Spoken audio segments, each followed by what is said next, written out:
Good morning, members of the public and staff and council. We are about to start our special council meeting to discuss the budget today, so we will call the meeting to order. I'm looking for a motion to approve the agenda before us today. Councillor Natchoff, looking for a seconder. Deputy Mayor Huntley, all in favor? That is approved. Very well. I'll ask for members of council if there's any pecuniary interest at this time. Seeing none. We have no closed session on the agenda today, so we'll move to 6.1, our first presentation of the council meeting. Sarah Groves and Victoria Anderlich from MPAC. Welcome.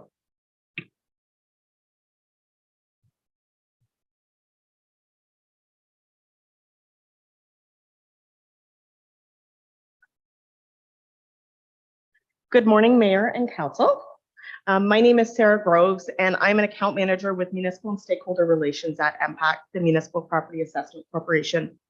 Also with me today is Victoria Anderlich. She's an account support coordinator working directly on my team.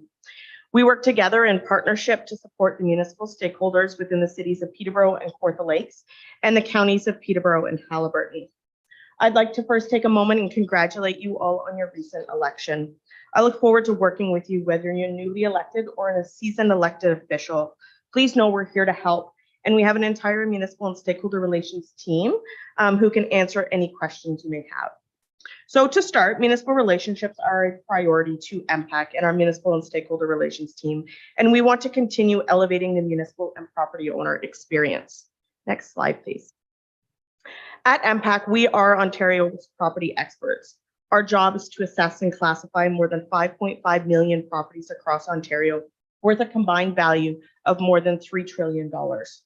In the past year, Ontario has grown by approximately 45,000 new residential homes.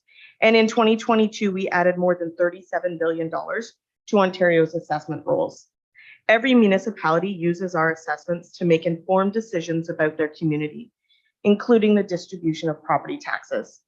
Ontario's property tax system and these assessments generate approximately $30 billion in tax revenue annually. Next slide, please. There are four key players.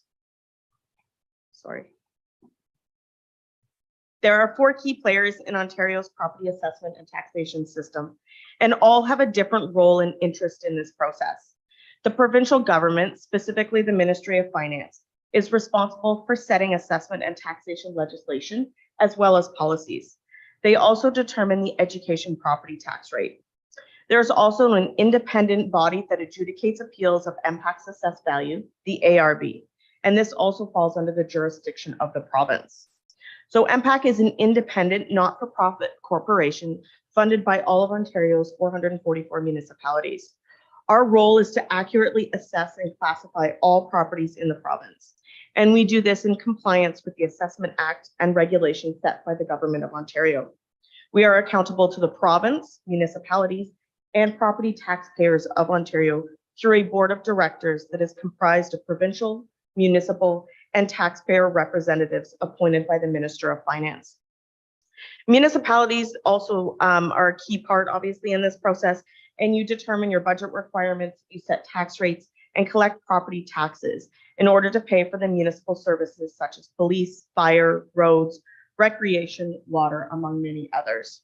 Municipalities then use MPAC's assessments and the established tax rates to distribute their tax requirement to ratepayers. And finally, the property owners who pay the property tax bill and help set market value through ongoing purchases and sales. Next slide, please. As you can imagine, maintaining Ontario's property database is very important. Property data is continuously updated so that municipal records are accurate when our municipal stakeholders are making important tax decisions. Maintaining Ontario's property database includes assessing new construction, additions, and renovations promptly. We also respond to property owner inquiries and work to help them understand their assessment. And obviously, one of our key parts is supporting our municipalities. We offer a program called Municipal Connect, where municipal stakeholders can obtain any assessment-related information they require. We also work collaboratively on projects that are important to you, like digital building permitting. We also have important statutory duties like handling requests for reconsideration and maintaining people data by tracking school support for over 5.5 million properties. Next slide, please. So monitoring the market and assessing newly built and renovated properties are things we do every day to keep our data current. We also periodically update every single property assessment in Ontario based on the same legislative valuation date. And we call this an assessment update or reassessment. The valuation date for the most recent assessment is January 1st, 2016. This is when we determined what every single property in Ontario could have reasonably sold for in its current state and condition at that particular point in time. Regular revaluation of properties ensures that assessments stay up to date and similar properties of similar value in the same municipality pay similar property taxes. Provincial legislation determines when MPAC can conduct a province-wide assessment update and sets the valuation date for each update cycle. Next slide, please. The reassessment that was scheduled to occur in 2020 was postponed by the province to provide stability and certainty to Ontarians and to enable municipalities to focus on responding to the challenges posed by the COVID-19 pandemic. As a result, property assessments continue to be based on that legislative valuation date of January 1st, 2016. This does not have a negative impact on municipalities as MPAC continues to maintain and update the assessment role to reflect changes such as new construction and improvements to property. For new buildings or structures, MPAC determines a value as of January 1st, 2016 to ensure equity when comparing to existing properties. Next slide, please. Ontario's property tax system is based on everyone paying their portion of what it costs to deliver community services. To do this, all properties are assigned a value at a common valuation date, as noted previously. This is a principle called current value assessment, and this is the price a property might reasonably be expected to sell for if sold by a willing seller to a willing buyer after appropriate time and exposure on an open market. Next slide, please. So just to reiterate, while we await news from the provincial government about the next province-wide assessment update, January 1st, 2016 continues to be Ontario's legislative valuation date. As noted earlier, this is a fixed date to which all properties are valued. Although the assessment update remains paused, our work continues to keep property data up to date. Property owners will still receive an updated property assessment notice from MPAC if there are changes to their properties.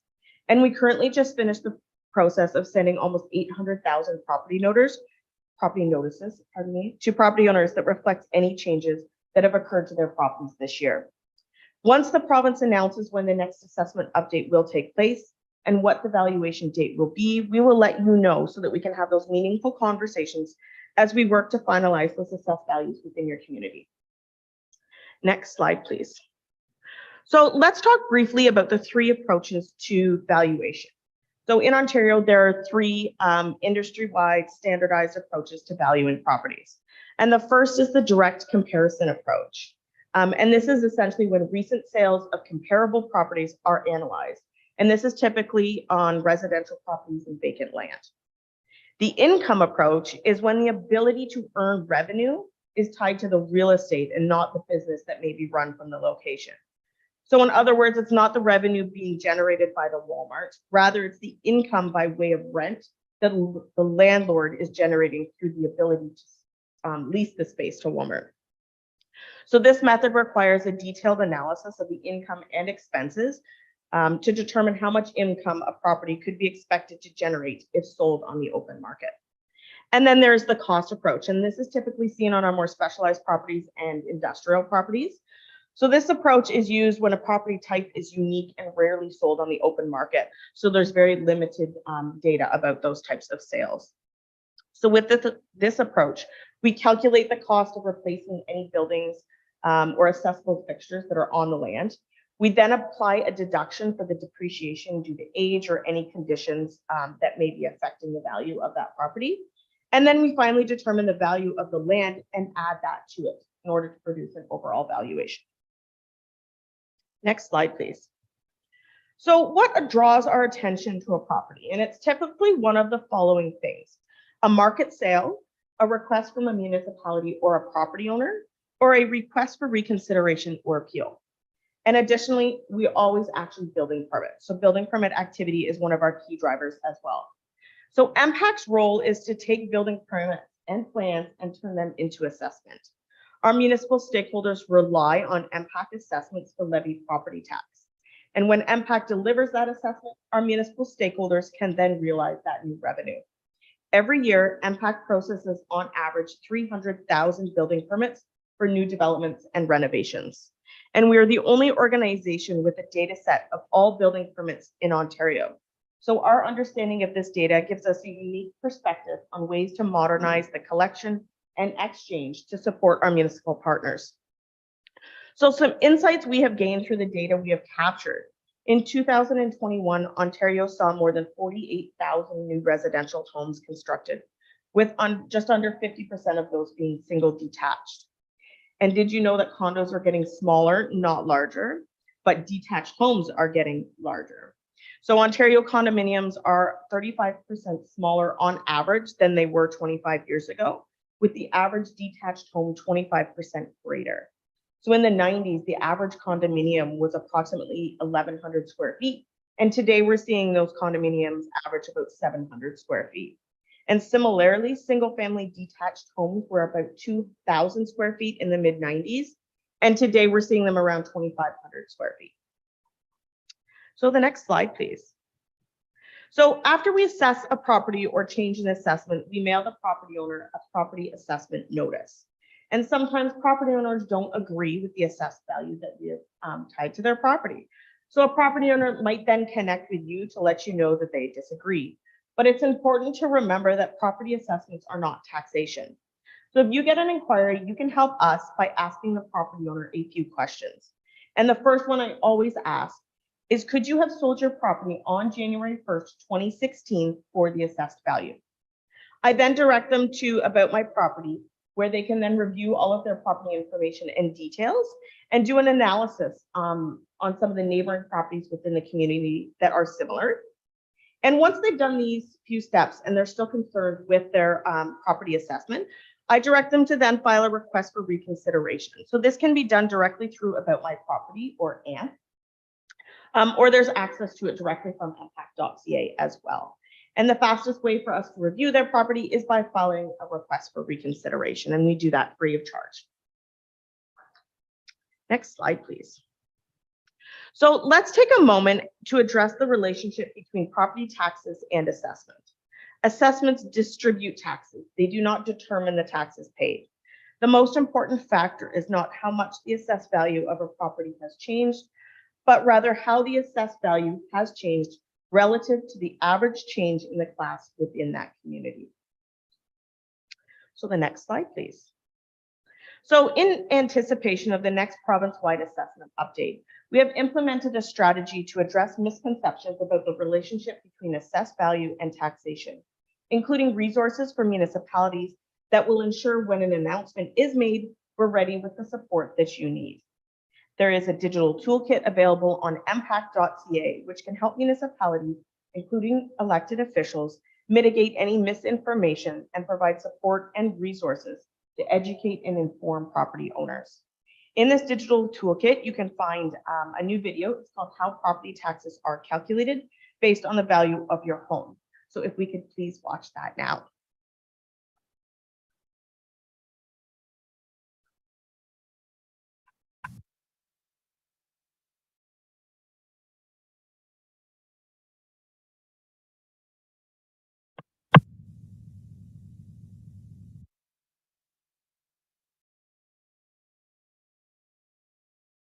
Property taxes are based on your home's value. What you might not know is that an increase in your home's value doesn't necessarily mean your taxes will go up.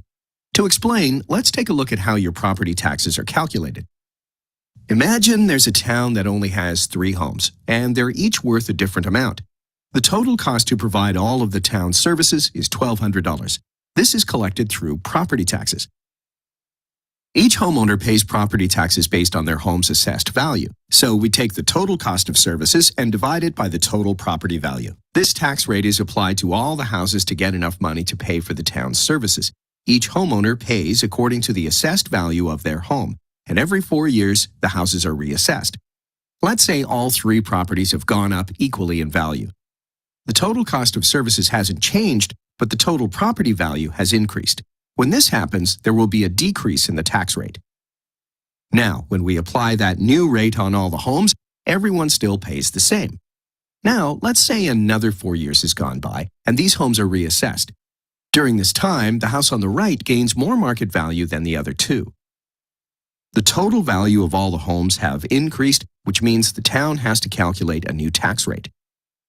With this new tax rate, the first 2 homes will actually pay less than the home on the right that was reassessed at a higher value.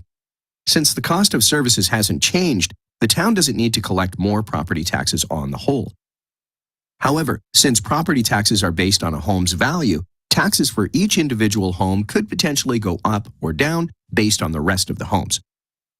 So, what happens when the cost to provide services goes up? Well, it means more property taxes need to be collected from every home and a new tax rate is calculated. To get the new rate, we take that amount that the town now needs and divide it by all of the property values. The new rate is applied to all the homes, and now everyone has to pay the new tax amount to continue to fund the town's services. So, let's review. 1. Property taxes are based on the assessed value of a home. If all assessments go up equally, everyone pays the same. 2. If all assessments do not go up equally, there's a redistribution of the tax. 3. If the town's cost to provide services increases, the municipality may choose to increase the tax rate. When this happens, everyone pays their share of that increase. And that explains the relationship between property value and property taxes.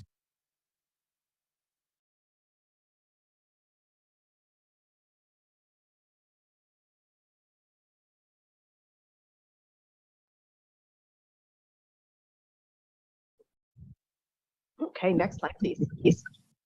I guess it's 2.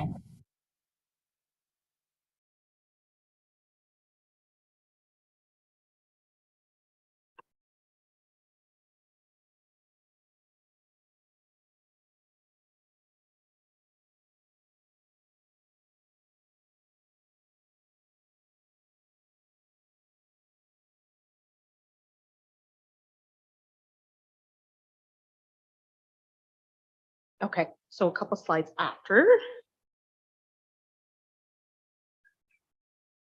The second last one will be on.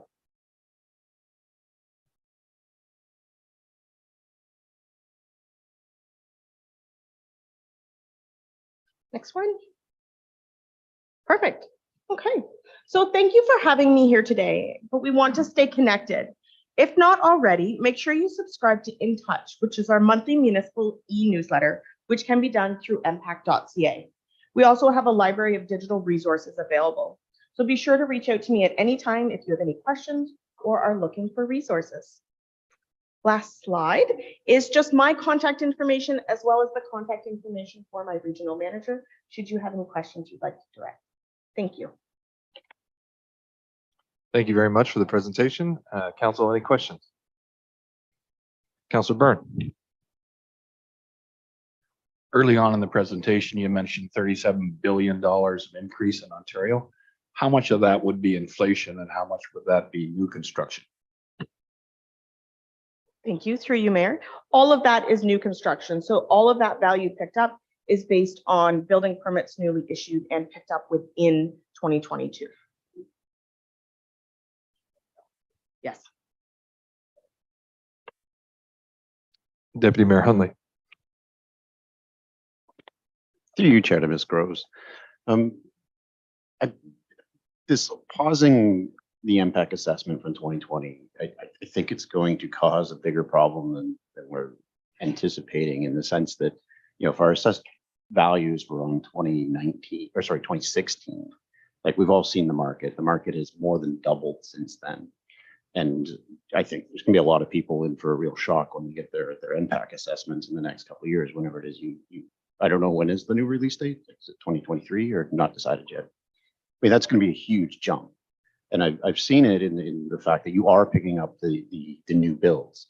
So if we look at Millbrook, for instance, we have new builds inside this new subdivision that are, you know, being built at $1 million. So they're hitting the tax assessment at $1 million.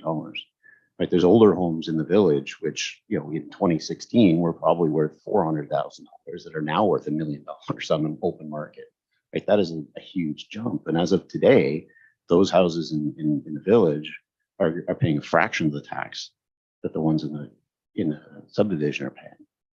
So when we see your little equalization thing going on, you know, and we start to spread it out, like, are we anticipating that the taxes within the new builds are going to come down because the taxes in the old builds are going to come way up? Like, I think this is going to be huge when this hits.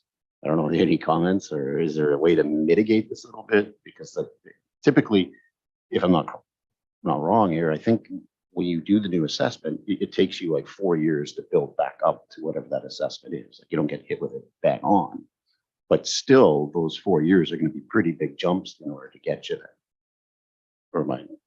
That's my comments. Thank you.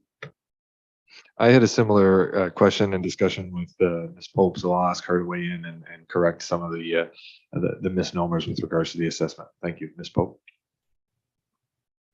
Thank you for the opportunity. Actually, all the valuations are as of January 1st, 2016. So even though you might have a house that's selling for $1 million in the market, it's not being assessed at $1 million on the MPAC roll. The MPAC roll is going back to a regression analysis they have in their system for all properties, regardless of when they were built, for that January 1st, 2016 date.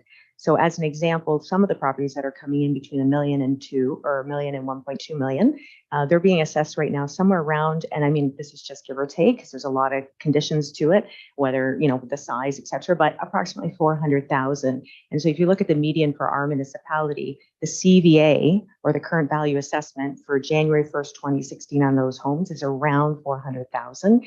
That's one of the reasons why we use it as a benchmark. We will all move together. So when this new assessment is released by the province, and we're allowed to have the new assessment, if everyone were to increase by the exact same amount, so you take that 400,000, say that becomes 800,000 at that time, basically your tax rate then would go half, and then you multiply it out, you'd end up the same. And that's considering that there would be no tax increase and that all properties would increase at the same level. So we just have to keep reminding ourselves that it's a January 1st, 2016 evaluation date. We've not had this in the past, and it's provided a lot of confusion. It's one of the reasons why MPAC has their facts and myths on their website. They're trying to do a lot of communication. One of the reasons why we invited Sarah here today as well, just because if you can communicate that message and through the budget, and when you're speaking with individuals, all properties are being added with that January 1st, 2016 date. They are definitely not paying a larger a portion than their fair share than anybody else, but they are coming on board when the build happens. So if it happens in 2022, we're getting that information, and we'll speak a bit more in my presentation about some of the logistics there, but I hope that answers the question. Thank you, Ms. Pope. Satisfied, Deputy Mayor Huntley? Through your chair, so you're saying that the houses that are coming online in the new subdivision are basically coming in on the impact assessment as if they were equal to the existing residences in town?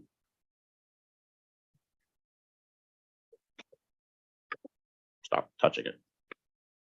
Thank you. Through you, Deputy Mayor to Council, they are being valued at the 2016 value, correct? They're coming on as per construction. So a home that was built in 2019, February 4th, they're coming on, and the back date to that date. The ones that came on in 2022, you know, in March, they're coming on at that date, but the value still reverts back to that January 1st, 2016. If you consider it this way, one of the ways I like to explain it is MPAC has a calculator in the background that they put all the information into, and it spits it out. All that calculator is based on data from 2016. So it can't spit out 2017 or forward data if it only has 2016 data.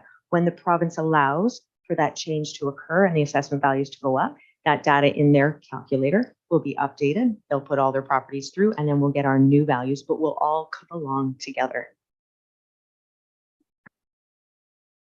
Thank you, Ms. Pope. Any other questions? Councilor Byrne? Through the chair, you actually mentioned one of your 3 steps there that the state of and condition of a property comes into play. How do you do that? By just looking at market trends? Through you, Mayor. There's all kinds of different types of characteristics we look at on a property. If for some reason it's substantially unusable, it's undergoing renovations, it can't be occupied, we remove what that value would be associated to the property or that portion of the property based on that January 1st, 2016 gain. And intend to ensure that it's equitable. So if they can't use it, it's not complete, we still go back to that January 1st, 2016 date with that calculator, like Ms. Pope mentioned in the background that we use with those January 1st, 2016 information. Other questions, members of council? Councilor Nacho. Thank you. Through you, Mayor. Ms. Brooks, or sorry, Groves, pardon me. So kind of similar to what Jerry was asking here, if someone were to have an older home and do a full reno, so they say they, $150,000 of a bathroom and a kitchen, does MPAC go to the township to see that a building permit's been pulled to do that and then takes into consideration the new value of what the property would be worth? Or is it still strictly just if I were to sell the house today, not knowing that it's got, new bathrooms, maybe a new garage, all this additional equity added to it? Is that the case? Through you, Mayor. We are constantly picking up any indication of new construction, renovations, new garages, pools. We work every month with the building department to ensure that we have an updated list of all the building permits, any finals, occupancies, any status updates or changes to the type of permit. Every month we receive a file from the building department with all of the information we require, which then triggers us to go out and have a look. And sometimes we'll go out, we'll pick up that garage, but we've also noticed they've got a new enclosed porch, or they've added a deck on the back and a hot tub, that kind of a thing. So every time we're out, any trigger like a sale, we also provide a sales questionnaire when sales take place to ensure that we're capturing the correct information for each property. Thank you. Through you again, Chair. If that be the case, then that doesn't necessarily, you wouldn't go into an interior inspection of someone to see if bathrooms were done or kitchens done. It's just strictly an exterior, or contact like the homeowner and say, I want to come and see the value of the work that you've done, or how does that work? Through you. We do interior and exterior inspections where property owners allow us in the home. We look at quality of construction. We determine the number of pieces within a bathroom, whether it's hardwood floor or vinyl. We take into all of those considerations. Now, sometimes property owners would prefer that we don't enter the house. So we then either go off of any building plans that we've received from the building department, which may indicate some of those details, and or off of just the information that is provided to us by the property owners.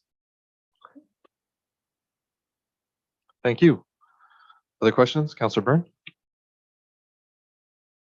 Through you, Chair, in ballpark numbers, what kind of budget is MPAC working on, and where does that revenue stream come from?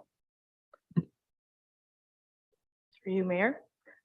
All of the 444 municipalities within the province of Ontario are levied on a quarterly basis with the amount that MPAC requires to provide our services. I don't have the exact number, but levy numbers are going out in the next week or so, if they haven't already, to the upper and single tiers across the province. And there was again a 0% levy increase for 2023 that we announced at the AMO conference in August. So that might be a question we can ask Ms. Pope at a future date if it's been just Councilor Byrne. Other questions, members of council? Seeing none, thank you very much, Sarah. And for all of us in attendance, Lynn, is yourself as well. Very informative, and I thought the video was very clear and understandable. And it's for those of us that are new, property taxes are an oft questioned component. So I think that video will definitely be helpful and something we can refer to. So thank you for that. With that, we can looking for a motion to receive that presentation and move on to the next motion. Councilor Byrne and Deputy Mayor Huntley, all in favor? That is carried. Thank you. With that, we move back to Ms. Pope for the commencement of her budget training 6.2 in the agenda. Thank you, Ms. Pope. Thank you very much. Through the chair to all of council, I welcome you to your very first budget meeting. This may not be as exciting for you as it is for me, but it definitely is. It's a great opportunity today for us to walk through the budget, to have some additional training. We're going to slow down some sections just to provide clarity. I have a few videos. We want to make sure that you understand what you're looking for. The first draft is never a draft where we're expecting you to know everything about the budget. The budget begins with the submission from all of our staff management teams in late September. We then go through a number of meetings internally in October and November and present the first draft in December to council. This first draft to council today is not a wish list. Council or staff and the committee, the budget committee, have reviewed various lines, have reduced where they saw fit. And what we've left for you here today is an opportunity for input and to take a look at the direction of this council and which projects perhaps we might be able to remove in order to proceed with a lower tax rate. Because as you've noticed in reading the report so far, it's showing a 9.4% if we were to leave it alone like it is today. That is definitely not the recommendation of staff. We're bringing that forward for assistance from council for direction. So today we're reviewing the first draft presentation. We're going to overview some key terms and financial concepts. There'll be an introduction and then department discussions will follow with the management team. We do have some management team members absent. So between the CIO and myself, we'll answer questions that we can, and we might have to defer a few items if we don't have that information available today. When we do go to the departmental discussions, we will start with the library as we have members from the library board and the CEO of the library here to ensure that they can answer those questions before we get into perhaps a longer discussion of the rest of the departments. So today is first draft. I'd like you to bring up, please, the presentation. Thank you.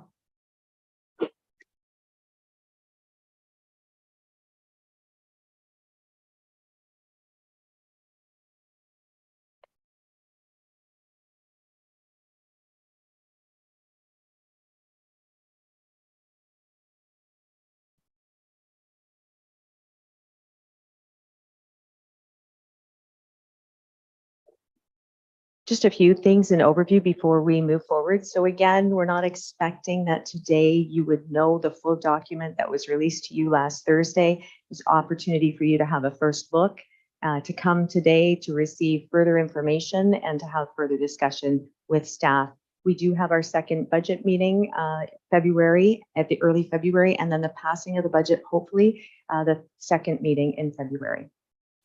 The actuals that are provided in the report today, they go up to October 31st. One of the common misconceptions in the past is somehow it provides real time right up until today when you're receiving the budget report. It can't, and the reason is we receive invoices for October in November and then they're paid. And of course, if you look at the top of each of your budget pages, it shows the date in which those reports were ran.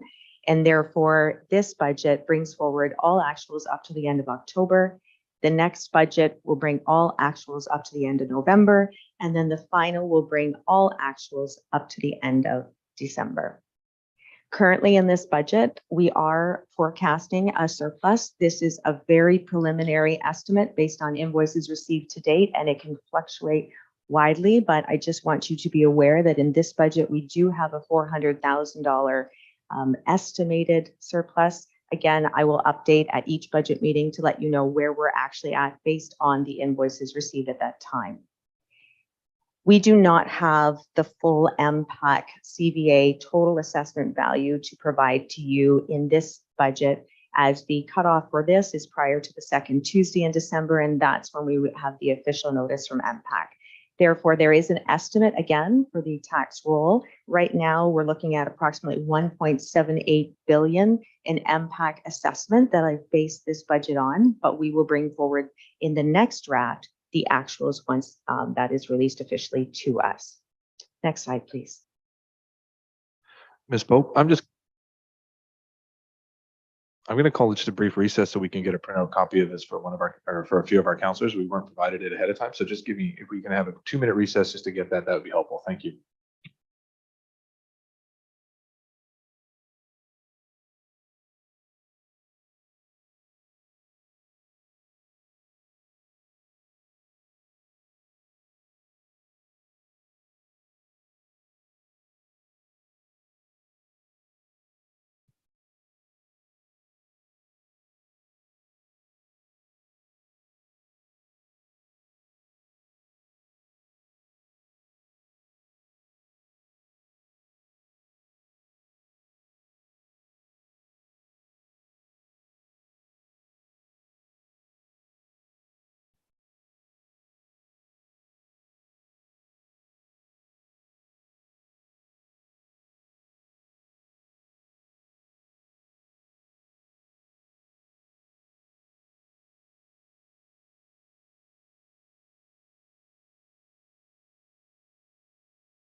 Okay, with that, we'll reconvene the meeting. Sorry for the interruption, Ms. Pope, but back to you.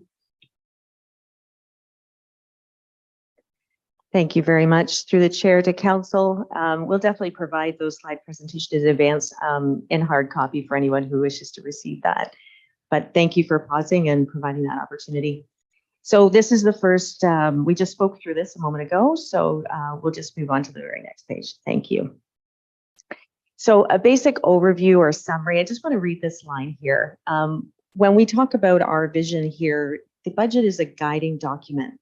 It's not necessarily a restrictive document, but it guides all the management team, staff, and council as to where are we going?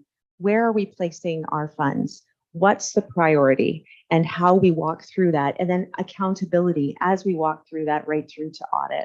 So we have a strong collaboration and stewardship of resources through our current and our past council and staff, with an emphasis on expenditure reductions, efficiencies, and sourcing alternate revenues to reduce the impact on taxation. There's a vital role of council to ensure that all of our resources are allocated responsibly and in accordance with our community values. And what I'd like to highlight over the next couple of slides are from our corporate strategic plan, which is what guides us and we go back to each time we revisit decisions.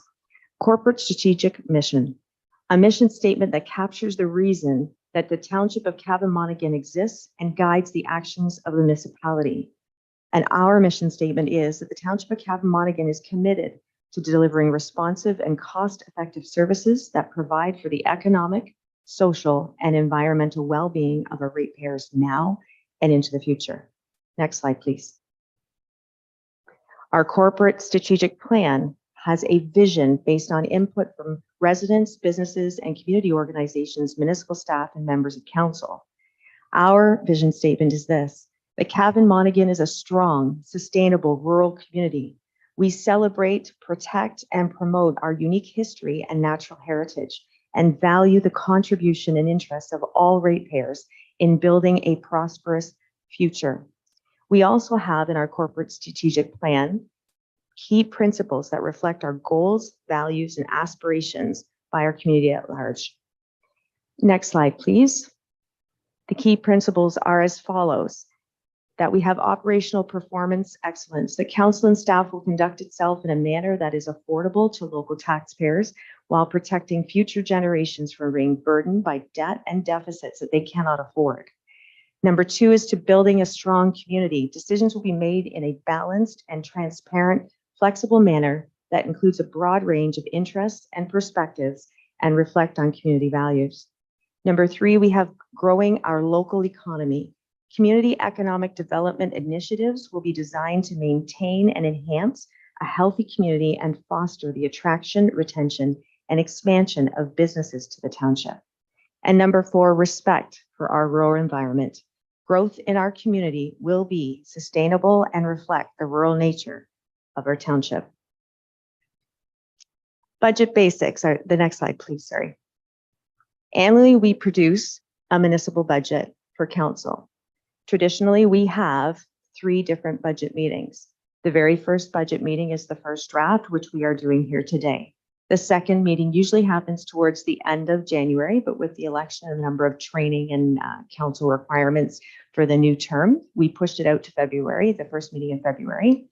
And then the final budget is usually approved at the second meeting in February. At the second meeting during the day, we have further discussions after today's meeting and discussions that happen between council and staff and what we leave with direction from here today. However, at the second meeting, we also have an evening meeting, and it's an invitation to the public to come and to speak to the budget. The public has the opportunity to view this meeting and the second meeting in person and online, whichever is to their convenience. And then they can show up in the evening and have discussions with council about the budget. So that is advertised in the local paper. It goes in January. It'll be placed on our website. And it's also part of our budget schedule that was approved last July and has been posted since then. The budget contains 2 main components, both the operating and the capital budget.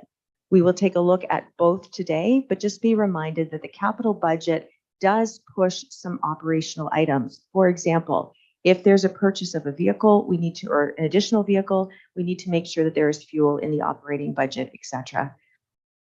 During the development of our operating and capital budgets, Council does have flexibility for reallocating or reprioritizing funds between programs and services to address any emerging issues. Given these limits on discretion and the financial realities of limiting tax increases to residents, it is difficult to address all of these issues or implement significant changes from year to year. The municipality is the one level of government that we require to have a balanced budget. We cannot pass a budget that has a deficit. The Municipal Act prohibits the municipality from running a deficit on operating expenditures. The municipality can only borrow funds and incur debt from the capital budget in accordance with the annual repayment limit. I will talk about the annual repayment limit, but at this time, I'd like to go to the MFOA. That's the Municipal Finance Officers Association. They have a video entitled How Budget Works. It's approximately 4 minutes in length, and it's a great introduction as to all the different works of our departments, how we work together to come forward with a budget and make sure that our services are protected.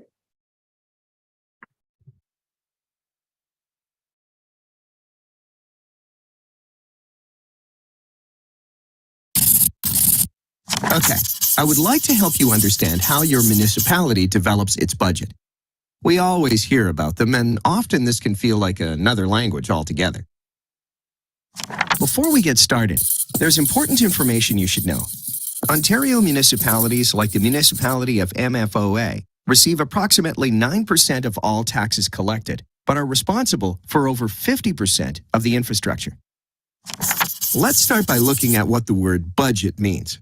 Well, simply put, it's a planned, itemized summary of money that is coming into the municipality and how that money is spent for a specific period of time. It's very important to note that provincial government legislation in Ontario states money coming in equals money going out, also known as revenue equals expenditures or a balanced budget. The municipality of MFOA provides more than 60 services to the citizens of the municipality, so municipal council and administration always have to make difficult decisions to ensure this balancing takes place. There are two main components of the budget when looking at the money going out side of the scale. Operating pays for all the day-to-day activities of the corporation. This includes items such as salaries and wages, utilities, supplies, fuel, and insurance, just to name a few.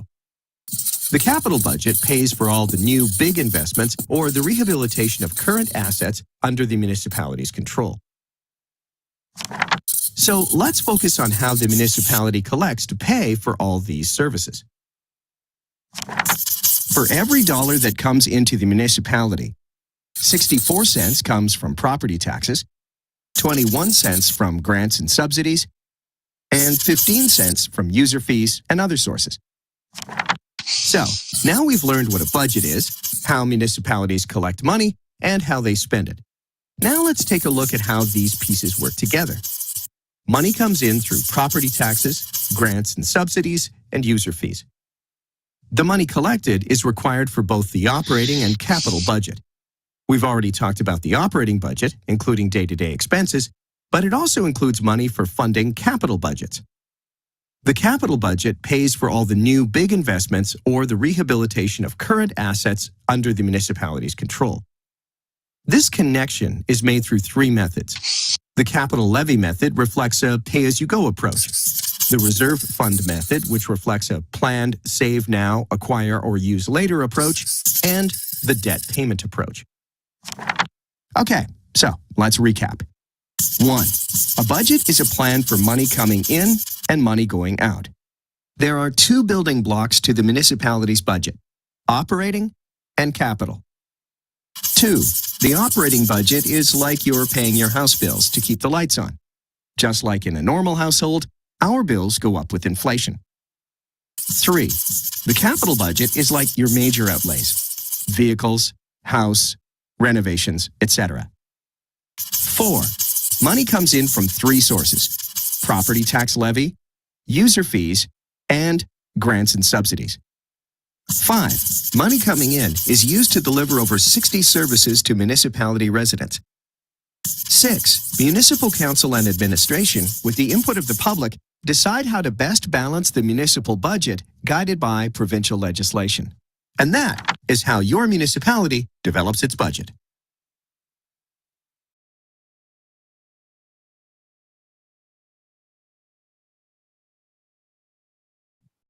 Thank you. So our budget process, I know that slide is created by MFOA. It's a generic slide for all municipalities. That's why they refer to themselves. They're not actually a municipality. So therefore, when you're looking at that coin that they showed with the divided amount, each municipality will vary, but it's to give you that preliminary look and understanding of our budget and what municipalities do.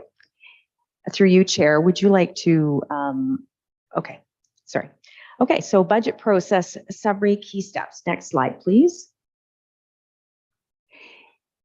For our new council and staff, I just want to make sure that you know about the process that has been happening already prior to your arrival, because as of this year or in 2023, you'll be part of that in July when we set the budget timetable.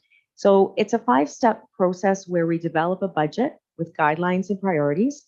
We set a budget timetable. We develop a budget draft, then we present drafts to council, and then there's a final review and approval of the budget. Our specific timelines, in the summer in July, there's usually a budget timetable. It gives you all the dates, what's happening both internally among staff and management team, and then again for all the council meeting dates. So we provide that in July. Then by September, departments have put together budget drafts for submission to the finance department to prepare for further discussion at the budget committee. The CAO and the director of finance meet with each of the management team to review and reduce where possible. Thereafter, then a revised budget is brought forward where the budget committee sits with the CAO and director of finance, which also includes the mayor. And we again go through the budget and find further reductions before we bring it forward. In early winter, so it's usually the first week in December, we will bring forward the first draft, which we are present at today. Then usually in January, there's individual meetings between members of council and the CAO, and the CAO at her direction will bring in members of staff or myself for further consultation as you go through the different inquiries or questions you might have about the budget. Then in late winter, usually the second meeting in February, the final budget is presented to council with any amendments. And sorry, what's not on the slide there is what I mentioned earlier. This second meeting, usually at the end of January this year, it's at the beginning of February, there is public opportunity to come and speak to the budget. It is an evening meeting. We do advertise in the paper and on our website. Next slide, please. So I'm very thankful today that MPAC was here to present to us. There are a lot of misunderstandings out in the public, and it's really great when we can clarify that publicly. We can have discussions like we had earlier today, and then we can also share that information when we're having conversation with family, friends, or people or residents within our community. So thank you for that. So it starts with the Government of Ontario. They establish the province's assessment and taxation laws, and they determine the education tax rate. Then MPAC determines the assessments for properties in Ontario. MPAC is constantly still working on it. Even though we're talking about January 1st, 2016 valuations, they're still working on building permits monthly provided by this municipality. So that is an ongoing process, and the finance department produces and all the subs and omits, which are supplementary or omitted items that were not included on the roll, new builds that weren't assessed at the time of the roll, or changes to properties. And we send out those additional bills to residents when we are provided with the information from MPAC. Or the municipality, we determine the revenue requirements in order to operate our operating and capital budgets, and we set the tax rates for municipal services. And then property owners pay property taxes, which pay for the services in the community. They also pay for education taxes that help fund elementary and secondary schools in Ontario. Next slide, please. Property taxes. When you receive your property tax bill, there's often the myth or misunderstanding that the full bill is for this municipality to operate. That is incorrect. The municipal tax bill that goes out includes three components. There's the municipal tax portion, which this council is responsible for setting the budget, which in turn sets the tax rate. There is the county, because we're part of a two-tier, so the county of Peterborough. There'll be a county levy in there. The county doesn't actually send out their own tax bills. They're on our tax bill that goes out to our residents. We receive from them the information for the rate and implement that into our tax bills. And just going back to the question that came earlier from one of the council members about the cost of MPAC, that is filtered through at the upper tier. They pay that directly. They do provide us with an update once they get the new values, how much each municipality is being assigned, but it's incorporated in their tax rate. So we don't actually receive the bill here at this municipal office. And then there's the education rate. So the education rate doesn't have a property tax department that sends out bills. We do that. So when they receive a bill, they're not receiving a bill just from this municipality. The bill for this municipality has three components: municipal tax rate, the county tax rate, and the education tax rate. And then, of course, that's multiplied by the CVA, or current value assessment, that MPAC assigns, which again is valued as of January 1st, 2016. Next slide, please. I think I just spoke to this about the upper and lower tier. So we are part of the lower tier, one of 8 lower tier municipalities in the Peterborough County. Our mayor and our deputy mayor sit on Peterborough County Council. This is an example of 2022. That's not a misprint. It's because we don't have a 2023 tax rate yet, and I don't know the education rates yet, and I also don't know the county rates yet, so I can't provide that to you. However, using last year as an example, when they received the tax bill, it per dollar, 59 cents related to our municipality, 12 cents related to education, and 29 cents related to the county levy. And this is provided as an infographic on our final tax newsletter that we provide annually to our residents. Next slide, please. So MPAC has done a great job in coming here today and telling us about the role, but I'm just going to reiterate a few key points. So MPAC does determine the property assessment for all properties in Ontario. We don't know when the next province-wide assessment update is. We were waiting to see if that would happen for 2023, and it hasn't. So the Ontario government's Ontario Economic Outlook and Fiscal Review that they provided indicated that they are postponing again for 2023. So therefore 2021, 2022, and 2023 property taxes are still valued at the original January 1st, 2016 valuations. The MPAC current median value, I've rounded it up to 400,000. It was just a little bit under for us, but I've rounded it up. And that's where we talked earlier about properties being sold at market value, perhaps $1 million or 1.2 million. That is not how they're seen on the roll. It's the current value assessment. And so just for comparative purposes amongst municipalities, we often reference per 100,000. You'll see that throughout this document so that you can easily multiply and compare against other municipalities if you like. And then 400,000 is used as a median, just to say roughly where people might be at if you had one that was 400,000. This information from MPAC is provided to each property taxpayer by a separate assessment value notice that they send out. But in addition to that, it also shows up on their final tax bill. They can see what their assessment value is and all the rates so that they can do the calculation themselves if they wish. So what does this mean for property owners? This means that the property assessment for the 2023 property tax year will be the same as 2022. That doesn't mean that the rate, the total amount will be the same. If we have a zero budget increase, if the county has a zero budget increase, and if the education levy has a zero budget increase, then you could assume that they would pay the same, but that's not realistic. Next slide, please. I'm going to talk about phase-in. Now, because it's been frozen for the last couple of years, phase-in hasn't been a conversation, but I want to go back to when it was, because we are going to be walking forward, and this is where we're going once MPAC does provide us our next valuation. Previously, it was over a 4-year period. So they had a 2012 valuation, and they went out and they found out what's the new values of the homes as of January 1st, 2016.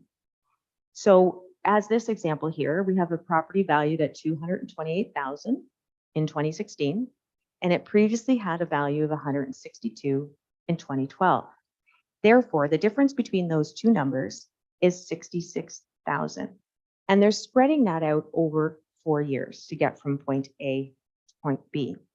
So in year one, 2017, it went up by $16,500.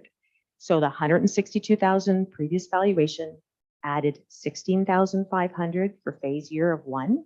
So therefore, in 2017, the valuation on the roll was $178,500. Year 2 comes along, you take 2017, now add that 16,500, and you get to $195,000. Year 3 comes along, 195 plus 16.5 is $211,500. And then you get to what they call the fully phased in value. So it means that we finally reached that target at the end of those 4 years. And that is the $211,500 plus the $16,500, now having a value of $228,000. So all properties in our municipality by year 2020 had their fully phased in value. But again, remember that value is based on January 1st, 2016. There will be a significant impact when we do receive the new roll. We have to have a lot of communication to residents, because if the assumption is someone were to take their bill, last year's tax rate, and multiply it by their new assessment value, they're going to think that it's going to triple or quadruple, which is not the case. So we're going to do our very best at this municipality. MPAC is providing additional resources to try to communicate that when that comes out, but it's not the same. Basically, the total cost of this municipality needs to be covered by a denominator, and that denominator is the tax base. So if you have more in your tax base, that in essence should reduce your tax rate. So there are a lot of other factors with levy increases, but we'll have a lot of communication as we move forward in education sessions. Next slide, please. You may have heard of the Ontario Municipal Partnership Fund. There are a lot of acronyms here at the municipality, and OMPF is one that you'll hear a lot about. This is the main payment that is based on an allocation that we receive as unconditional operating support from the province. In 2023, we are projected to receive $535,900, which is the equivalent of $142 per household. That's what the province is automatically giving to this municipality for operations. It is included in this budget, and it reduces then the tax burden. If we want to look in comparison to previous years, in 2022, we received $520,200. In 2021, $510,600, and so on down to 2018, where we had $506,000. The OMPF funds are utilized to reduce the cost of the operating budget and minimize the impact on the municipal property tax rate. Next slide, please.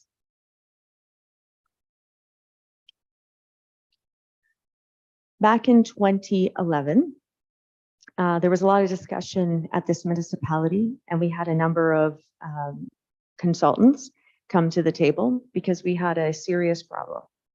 The OLG revenues were being used to subsidize the tax rate. So basically, the residents were used to a certain level of service here at this municipality that they were not paying for, that it was being paid for by the OLG. It wasn't good financial oversight for us to continue to do that. This is way before we had any idea that we would lose the OLG slots. And this decision was not based on losing the slots in the future. This decision was made because we noticed that it cannot be used for those types of purposes. These are funds that we could not guarantee would be here with longevity. We also needed our taxpayers to pay for the services they were receiving. And if the OLG funds were to be used, they should supplement capital projects and or go into reserves to help supplement future capital projects. Basically, you don't use donation funds as part of your regular operating to turn on the lights. So we developed with those consultations 3 phases at this municipality because it was a rather large target to hit. We were able in phase 1 to remove all OLG revenues from the operating budget, which was completed by 2013, which used to be approximately $1.4 million. Phase 2, we were able to remove the OLG revenues from the capital budget, which was completed in 2015. And now we were trying to maintain, according to the study, approximately $1.1 million worth of spending. Now, again, that's at 2015 values, so that is increasing. And then phase 3, now that we're not utilizing it to subsidize the tax rate, we need to plan for and use funds for future replacement of existing capital that is depreciating over time. And so that's the development of the asset replacement reserve, which is something that we'll talk about when we get closer to the capital pages. But this municipality has made that a priority to make sure that we're putting funds aside for our future infrastructure. So since 2016, we have transferred greater than 80% of the annual audited depreciation into our asset replacement reserve. The cumulative total, $18 million between 2012 and 2022, which represents approximately 83 of the annual depreciation values. And just for consideration, when we're talking about the transfer to the asset replacement reserve, it is based on the number that it costs us to operate in that year. We try for 100%, but we don't always hit 100% to put away. But what we're trying to do is say, if you are using this asset that you currently have and you've used 1/10 of it this year, then we should be putting away that portion so that when you buy it in the future, you're only dealing with the inflation of that, and then also perhaps the increased cost of a new asset. Next slide, please. Capital budget. The municipality must look beyond simply providing existing services. We need to be guided by a clear and overarching vision, which is to become the infrastructure funded through our capital budget. The bulk of that funding is used to maintain and rehabilitate existing infrastructure as identified in our asset management plan. As funding allows, the municipality continues to fund growth, building new infrastructure, and investing in the future. And these are investments that residents and businesses will benefit for years to come and contribute to the growth of our economy and quality of life. FCM has provided a video, the Federation of Canadian Municipalities, speaking to why we need to invest in asset management. This video is approximately 4 minutes in length and a great overview of planning for the future.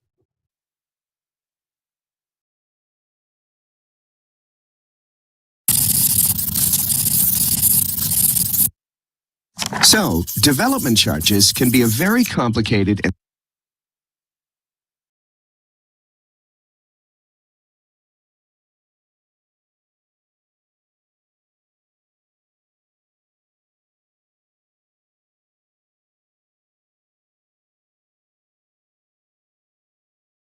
try this 90-second.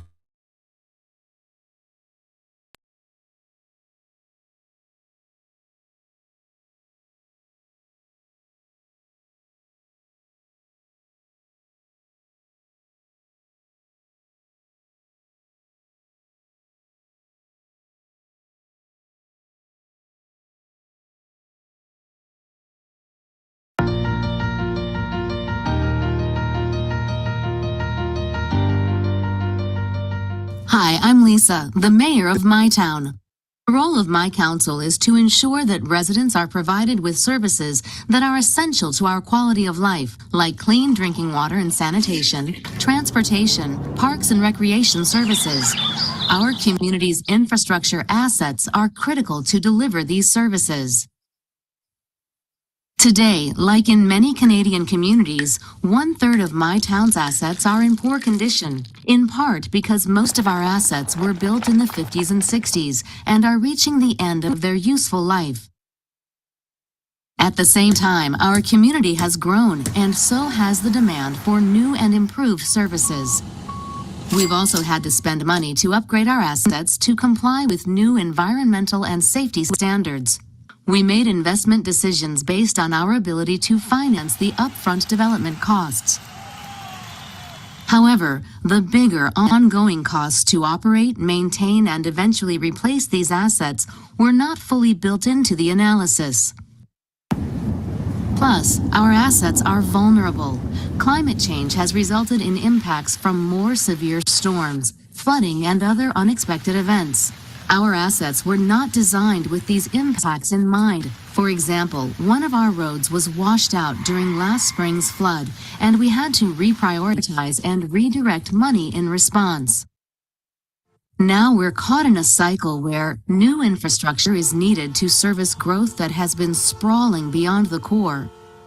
Residents count on us to deliver exceptional services. We need to catch up on overdue maintenance of existing assets and to finance the replacements of our old ones.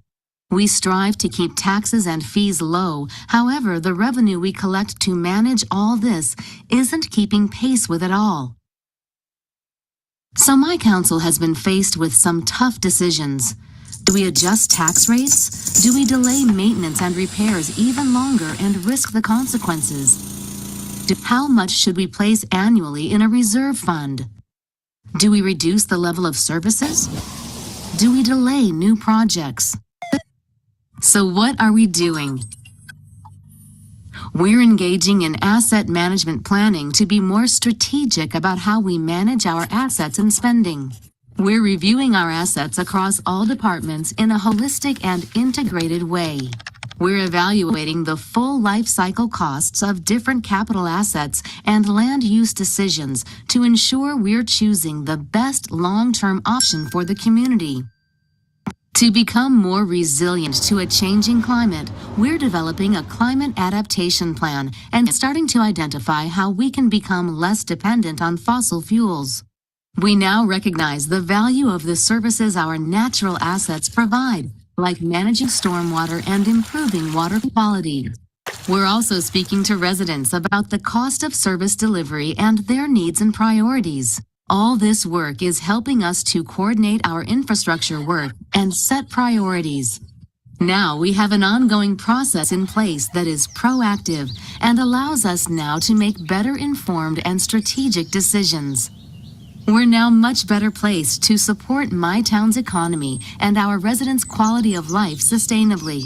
The health of our assets is central to achieving these goals. Do some of my town's challenges seem familiar to you?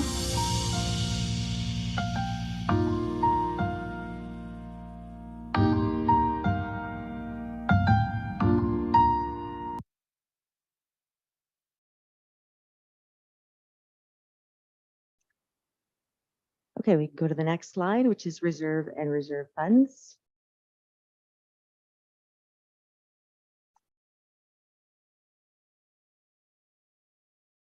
So the Township of Campbell-Monaghan sets aside funds that are part of the annual budget for reserves and reserve funds. The reserves ensure that municipality can weather the storms and sustain critical infrastructure over the long term without significant fluctuations to the tax rate. In looking at our reserves, which was included in your budget package, and we'll talk about it in more detail later, but approximately we're just over $23 million. But there's a misnomer where there's an interpretation that we have $23 million at our disposal to spend wherever we like and pull from whatever we'd like to do, which is not the case. In those reserves also includes the water and wastewater reserves, which are legislated reserves. We have designated reserves that we cannot touch, that have to be distributed according to the legislation that has been provided. In our particular reserves that were presented and audited for the 2021 audited year, we had 12 million of designated reserves. There are additional 8 million reserves that are directed by bylaws and motions of council. So again, not just simply sitting for us to pull down upon. And then approximately $2.5 to $3 million in development charges. And once we get to that section and talk about that information, we potentially may not be receiving as much in development charges as what we had planned based on the recent legislation. But in addition to that, there's all sorts of legislative reasons why we can and cannot use those funds. So again, even though there might be $23.8 million in reserves, this council and this staff does not have a piggy bank of $23.8 million to pull from, which is a myth that exists within our community. How reserves work and reserve funds. They are established by council or the province. Reserves and reserve funds are established by municipal councils through bylaws, and provincial legislation can require municipalities to establish reserves for specific types of revenue. There's a strategy for funding programs and projects. Reserves are typically part of a strategy for funding those projects and help offset unexpected expenses or revenue shortfalls. Next slide, please. Flexible or committed funds. Reserve funds are either obligatory or discretionary. Discretionary reserve funds are set by municipal council for specific purposes. Councils have flexibility to decide how that money is used. Obligatory reserve funds are required by provincial statutes or contractual agreements and can only be used for their intended purposes. And reserves are also tools for long-term financial stability. Reserve and reserve funds are an important tool for a municipality's long-term stability, setting aside money for unavoidable events like floods and for capital projects like road repairs reduces the need for long-term borrowing or imposing sudden tax increases on current or future taxpayers. The reserve and reserve funds are annually brought forward to council with updates after the audit. So on the same day that the municipal auditors come to council and provide you with the audited financial statements, there's an update provided by the finance office for the reserve and the reserve funds. Attached in your package today was included the 2021 reserve and development charges funds that were presented to council July 4th, 2022. Next slide, please. Keeping our reserves only for the intended purposes. Using our reserves for their intended purposes is a financial best practice. In case of an emergency, tax rates and user rates can remain relatively stable. Taxpayers are not burdened by significant increases. Money can be saved for major capital projects that benefit communities as a whole, and municipalities can continue to practice long-term financial sustainability and better plan and budget for future years. If reserves are used for unintended purposes, adequate funds may not be available to cover the emergencies. Property taxes may need to increase to cover any unexpected losses. A lack of funds to maintain a state of good repair of capital infrastructure may lead to decreased service levels, and there will be a funding gap for projects which funds were set aside. Projects will be at risk in the event of economic shock. Next slide, please. Development charges.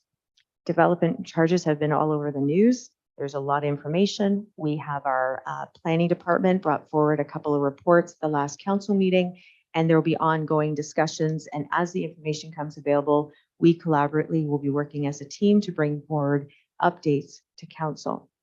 But as a summary, development charges are fees collected from developers at the time of building permit to help pay for the cost of infrastructure required to provide municipal services to new development, such as roads, transit, water and sewer, community centers, fire, and police. MFOA has provided a video called The World of Development Charges as an overview of how they're collected and spent.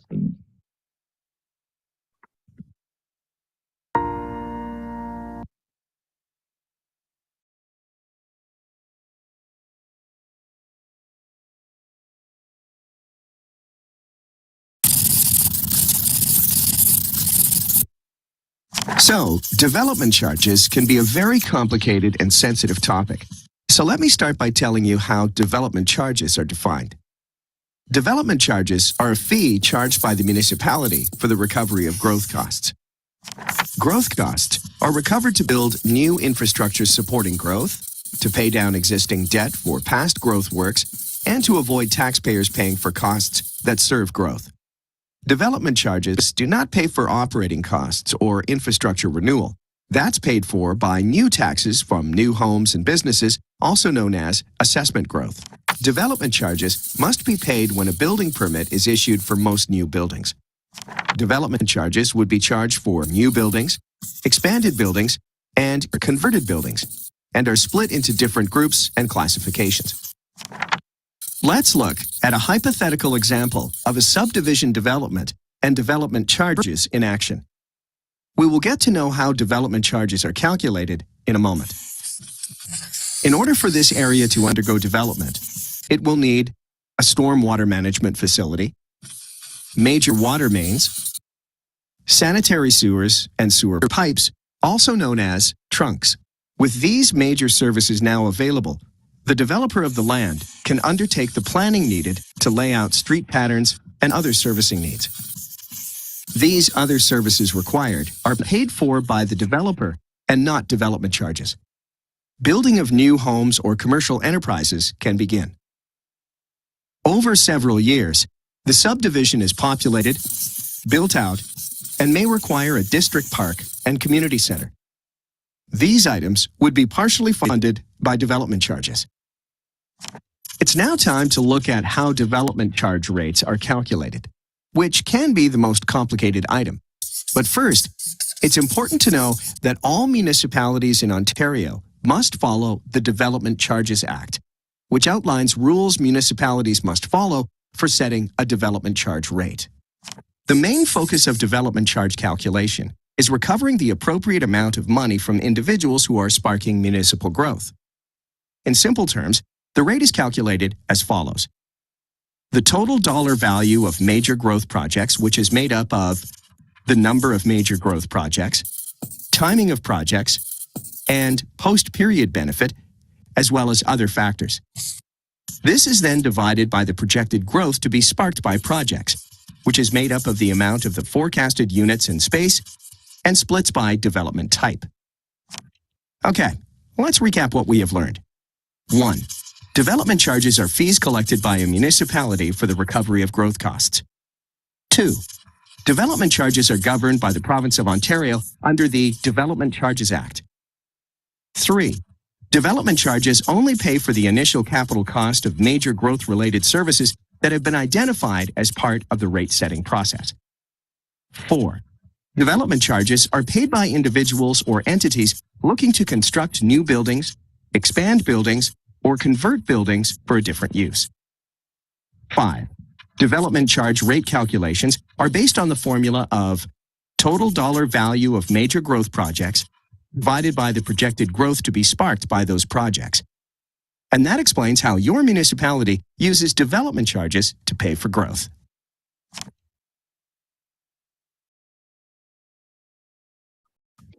So the More Homes Build Faster Act, Bill 23, came out on October 25th, 2022. There was a planning report presented at the last meeting. However, Bill 23 received royal assent on November 28th. There's a list of legislation to be amended in Bill 23, one of which includes Development Charges Act. So as mentioned earlier, our staff will work together to continue to update and provide council with the upcoming changes. It's still a moving target and we're still receiving information. So once we have it, we will provide it to you. Next slide, please. I mentioned earlier that we have something called an ARL, which is also the annual repayment limit. This is the limit in which we can borrow for annual repayments, and it's based on 25% of our net revenues. This municipality is not utilizing our full annual repayment limit, nor should any municipality do so. We will talk about our capital projects that we have ongoing that do pull down upon it. However, this is for your information to let you know that basically this municipality, if you wanted to max out, which would never be the recommendation of staff, is at that 25% of net revenues, which is basically $2.7 million a year. So obviously the term and the interest rate would determine the annual portion, and that's a calculation that's done each and every time we take a look at moving forward with a capital project, and we also compare it to what we've done in the past and what potential future large capital projects that we may need to have those funds for in the future. Next slide, please. Capital infrastructure projects. On July 5th, 2021, Council had directed staff to proceed with the tendering process for 3 major infrastructure projects, which were the Parks and Public Works Millbrook Depot, the Cavan Public Works Operations Center, and the Fire and Ambulance Station. I have the reports provided to you in the slide deck, but also in the report as well, telling you what the total budget is, the annual estimated debentures, and how much of a tax levy increase each of those apply to. So Parks and Public Works, if we have the full debt for the full year, these are all reported in full year increments, would be about 1/4% for a tax levy increase. The Cavan Public Works Operations Center is approximately 0.69. So again, not quite a full percentage tax rate increase, just at 0.69. And then the Fire and Ambulance Station at 1.93% tax levy increase. We do have other portions there you'll see as called DC debentures, because those are the portions that are related to growth. It doesn't impact our property tax ratepayers, and therefore we have to fund those in advance through the loan in order to pay them back through the DCs as they arrive. But that is not a cost to the property taxpayer. Next slide, please. So today might look like a daunting task to go from 9.4% down to a reasonable tax rate increase, but it's important that council makes these decisions to direct us as to which projects will take priority over another. The budget committee is comprised of the mayor, CAO, and myself, and senior staff who submit a preliminary budget estimate. If we had provided the initial prior to our meetings and budget committee meetings, we would have resulted in 11.36 tax rate increase. However, a lot of work behind the scenes has been done in order to reduce this down to the 9.4% provided to you today. But again, staff and management are not recommending that we proceed with a 9.4%. Instead, what we are saying is, council, can you take a look at the projects and the direction that you want to provide to staff to allow us to reduce it somewhere at a more reasonable tax rate increase. Now, this is just a schedule to provide you between 2.5 and 5, but if council would like alternate schedules with different percentage increases, I would be happy to provide that to them. However, if you did want to go with a 2.5% tax increase this year, we would require $727,000 to be cut from the budget. If you wanted to go with 5% on the other end, it's $464,000 that would have to be cut. So it's just a schedule to provide you with information as to what we're looking for, remembering that each 1% municipal tax rate increase is equal to $105,400 based on the estimated roll at this time. Next slide, please.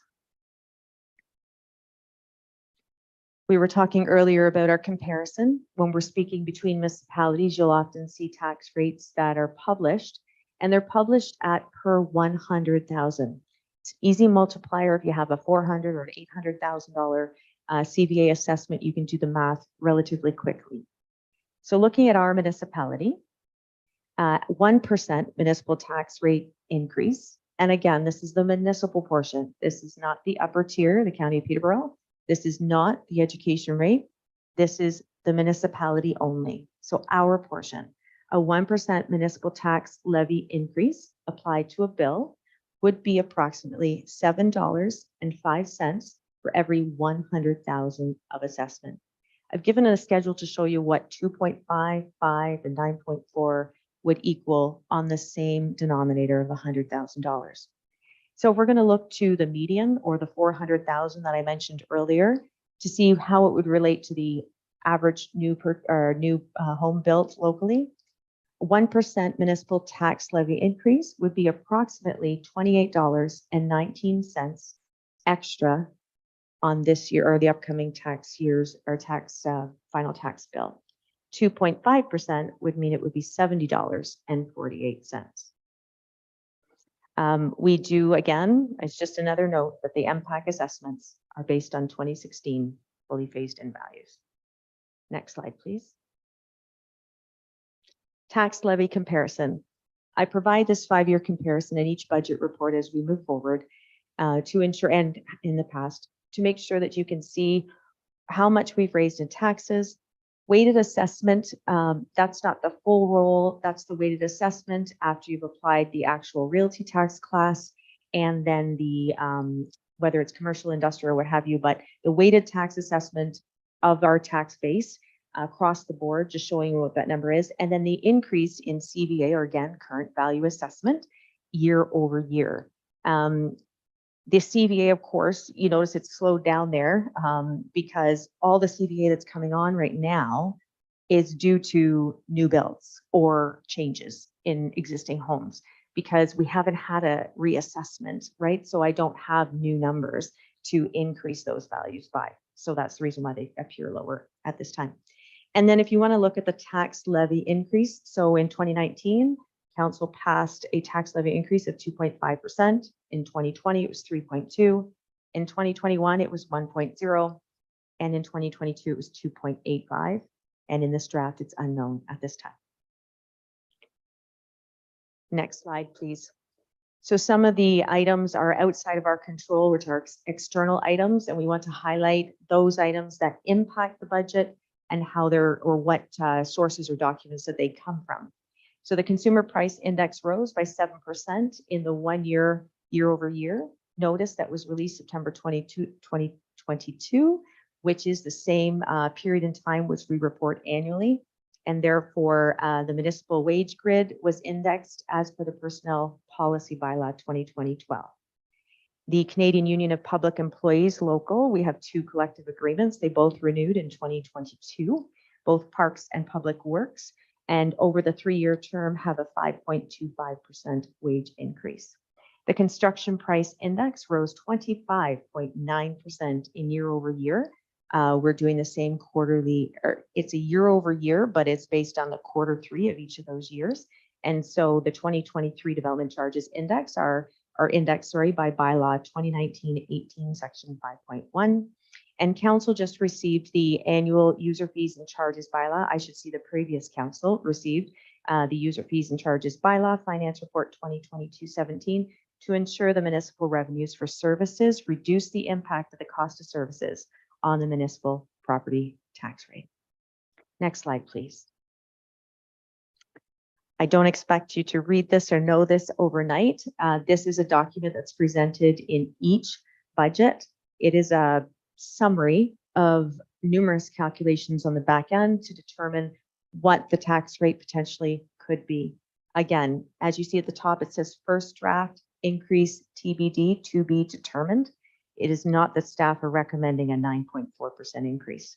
If you look towards the bottom, however, that's where it's showing you the year over year change and perhaps how the impact would be across all of our different realty tax classes and qualifiers amongst the municipality on the tax roll. And when I mentioned earlier, we're at approximately $1.7 billion in MPAC assessment. In the very center of the screen, you'll see it's grayed out, and towards the bottom, that's where I'm pulling that number from when I speak to that. Next slide, please. This is an overview of all the documents that staff have at the management level, all the submissions. It's all pulled together to try to summarize it into one table. Again, no expectation that you know this in depth, but we're just showing you how everything ties together in both operating capital, how much we need from a tax levy, how much receiving from grants, what we're receiving from revenues and reserves. Everything, of course, balancing because we do not run a deficit at the municipality. If you look below in the box where it says 9.4% residential tax rate increase, and it has a note without further reductions. So if everything were left alone as it is, that's what it would look like. 5% would have a $464,000 reduction, 3%, 674,000 reduction, and so on as per the schedule previously provided. Next slide, please. So overall, our operating budget presented contains consolidated department net increase of 10.3%. 10.3% is the pressures that I mentioned earlier that come externally, internally, and forced through by bylaw. So we are bringing forward the best that we can do with the legislation and the policies. This budget document has not changed any level of service. The levels of service of past council have been considered and included in here. If there were a decision to cut a program or to change a level of service, that must come from council, not from staff. And therefore council then can direct staff and we'll take the appropriate action. The summary provides each department's efforts to maintain conservative budgets while adjusting through the delivery of services. The percentage allocations that have been applied across all departments. So rather than repeating these throughout the document, saying over and over again that each department faces these, this is the summary of that all departments are facing these. So source deductions are outside of our control in payroll, and therefore we must provide CPP, EI, WSIB, etc. So those all have been indexed in this budget draft. There's a 25% increase from the corporate insurance allocation as per preliminary estimates provided by the insurance company, again, outside of our control. 9% OMERS eligibility. So OMERS is the pension plan. We've always had OMERS here at this municipality. It's not within our control. 9% is legislated. It usually applied to full-time staff, and then part-timers had to qualify over a 2-year period with a number of hours. OMERS has changed that. As of January 1st, 2023, everyone, part-time, full-time, contract, are coming in with the opportunity, which means that the municipality has to match that 9% on all of those. That has also been included in this budget. 7% CPI wage indexing as per bylaw 2020-12, section 1214. Across the board, hydro, gas, and fuel, we have an increase of 3%. We do adjust based on actual numbers that do come in throughout the next couple of months and as we present to you. So those numbers do go up a little bit and down a little bit in certain areas, but we will continue to do that at a 3%. There's been a 2% increase on the VoIP landline phone services and internal allocation expense lines across departments. And debenture estimates have been included in this budget for the 3 capital projects approved by council, as mentioned earlier. Next slide, please. So this again is a summary document. We will go back to this when we are talking specifically with departments and reviewing in detail when we get to the discussion section. However, at this time, we're just showing the overview. When I mentioned the 10.3 being the consolidated department net changes, it's included there to show you where those changes are coming from. As a reminder, some of these increases, there are explanations provided for these in a summary format within the report, and we can definitely provide you more detail as per our discussions. And at the bottom or in the center section that's highlighted in gray, you'll see the different loans and the values that have been included in this first draft at this time. And that's based on when we can expect full build, estimating at a period of time when they'll come on. Then we have our consolidated, because we have to include the other areas, council, library, boards and authorities, police contract, etc.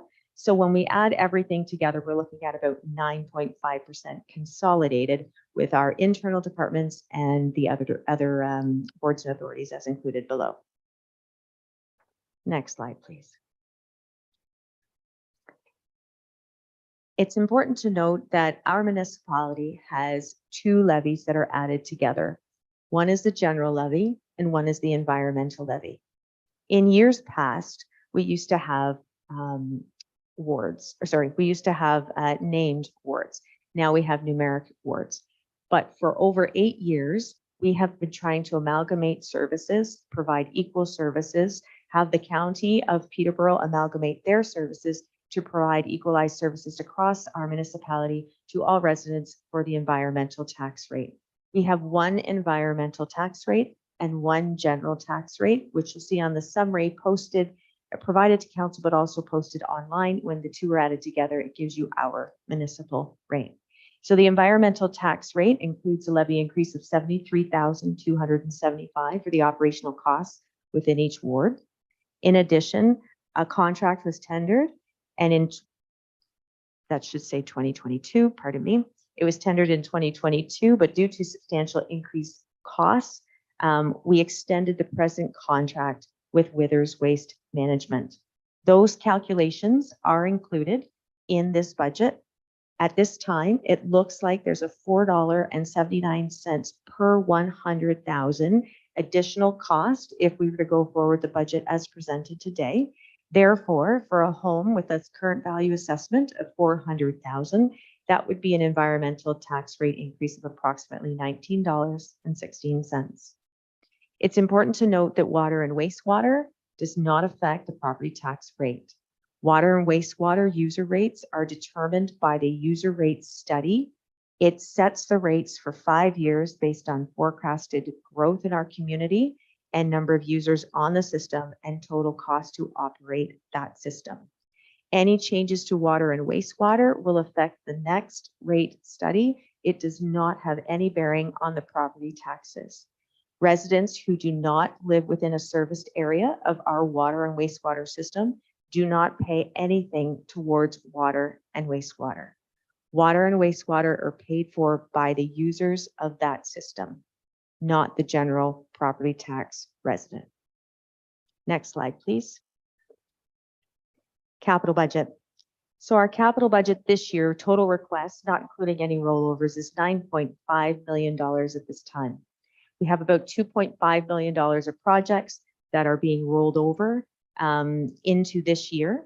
And then we have future year pre-approvals from past council that we have to maintain, and the funding is there as well. So we have basically 6.8 million in 2023 capital expenditures. We have reserves and other funding, grant, DCs, etc., that reduce it down to the $4.1 million.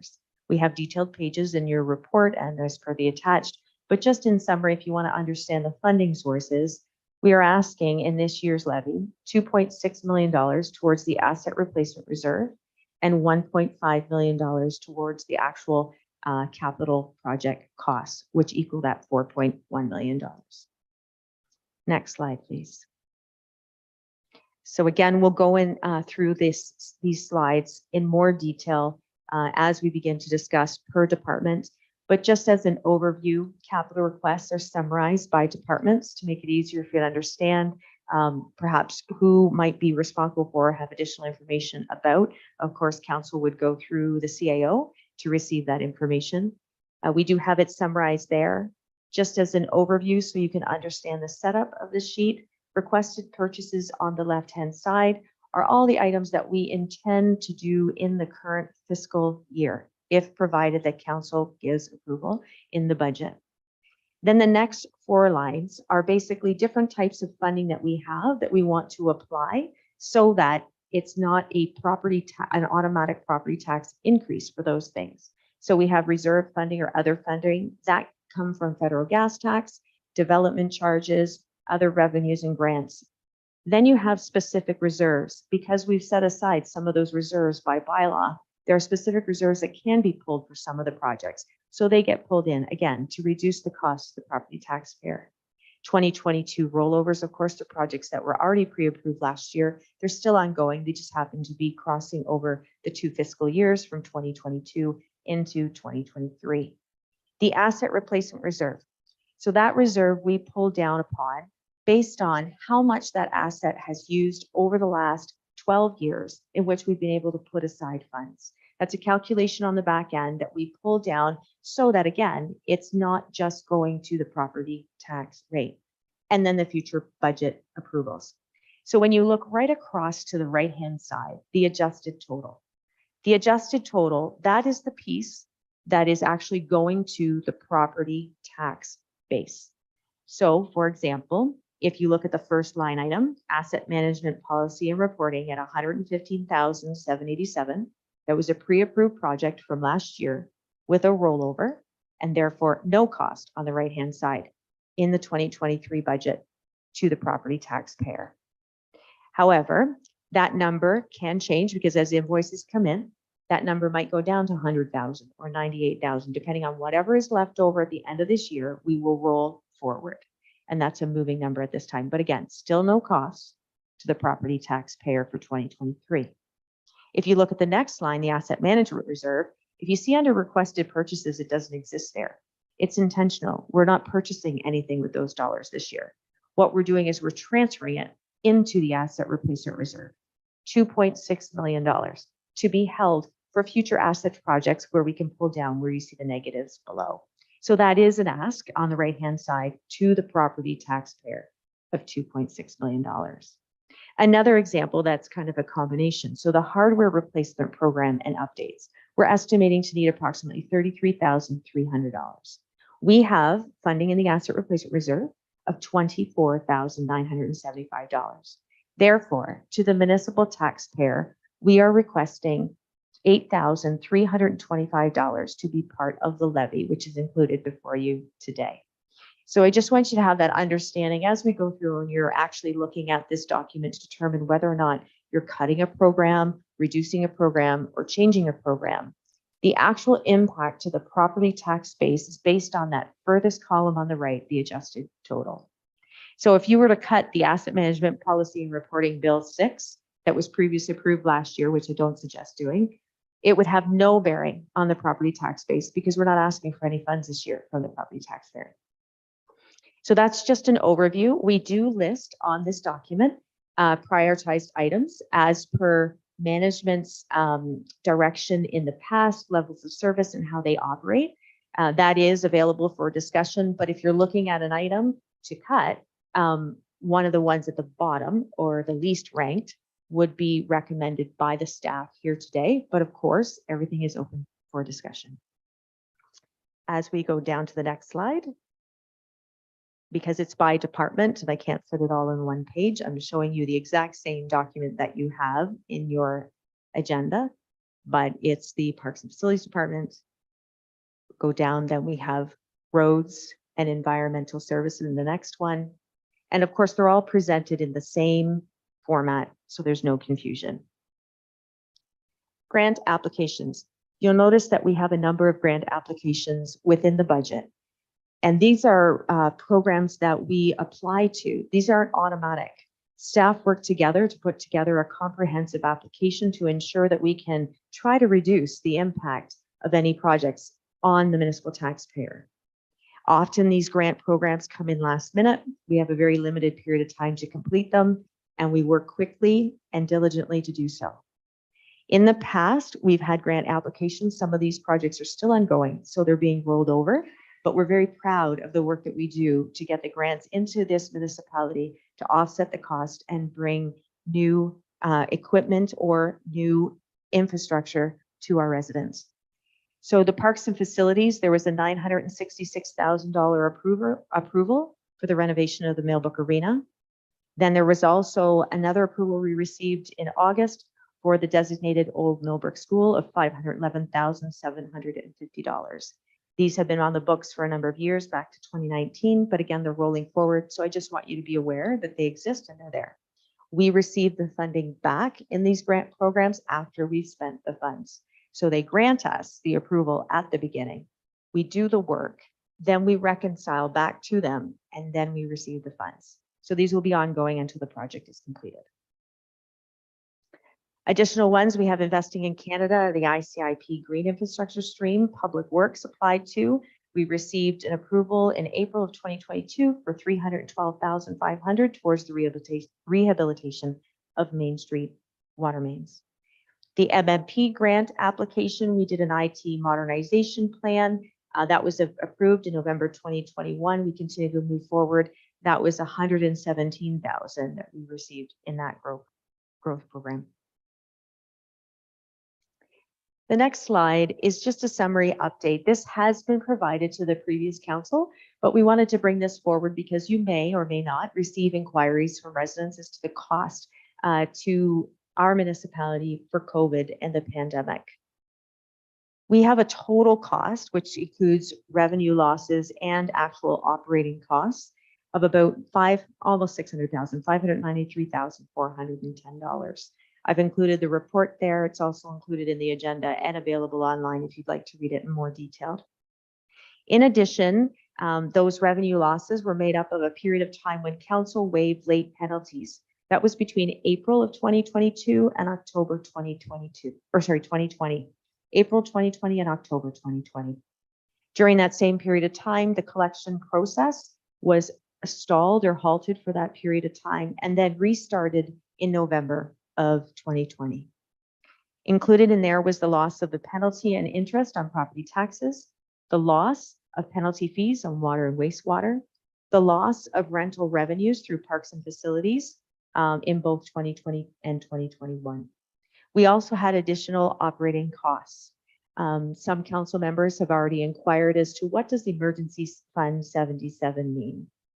As per our emergency plan, early on, we developed 77. 77 is another set of books that we actually have waiting and available if in the event that there's an emergency that we can activate for our staff members to ensure that invoices continue to be paid, but are also tracked, because often government programs for funding come in last minute and all of a sudden we have to report on these items. So they're tracked separately and brought over to the regular GL at a later date. However, that tracking is the Emergency 77 Fund, and that's where those operating costs of $193,160 were recorded through. We also received a total of $325,430 in funding to support some of our costs. So that $593,410 that I mentioned earlier is offset by the $325 received. Next slide, please. We had an additional impact when we thought COVID was done and we were finished with the 77, we had to reactivate. This was due to the May 21st, 2022 storm. This storm occurred Saturday, May 21st, and resulted in widespread power outage, broken poles and down lines, and damaged equipment across Ontario. However, the actual expenditures incurred by our municipality only totaled $83,315. And let me preface that, I don't mean only. $83,000 is a lot of money, but because it didn't meet the threshold, we could not apply for grant funding. We had to have hit 3% of our levy, which would have been $325,149 before we would be eligible for grant funding on the storm. So that $83,315 was paid for by this municipality without any funding received externally. Next slide, please. As mentioned earlier, water and wastewater does not affect the property tax rate. It's based on the user fees in the user fee bylaw. This is just providing you the same summary that we provide for capital requests in our regular budget to show you the projects that we're working for, the 2022 rollovers, and any other reserve funding available. So basically $552,670 on the right-hand side will be transferred from that legislated water and wastewater reserve to fund these projects and recorded. So at the next review in 5 years of the water wastewater user fees, we include where we've spent those funds, did they meet the projected values, and what the new rates will be based on the growth at that time looking forward. Next slide, please. So this is a much longer review of our budget. In future years, it will probably go a lot more quickly. However, this is a great point where we can stop. These are the recommendations at the front of the report where we were coming for direction from council as how to move forward. We will move into, and I'm not asking for any decisions at this point. This is just a reminder of what we're looking at. We will move into deliberation and discussion. However, I'll just read you those recommendations. The council receives the first draft of the 2023 budget presentation for discussion and education purposes. That council provide direction on the projects to be removed from future budget discussions to determine the municipal residential tax rate required to fund both the operating and the capital budgets. We do have pre-approval requests, which we can go through as we get to the capital budget. There is a pre-approval, and we do not, normally you have to wait until the final budget is approved before staff can move forward with any capital project, unless it's a rollover and it had approval last year from council. And so therefore, that is why it has to be included as a recommendation. Otherwise, staff cannot move forward on those, and we can talk about those in further detail. but I'll just read them to you. The council pre-approves the public works purchase of 1 replacement vehicle for the 2010 John Deere grader and 2 new vehicles, the International Tandem Truck and the new Trackless MT7, with upset limits as identified in the 2023 capital budget due to limited stock availability, extended delivery times, and to gain the optimum purchase price for the municipality in an early tender releases. And number 4, that council pre-approve the Public Works Main Street water main and road works with upset limits as identified in the 2023 capital budget due to the pandemic, limited stock, and extended delivery times with early tenders to gain an optimum price. That's the end of my presentation. Thank you, Ms. Pope. Very informative. And so we are going to come back to discuss a lot of the minute details in here in the formal budget presentation, but that's a high level summary. So I guess we can turn it over for questions with regards to the contents of the summary at this point. Members of council. Councilor Natchoff. Thank you, through you, Mayor. Just 3 questions, kind of simple ones. The first one, when you were speaking of the reserve fund that we carry, where does that money sit? Is it just sitting in like a tax-free savings account? Is it invested in like short-term bonds, or like, I know the money needs to have a certain liquidity to it to have at it, but is it all just sitting in a checking account, or? Through you, Chair, to council. So no, it's not all just sitting in a checkings account. We actually deal with one funds because we have legislative requirements. We can't put any of our funds at risk as per the Municipal Act. And so therefore, one funds is our primary where we do invest those funds, and that's annually we take a look at that, and then some in our general fund. So it's a bit of a combination. Yeah. Thank you. Other questions, members of council?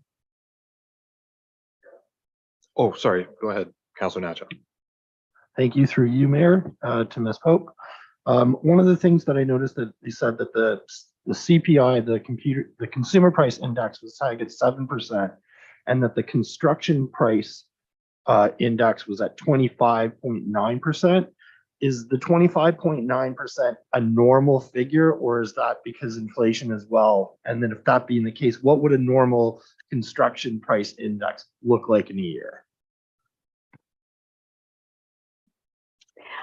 Great question. So they are very 2 different indices for sure. The 25% is very abnormal. Last year it was quite high, but I'll go back and I'll look at that in the break, and that way I can come back with actual numbers, because we have to index our development charges annually based on that. But between 4 and 8% would have been considered high in the past. And so anything above that, we're at 25. That's very, very high and significant, and definitely inflation and other factors are included in that. Thank you. That's what I was thinking, and you're referring that. Last question to you, Ms. Pope, as well. In respect to the COVID-19, so it was 193,160 in operating costs.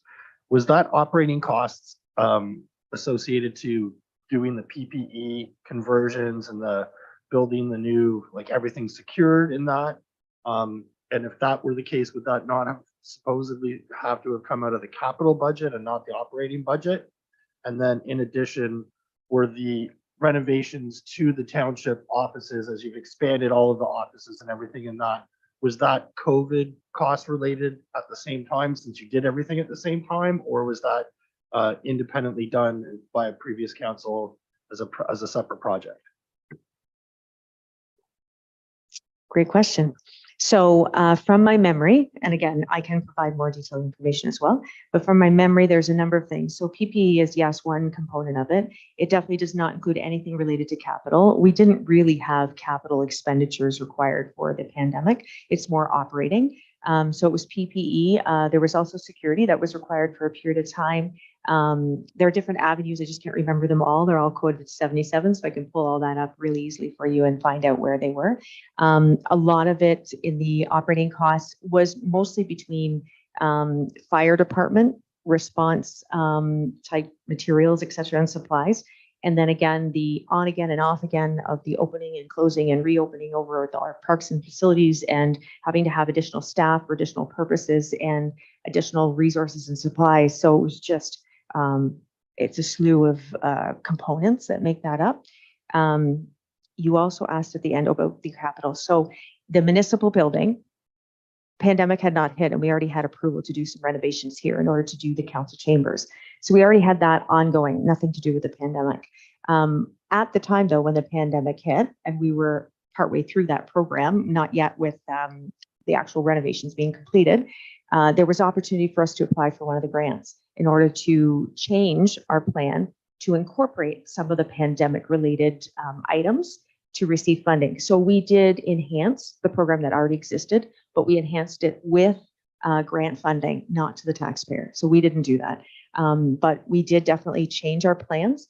I'm sure the CAO can speak to some of those changes, but the carpet and the flooring and the directional way in which we were closer together, further apart, making sure there's direction for the public to come and enter this actual council chamber here, those sort of pieces. Through you, Chair. Thank you very much. Thank you, Councillor Nantoff and Ms. Pope. Other questions? I have one, so while people are cultivating their own, I'll take a stab at one. With regards to the increase in CVA year over year, as MPAC alluded to in their presentation, without an increase in the assessed value of the residential component, other than these nuanced new construction or building permit enhancements, this 0.5 that we're forecasting now, is that a percentage that we expect to know? Is there going to be any adjustments to that? And like, that's just a rough estimate at this time. And then when year end, obviously we'll have the final installment or the final collection of all of the permitting changes.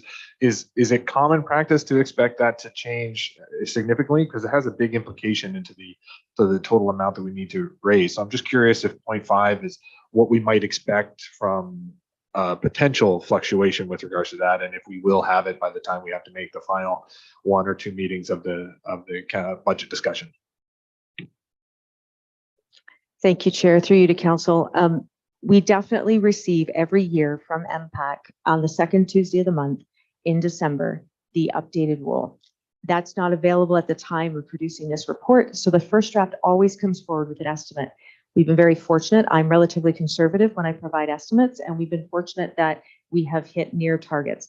We are in a bit of a flux in the environment, so I'm not going to stand behind the estimate and say that it's definitely going to be what it is. But your next revision on the second draft will have the actual, which is a much better picture, and that's something we can discuss. But just remember, even with that, that doesn't include all the changes that are going to happen in the future in the backlog. And MPAC 2 has a cutoff date. So their roll total is back in, I'm going by memory, but it's in October. The cutoff for the roll, yeah, October. Do you remember the date? 29th. Okay. Okay, October 29th. So just think about that. Anything that happened after October 29th up until today is not even going to be reflected in the number that I'm going to bring to you in the next draft, because they have to have a cutoff too. But then, we update, of course, because we have to do it in the roll, but we're always moving with these and ever-changing environments. So I will have a more concise picture. The one that we carry forward year to year is based on the MPAC final roll total, which will be presented to you in the second draft. Yeah. Thank you, Ms. Pope. Questions, members of council? We have one more presentation before we get into the nitty-gritty of the budget. Any further questions for Ms. Pope at this time? Seeing none, just to make sure that we cover all the bases, we're going to add a motion to receive the first draft budget training presentation from Ms. Pope. So can I get a mover and a seconder for that? Councillor Natchoff, Councillor Byrne, all in favor? That is carried. And then last but not least, we will look for a motion to receive that presentation information. Councillor Natchoff, Councillor Byrne, all in favor? That is carried. Thank you very much for that high-level summary, Ms. Pope. We look forward to future conversations about that in the not-too-distant future. But now we move on to item 6.3. Ms. Buckborough will be presenting the Cavan Monaghan Public Library Board. Welcome.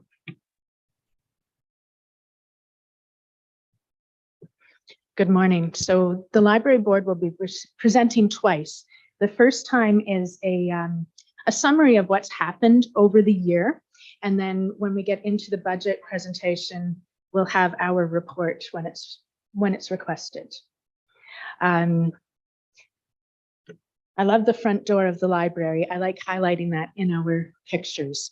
If you want to move to the next slide, please.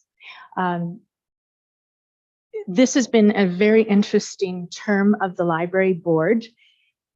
Pandemic planning was not on our radar, nor were the many resignations of board members, and therefore the many midterm additions to the board. The board has 6 members appointed by council plus 1 council representative for 7. And in the last 4 years, 5 of those members have been changed out. And so we've had very little continuity. And so it's been a very interesting time with the board. Despite the pivots required to deal with this, the board has dealt with some big topics over the term, especially in the past 2 years. We finally settled pay equity. We hired a consultant to assist with long-term planning and created a strategic plan to help direct the future of the Cavan Monaghan Library. The next slide, please. In, I think it was March 2022, we presented a high level of the library strategic plan. Because of all the changeovers, we've been struggling a little bit with implementation. We chose to not pay to have the consultant help with that. We've been trying to do it on our own. But we've been still using this document as a way of guiding what we've been doing. There are 3 directions in the plan. I handed that out at the onboarding. You received a copy of it. The 3 tenets are optimizing spaces, maximizing services, growing partnerships, and funding. The strategic plan guides how the library prepares for growth in the township, adapts to new trends, and fosters new partnerships. 2023 will see how we build on what's been accomplished and growing for the future.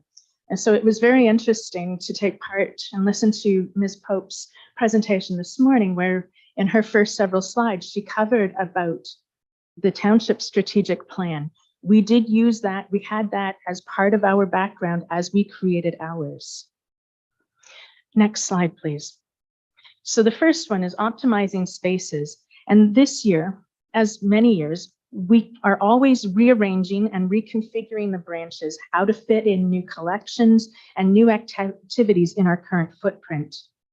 An outdoor gazebo was set up at the Bruce Johnston branch. It was donated to the library and provides much needed shade in that park, as well as dedicated outdoor space for children's programming in the summer.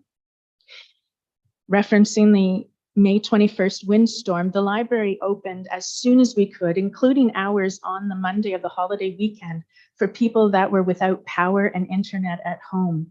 The Bruce Johnston branch was closed for almost 5 days because of the windstorm damage in that part of the township. We saw a lot of home-based business owners who, for many reasons, homeschooling, like school closures, etc., were using the library to run their home businesses, especially if they needed to do conference calls and things like that, and there was activity going on in their homes. And we continue to improve our virtual branch with updates to the website and adding new resources. Our 2023 goals are to continue optimizing our current spaces while assessing the space needs for the future to match with township growth projections. We are also increasing the virtual branch. At the onboarding last week, I mentioned about our Dial a Story. That is already up and going, but we have also put in for getting LinkedIn Learning, which used to be called lynda.com, and Creative Bug, 2 interesting new e-resources to offer to our community. Next slide. With maximizing services, we are always listening to the public, what they want. Book clubs was something they asked for. So we have created one. We've had 3 meetings so far, and we've had 8 members in attendance. Interestingly, not the same 8. Some of them overlap. We have about 14 on the list. And so we've seen many different people at these book club meetings, just not the same ones.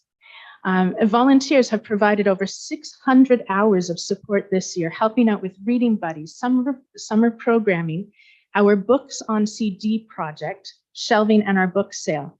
Now, the book on CD project, I received a donation of $3,000 100,000 books on CD from a gentleman in Toronto who had a talking book store, a chain of stores in Toronto, and he closed down and wanted somewhere to give these. So they are currently in the Millbrook branch. We had 50 some boxes that needed to be emptied, sorted, categorized. And so we're still in the midst of this, but we've had an awesome support from the community in helping go through these. Our Community Threads group has supplied over 200 twiddle cuffs and lap blankets to community care to distribute to people with dementia.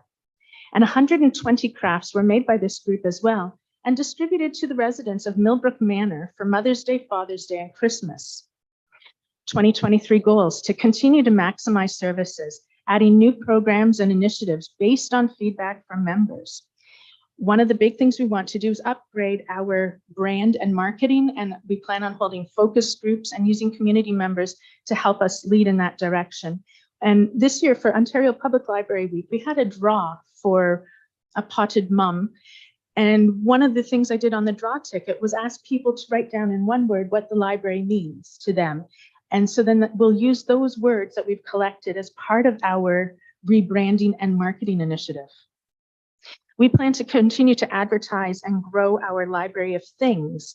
Members will be able to, and already they can, unusual items such as literacy support materials, provincial park passes, puzzles, knitting needles, crochet hooks, hammers, soprano recorders, you know, the squeaky ones that you use at school, and a crock pot. We also plan to modernize our resources by upgrading our IT through a managed Wi-Fi system and new computers for the public.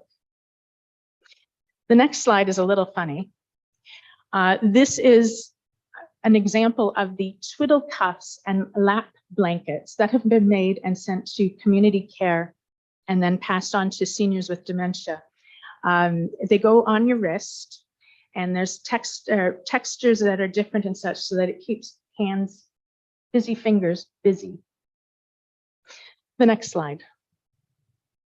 Growing partnerships. We are growing a partnership with Christian Horizon Homes. We are offering a welcoming space for those in their day programs, and we are exploring social opportunities with Centennial Place. We welcomed the grade 3s from the Millbrook Cavan School, South Cavan School, and hosted a tech time at the North Cavan School. We took in our robot, our iPads, and different things like that, and the kids were able to play with them at the North Cavan School because it's not quite as easy for them to get to the library with busing and all. We took part in the kindergarten orientations at both of the schools in the township, making parents aware of the literacy offerings at the library. We often attend the BIA meetings, not today because I had to be here, and we take part in some of the downtown activities. It's been a little harder for us finding enough staff to be able to do that on evenings and weekends, but we hope to get back to it in 2023. And our goals are to continue to grow and strengthen our existing partnerships and to look for more agencies and organizations with whom we can partner and to provide more services. One of the key things in our strategic plan is to try and not duplicate services. And so we are having a lot of conversations with the Early On Center, making sure that we're not offering programs at the same time that they are and adjusting our schedules to work with what they're doing. We also want to dedicate staff time to attracting and organizing volunteers and fundraising initiatives. And then for our last slide that I have on here, I just wanted to show that over the past few years, we have had reductions in our budget for purchasing our circulating material. And so it shows how much we spent 2019 to 2022. 2022 is up to November 25th on our budget, our finances. Being a smaller budget, smaller organization, I can run my reports up closer to the time as opposed to using October 31st as my deadline. Over the last 3 years, we have been using an organization called White Hots for purchasing our books, which is leading to lower costs per item because we get a 40% discount. We'd been using another company, but their lead time was 3 to 6 months on ordering, and people don't want to wait that long. So we were defaulting and purchasing a lot of material through chapters. And so that's why back in 2019, costs were higher. And so we've been trying to bring costs down by ordering more through White Hots. And then our circulation numbers. Physical items are still very important. Pre-pandemic, we circulated 38,000 physical items, that's books, DVDs, and such through the library. This year, we are on track to be above 2021, just shy of the 2019 numbers. And as you can see, the virtual branch numbers, so that is Libby, Overdrive, eBooks, Hoopla, Canopy, the different services that we've been paying for, those numbers have been steadily increasing. And so our total is coming up to a nice, healthy number. The pandemic, of course, really made a change in how we did things. So 2020 and 2021 have odd numbers, but they're coming back up again. The final slide is just another picture, the inside of our 2 branches, which we always get compliments anytime people come into them that they love the hominess of the branches, the warmth of our staff, and the breadth of our collection. So the strategic plan sets out what we're planning to do from now, from 2022 to 2028, and the budget helps us to support that. Thank you, Ms. Buckborough. So that is the conclusion of the presentation. Any questions for Ms. Buckborough while she's here? We will, I believe, we're sticking around for the budget conversation or? Okay, very good. So any questions that pertain to the presentation thus far, if there's more fiscally minded questions, we can get to those when we go through the granular budget, if that's okay. Questions, members of council? Seeing none, I think you're okay for now. Thank you, Ms. Buckborough. Appreciate it. It seems, so that's, so I guess we need, first of all, a motion to receive for information that presentation. Deputy Mayor Huntley, Councillor Natchoff, all in favor? That carries. That concludes the presentation components. I think it's a bit of a natural break here before we start into the budget. Maybe we'll break for lunch now if council is agreeable to that. It's a bit early, but is that acceptable for everyone? Very good. Okay, so we'll recess for lunch and then we'll come back and we'll get into the nitty gritty with Ms. Pope et al. Thank you. Pardon me? I think about half an hour is usually what we do if possible. So we'll try for that. Very good. Thank you.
2 minutes.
Welcome back, everyone. Sorry we were a bit longer with our recess than we anticipated, but we're back now to recommence our budget discussion for today.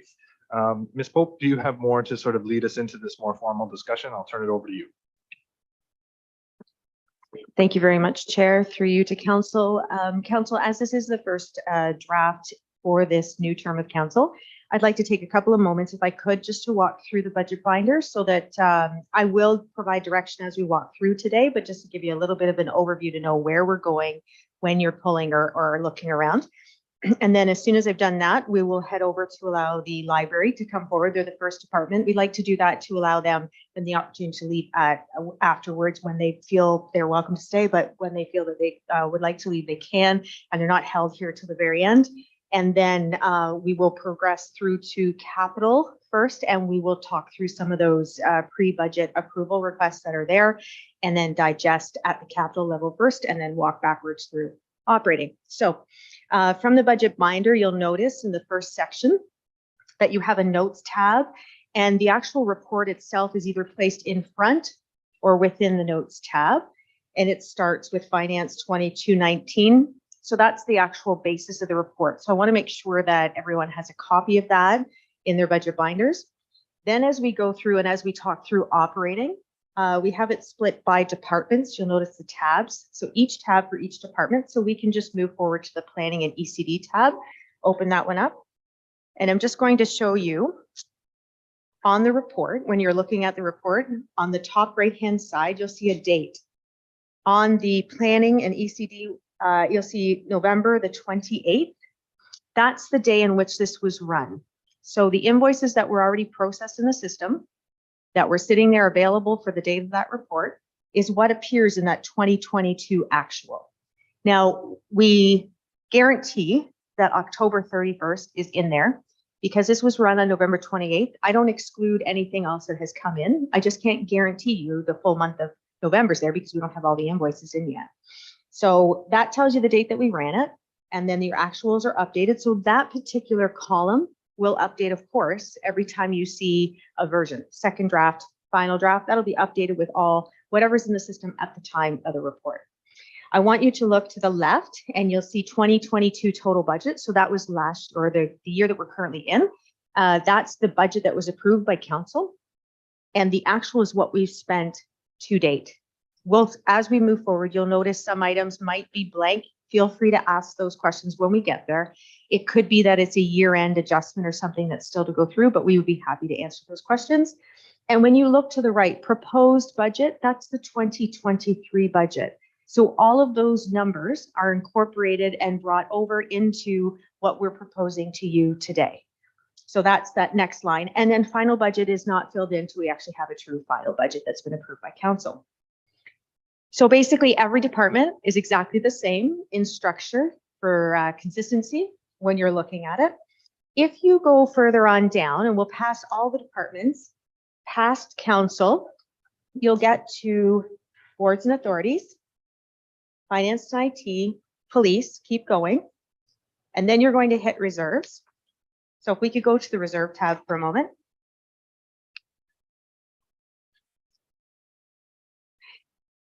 So on the reserve tab, that's the 2021 year-end reserve balance that was audited and presented to council in July. showing where audited we got to at the end of the year. We're in 2022, and unless a project is completed, I can't tell you if I'm going to move funds or not yet till the end of the year. So we will have updates in the final with estimates, but I can't provide you to date because if we don't move forward with a project, then I don't need to withdraw those funds from the reserve that year. Perhaps it might be a rollover into the next year. So for clarification, this isn't an error. It is intended that it is 2021.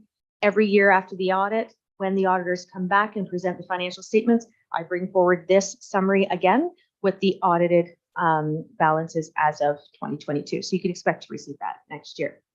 Then if we turn the next tab, you're into your capital pages. And in your capital page is where you have the summary by department that I just briefly touched on in the presentation.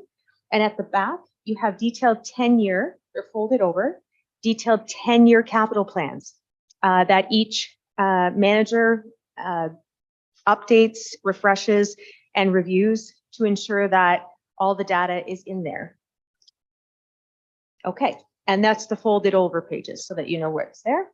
And then at the very back end, you've got water, wastewater. Again, that's not set by property taxes. It doesn't affect the property tax rate. That's the user fees. There's a separate water, wastewater capital budget and a separate water, wastewater operating budget.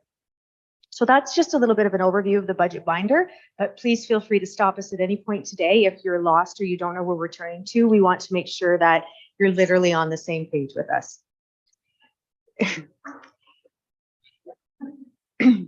In addition to that, library, if we could go to the boards and authorities, I just want to explain because there's a few extra documents in there and I don't want anyone to be lost by that. So let's turn to committee, boards and authorities.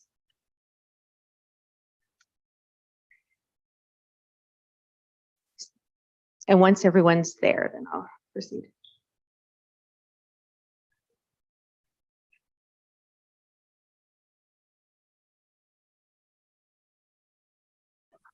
So boards and authorities is just after council tab.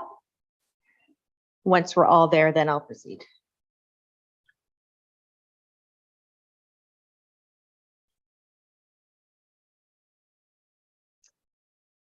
Okay, are we all there? Okay, so on the boards and authorities, the library requests from us a capital and an operating levy, and we have to record that on our side, which affects our municipal tax rate. But the library has their own set of books and their own reports and statements, and they manage their own finances. So therefore, they print from their system additional sheets that look very much like ours because they use the same software. So I want to identify the difference so there's no confusion. So if you look at the very first page under boards and authorities, you'll note at the very top of that page, it says Township of Cavan-Monaghan General Ledger. It says Township, not Library. When we flip to future pages, you'll see that they say Library, and that's coming from their financial system. So Township of Cavan-Monaghan, our financial system, Library, their financial system. And then if you look at the first department under ours, so that first page that we're still on, 4120 Library Board Requisition, you'll see a number of items listed there, where at the total of that 4120 Library Board Requisition, it's showing a proposed budget of $401,450. Okay, I'd like to walk through our side of what this means and how it sets against the tax rate. And then we'll move over to invite the library to come up and explain what is made up of those requests that they bring forward to us today. So if we're okay to proceed, the library, part of the budgeting and audit procedures is it's a requirement in order to identify the components that the municipality does on behalf of the library, even though the library is not administering necessarily all the components. So when you see allocated on those first three lines under expense, so it's 01, 4120, 3000, 3121, and 3201, it says allocated payroll and IT, allocated audit fees, allocated insurance. When it says allocated, we're doing it on their behalf. It's being charged to one of the other departments and then moved over here for the components that belong to them. That is not something that the library came to us and asked us for additional funds above and beyond their levy. It's the cost of what the municipality is already doing on their behalf, but we have to show it identified for the library. So we're proposing that between the payroll charges and the IT charges that we do here and manage for the library, It's $4,266 in the budget. The audit fees were estimating at around $37.84 and insurance estimating at $8,811.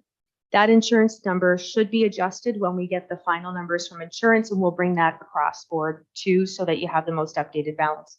So those three are not directly coming from the library board. It's a representation of what we at the municipality are doing here and the costs that are incurred on their behalf to do so. The next two line items down below, library board operating levy, and library board capital levy, they're the two components that they're here today to request to be included within our levy. So they're asking for $328,030 for the operating levy. And their capital levy, it's a component of two. So you'll see $61,559 for capital, but then up above, they're going to transfer in to offset some of that cost, $5,000 from the development charges. So you have to look at the two pieces. The development charges, the line above that says -$5,000. And that's applied. Development charges are not applied to operating, they're applied to capital. So then it's the net difference between the two. So if we look at the allocated costs the municipality provides, plus the operating levy that they're here to request, plus the capital levy that they're requesting, the total amount for that department is $401,450. I'll come back to boards and authorities to explain the other areas later. But what I'd like to do is have you change the page, just move a little bit further on till you get to the one that says library at the top. It should be immediately following. Just want to make sure everybody has that. You're still in boards and authorities. Just moving the page over, and there should be one that says library.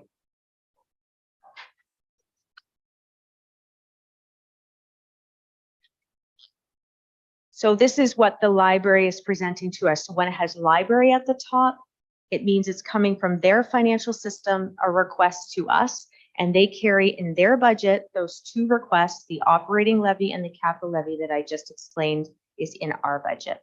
Okay. All right. So I would like to welcome the library board or CEO to come back and speak to her budget and the detailed pages and her documents. In the library presentation earlier, do you have any pages that you want pulled up? No. Okay. All right. So we can turn to that page and welcome Carla.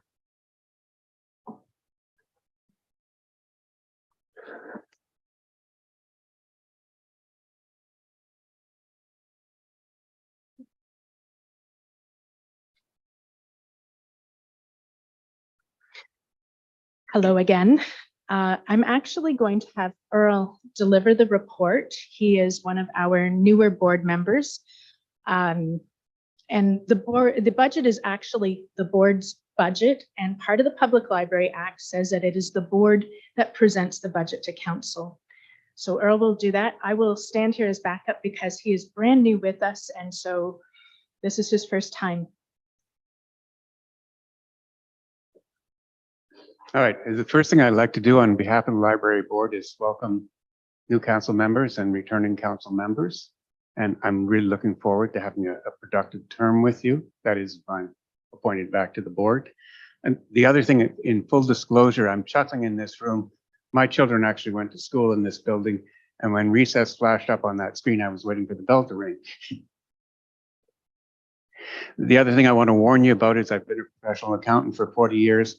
And the last thing I'm going to do is bore you with numbers. You know, I'm really tired of people's eyes glazing over.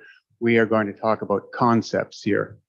Now, what Carla talked about this morning, we have three places where we have a need, that's staffing, resources, and spaces to provide services to the community. And I am going to break the budget down just for my own purposes into three, which is wages and benefits, other operating costs, and capital. I want to address those three issues separately. The first one I want to talk about is wages and benefits, and I really appreciate what Kimberly Pope did because she did all the work for me. I did a calculation, and something like 88.3% of the library's operating budget is staff. And what she told you applies to the library. We cannot control the cost of our staff. There's pay equity legislation but we are subject to the same way municipal staff are. So that when you look at our budget and see we need something over 10% to cover wages costs, we are not in control of that. Now, I know you can tell me that over the medium term, we could be open fewer hours, and that's a possibility. But we could also take the ice out of the arena a month early, or we could close the transfer station on Friday. You know, those things, I guess, are up for grabs. But my point is, we are providing a service, and I don't think we should have a knee-jerk reaction that says, in order to meet, if our budget is too big, we should cut hours. And something I think you should know, I hope I'm not talking out of turn, is the library does not have any full-time staff. You know, we've been so cut to the bone that everybody is part-time. And I mean everybody. Now, moving on, we go to our other operating costs, and that's a very small number. I think it's under 50,000. It's hard to talk about saving money there. And what you see when you look at it is the only increase is trying to increase our computer infrastructure. If you look at what we're doing, we're actually looking at going to high-speed fiber internet and contracting out to have new Wi-Fi systems put in and maintained by that contractor. Now, what it's actually doing, it's not necessarily increasing our cost a whole bunch because there's no request on the capital side for new modems and things like that because we're having it all in one package, and we think it's good value for the township. I don't think there's a whole lot else in the operating budget we want to talk about, but you know, as an accountant, whatever other questions, if you see a number you want to talk about, let's talk about it. Now, item number 3 would be our capital budget. I think most of you know that we've gone for a couple of years without acquiring any new circulation materials. And if you look at the statistics we gave you this morning, you'll see our numbers are actually going down, which makes sense. If there's nothing new to borrow, people don't borrow it. You know, we like to think we're a living, breathing organization. We need money to buy books, and we're looking to council to provide that money. The other part of our capital requests is keeping our computer systems up to date. We want to have high-speed internet, not dog-slow internet, because you know people come to us. And the same thing, we want to have up-to-date computers. And something else I want you to know is that we talked about buying 2 computers a year for 5 years, which would look better on everybody's budget. But the problem is we don't have dedicated IT support. And that would mean that we have all of our computers are different, and it makes it a whole lot more difficult to maintain the system. Now, there are other things in your report that probably I want to say you don't want to look at. There's a whole page here explaining what happened to our reserves last year, and what new people on council want to know is we don't have any reserves. They're all gone. All of our reserves went to paying off our pay equity settlement. And previous council was quite adamant that the library shouldn't have reserves, which is fine. You know, we can operate without reserves, but that is a two-way street. And you learned this morning in some of the other presentations. If we're an independent organization and we don't have any reserves to cover us in the event of something unusual happening, we're looking to council to help us out, because otherwise we're closing the doors and laying people off.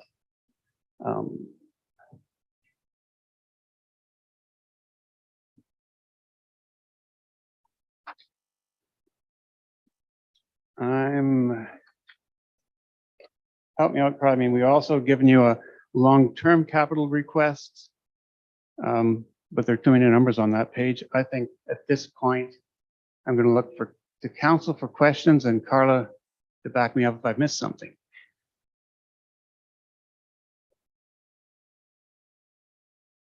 I think Earl covered most of it. It's always difficult, especially with a new council, knowing what you want, what you need, and without having had any conversations beforehand.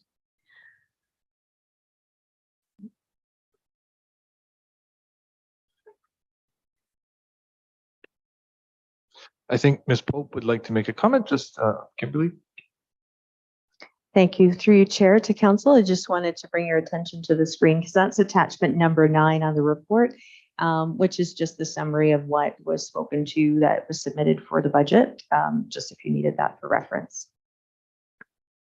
Thank you, Ms. Pope. Was there anything else, Carla, or are you turning it to council now for questions? I just want to make sure. Okay, perfect. Members of council, questions for the library with regards to the contents that they presented today? So open for comment.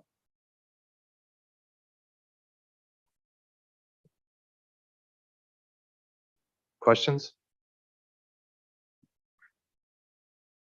I'm trying to give council a bit of time. There's people turning a lot of pages, so bear with us.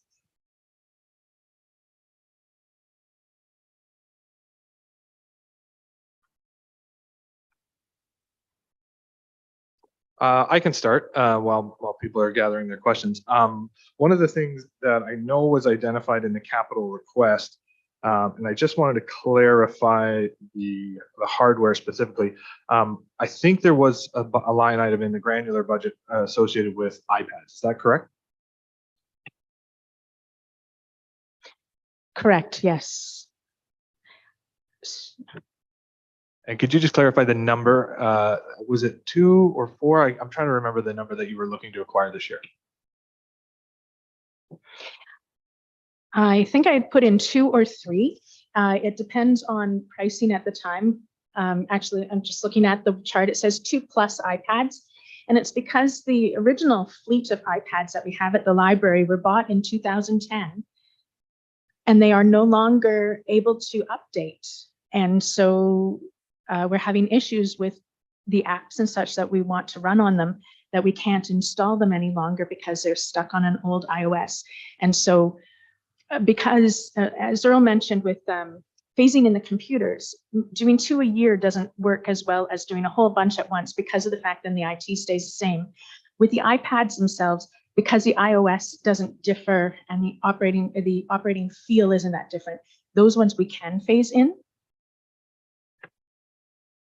Thank you. And I asked that question because in conversations with staff, and I think Kimberly, I'll probably go to you, if not the CAO might be able to fill in the gap. I believe our previous iteration of council and for the purpose of the election did purchase fairly up-to-date hardware from an iPad standpoint that I believe we now have no longer an internal need for. So what I guess Ms. Pope or Ms. Hurley, I think that we might be able to contribute to the library that very recently purchased hardware if it meets your purposes. So one of the directions might be to engage with staff and ensure that those might meet that hardware requirement, because it just so happens that we happen to have them available. So I don't think we need a specific motion for that, but just to I'll maybe ask Ms. Pope to speak to it briefly if she wouldn't mind. Thank you. Through you, Chair, to Council. We did have iPads that were utilized for election purposes, so minimal use on them as far as the voting, and they were in the kiosks. And so they are from the previous, and we reused them again. So they're about 4 years old, but we do have 4 of them. And the clerk's department has indicated they don't need new ones until 4-year term. So we're more than happy to share them with you if they meet your needs. That would be amazing. Anything that can run the current iOS 16, I think it is, will be more than sufficient for our needs. One of the reasons why we this became a bit of an issue is we use Square at the library for being able to do debit and credit transactions. And the old iPads that we were using will no longer run the Square software. So then we had some slightly newer iPads that we had bought specifically with a grant, and they have the pencils. And we've had to pull those ones out of circulation, out of use for the public, to use as our Square terminals so that we could continue that function. Excellent. So, oh, Ms. Pope, did you have a comment? Thank you. Through you, Chair, to Council. I believe we have them readily available. They're not in use. So you're welcome to take them, test them out, and see if they work before we get to second draft. And perhaps that can be an amendment that we can make for second draft and give you opportunity to look at them. Okay. Excellent. So we'll leave that for now, but you'll have those chats and you'll have those circulations, and we'll see, and that might be reflected in second draft as they're able to work and meet that requirement, and then we can update the budget in that regard. I think we have Counselor Natchoff, and then Counselor Byrne after. Is that correct? Okay, very good. Thank you through you, Mayor, to the library. So I'm just reading it here, and so one of the significant increases is to salary and benefits, with $30,000 increase going to permanent wages and then additional $20,000 to what looks like benefits. Can you speak to that, please?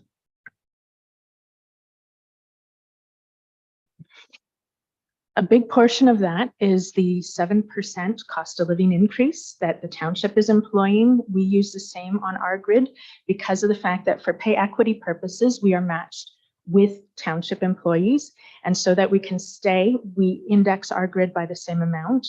A portion of it is also because of the fact that with the pay equity, there were some changes made to wages in the 2022 budget, or in the year of 2022.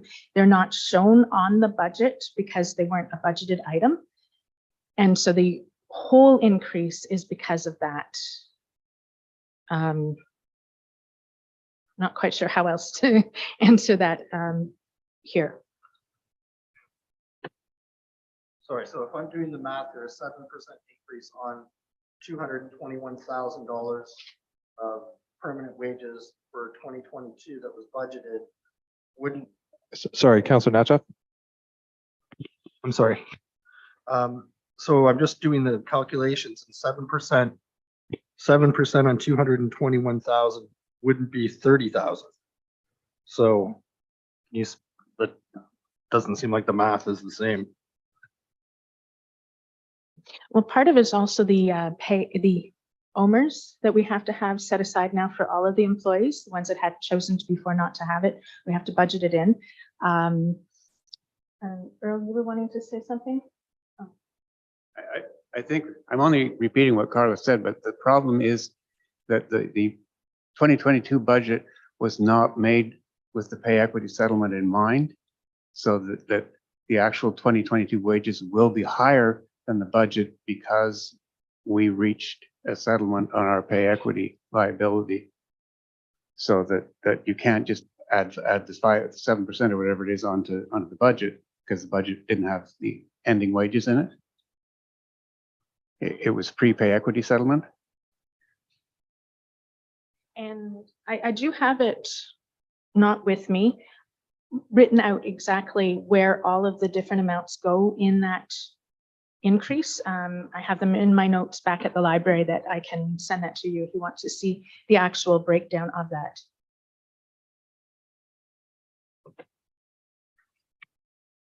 Thank you. Counselor Byrne.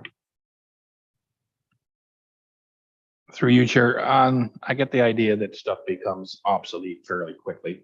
And that idea of building them as a unit, group, whatever, makes a lot of sense.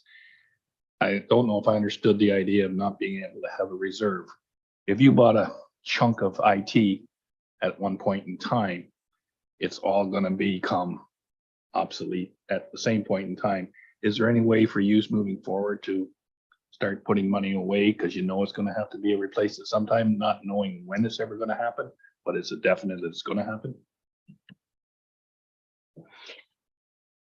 Through the mayor, we had actually started a reserve for that in 2018, but with the pandemic and such, the money that we had requested got taken out of the budget to create a reserve to replace the computers. And then the part that we did have was used in 2022 to cover the pay equity liability. Deputy Mayor Huntley. Through you, Chair, I got a couple of questions, I guess, to Kimberly. The 7% cost of living allowance, is that universal? Like, did we do that to all wages? Like 7% seems awfully high across the board. So our bylaw indicates that the CPI indexing is how the grid moves. So the grid has moved by 7%. That's correct. So everybody's placed on the grid. So wherever they're placed, they get moved. For the municipality, we have not done any step increases. So no official raises or move from step 1 to 2 or 2 to 3, etc. We've frozen that for the year 2023 because there is a significant change to our grid, but same for the pay equity and payroll legislation and keeping our grids in place. That's part of the bylaw. It's not only in part of the personnel policy bylaw, but it's also part of the council remuneration bylaw. So it's applied to the rates for council as well. It's right across the board on the wages grid.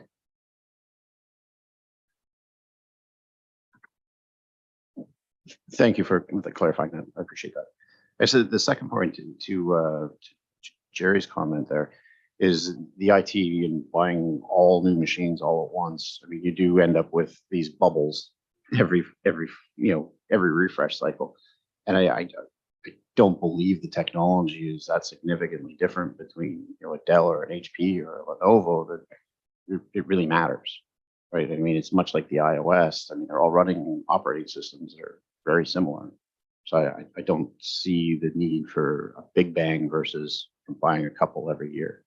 So I'm struggling with that one, to be honest with you.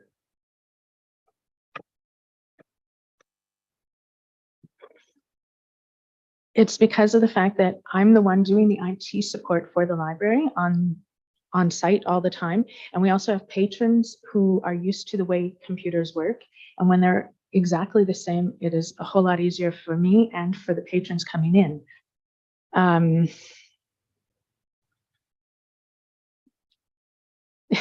not sure what else to say. No, that's what we're here to do, the conversations we're having. And I think you made your point, Councillor Huntley, or sorry, Deputy Mayor Huntley. Again, please. Did you have another question? Sorry. Just to follow up, Mayor, is I mean, the keyboard and the screen are the same depending on which, independent of each system. So that's why I'm a little bit confused. I mean, whether it's a keyboard, a mouse, and a screen, they're going to be the same. So I still don't see the logic in a mass refresh. Through you, Mayor. We actually had this purchase planned for 2021 and 2022 and have taken it out. And so all of the computers are now 6 years old. 6 years? 5 years. And so they're all getting to the point where they're not running as well as they used to be. And we're starting to see some power, not the power cables, they're not turning on. And, not the motherboard, but one of the other pieces. And it's at a point where they're not really worth trying to fix. And so it's cascading. And we're pulling old computers because I have I won't say a hoarding problem, but I do like to hold things and not get rid of them right away. And so we are pulling older computers, ones that we use, ones that were replaced by the ones that we're currently using, pulling those back into service to fill in while we're waiting to get new equipment. I believe Deputy Mayor Huntley has another one, and then we'll go to Councillor Nacho.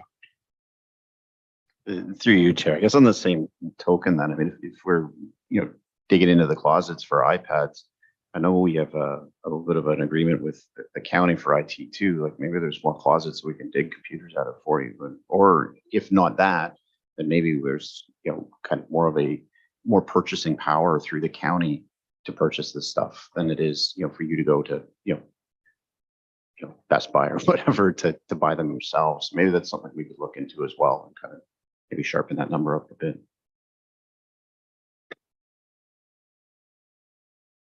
Through you, Mayor, to the library, would it also not be a possibility to solicit donations from your members for those people that are going to be, upgrading their computers? And, has that ever been a consideration that you've taken?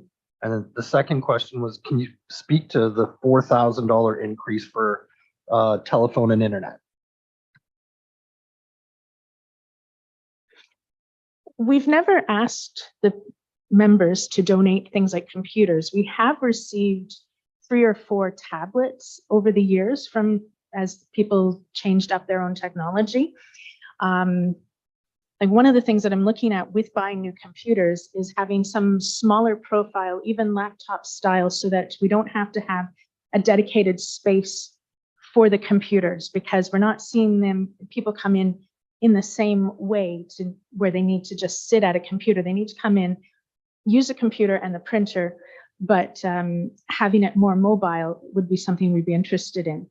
The $4,000 increase in the land telephone or the internet telephone is to support hiring the managed Wi-Fi system from Nexacom, where they provide the access points and are able to give me reports at the end of each month showing how much usage there is on the Wi-Fi system. Originally, I was planning on purchasing some equipment myself and having it installed, which would have had an ongoing fee, but the costs were coming in higher than what we anticipated. Through you, Mayor. So who currently is managing the Wi-Fi system? I am. Yes, I know that there is an IT management or service agreement with the county, but so far, anything that I've requested, what we do is so small scale that it's most of it I do myself. We don't even call in techs for the most part. We have some tech services donated by a computer company, but I do all of it myself. I believe Ms. Pope would like to speak to that as well. Thank you through you, Chair, to Council. We've offered to the library before, and it's available to them to participate with our IT contract because they will cover the library. They don't cover iPads or iPhones, but they do cover computers. So that is always available to you at any time to utilize, and we do have you as part of our contract, so feel free to do so as been offered in the past. As far as the purchasing, the county historically has been pushing purchasing to the fall. That order is already closed. However, they've told us in 2023 that we'll have more access to the vendor of record ordering with the reduced pricing, and we might be able to do that sooner. So if it's not something that has to be replaced, say January or February, we might be able to get an order in for you, and then you could use our vendor of record pricing so that you can purchase at a discounted rate, which again is another one of it's done through the county and it's managed by them. But you are more than welcome to use the county IT resources and not take that burden on as a library. We've included you since we started the contract with them over 40 years ago. So feel free to use that. Yeah. Councillor Nacho?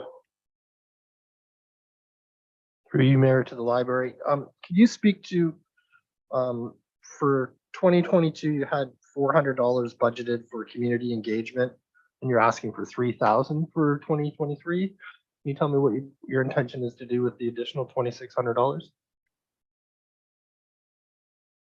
I have that outlined on page 2 of the report, that the increase for community engagement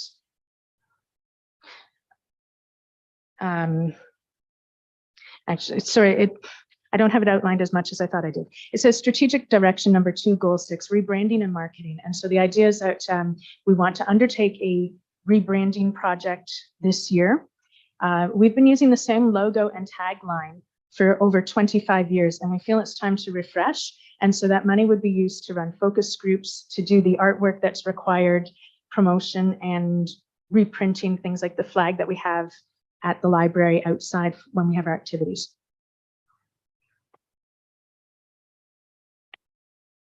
Through you, Mayor, have you looked at the opportunities of having students, graphic design students that would need to volunteer these services to, as part of their graduation requirements? I know that, a lot of that kind of stuff is available for, like, I use my business. We used a student to help with designing the website and all of that other kind of stuff. Through you, Mayor.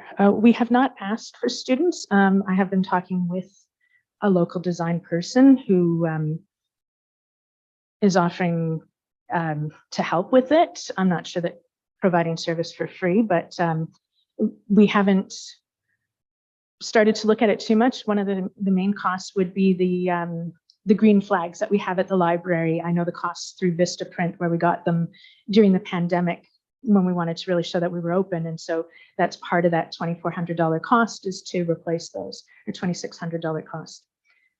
And I mean, it's only a small portion of that, but there's other kinds of, not letterhead, because we print that every time we print a letter. And so that's just a case of dropping the graphic on it, but just marketing and promotion. Thank you. Any other questions? Councillor Byrne? Through the chair, you mentioned something that kind of caught my ear about being able to track with this new IT stuff, the actual usage of online, whatever they're doing. Are you tracking any of that now? As far as like, just to see that there is that kind of involvement in the community? And can you even, does it even matter if it stays within the community when you're on that scale and you're on the internet? Anybody make use of it? Through the mayor. When I say tracking, I'm actually meaning just statistics and numbers. We don't count what people, we don't look at people's histories, where people have gone on the internet using the library's Wi-Fi service. The only thing that I need to, and I need to report it in my annual report to the ministry, is how many people use our Wi-Fi system. I have to also report how many people use our computers in the library. And right now, in order to do that, I have to go on at the same time of night, log into the routers at both locations and count how many people have been attached with the Wi-Fi. And so this managed system would help produce that as a report, as opposed to me having to go in every night and calculating that number. When it comes to things like our online resources, each of them have a dashboard in the background that show me how many people with our library cards are using the service. So like Libby, Overdrive, Hoopla, and Canopy. And so in my earlier report where I showed the numbers on the virtual branch, I can track those numbers, but I don't see where individuals are going on the internet using our service. Thank you. Other questions? Seeing none at this time. So I think we've given you a couple tidbits I think you're going to clarify, but also explore with staff.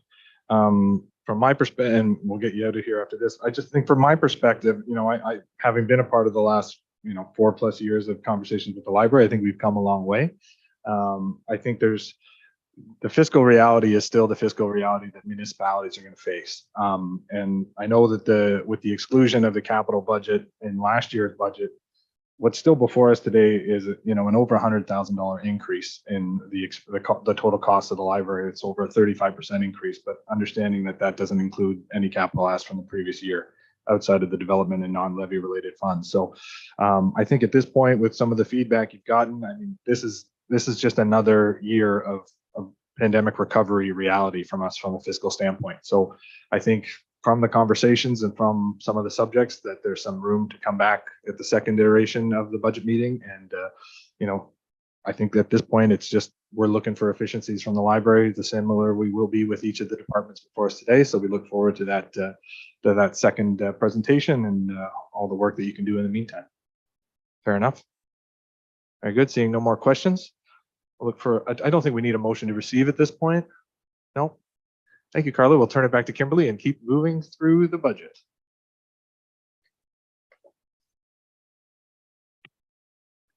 Thank you, Chair. So at this point, I'd like to move to take a look at capital first. I'd like to have a conversation about the pre-approvals before council today for consideration, and then we can go through the capital budget. That'll provide clear direction whether or not they can proceed with tendering, etc. So if we go to the actual report, and if you scroll down to the recommendations for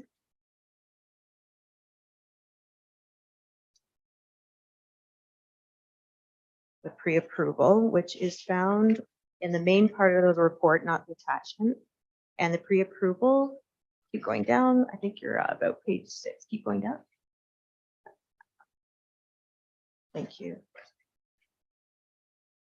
So 1, 2, 3, 4, 5, 6, about 6 pages down from there.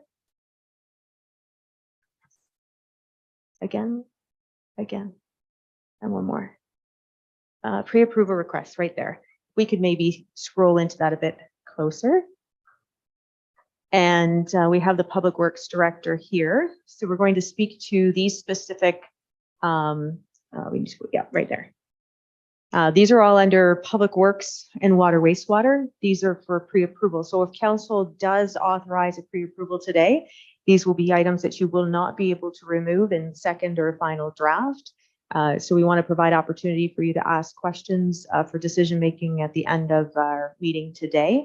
And the Public Works Director is here to speak to each one. So the first one being the replacement for the 2010 John Deere grader, the second one being the new International Tandem and the new trackless, and the third being the Main Street water main and roadworks. So perhaps Public Works Director would like to say a few comments before questions are received. Thank you, Kimberly. Through the mayor to council. Thank you.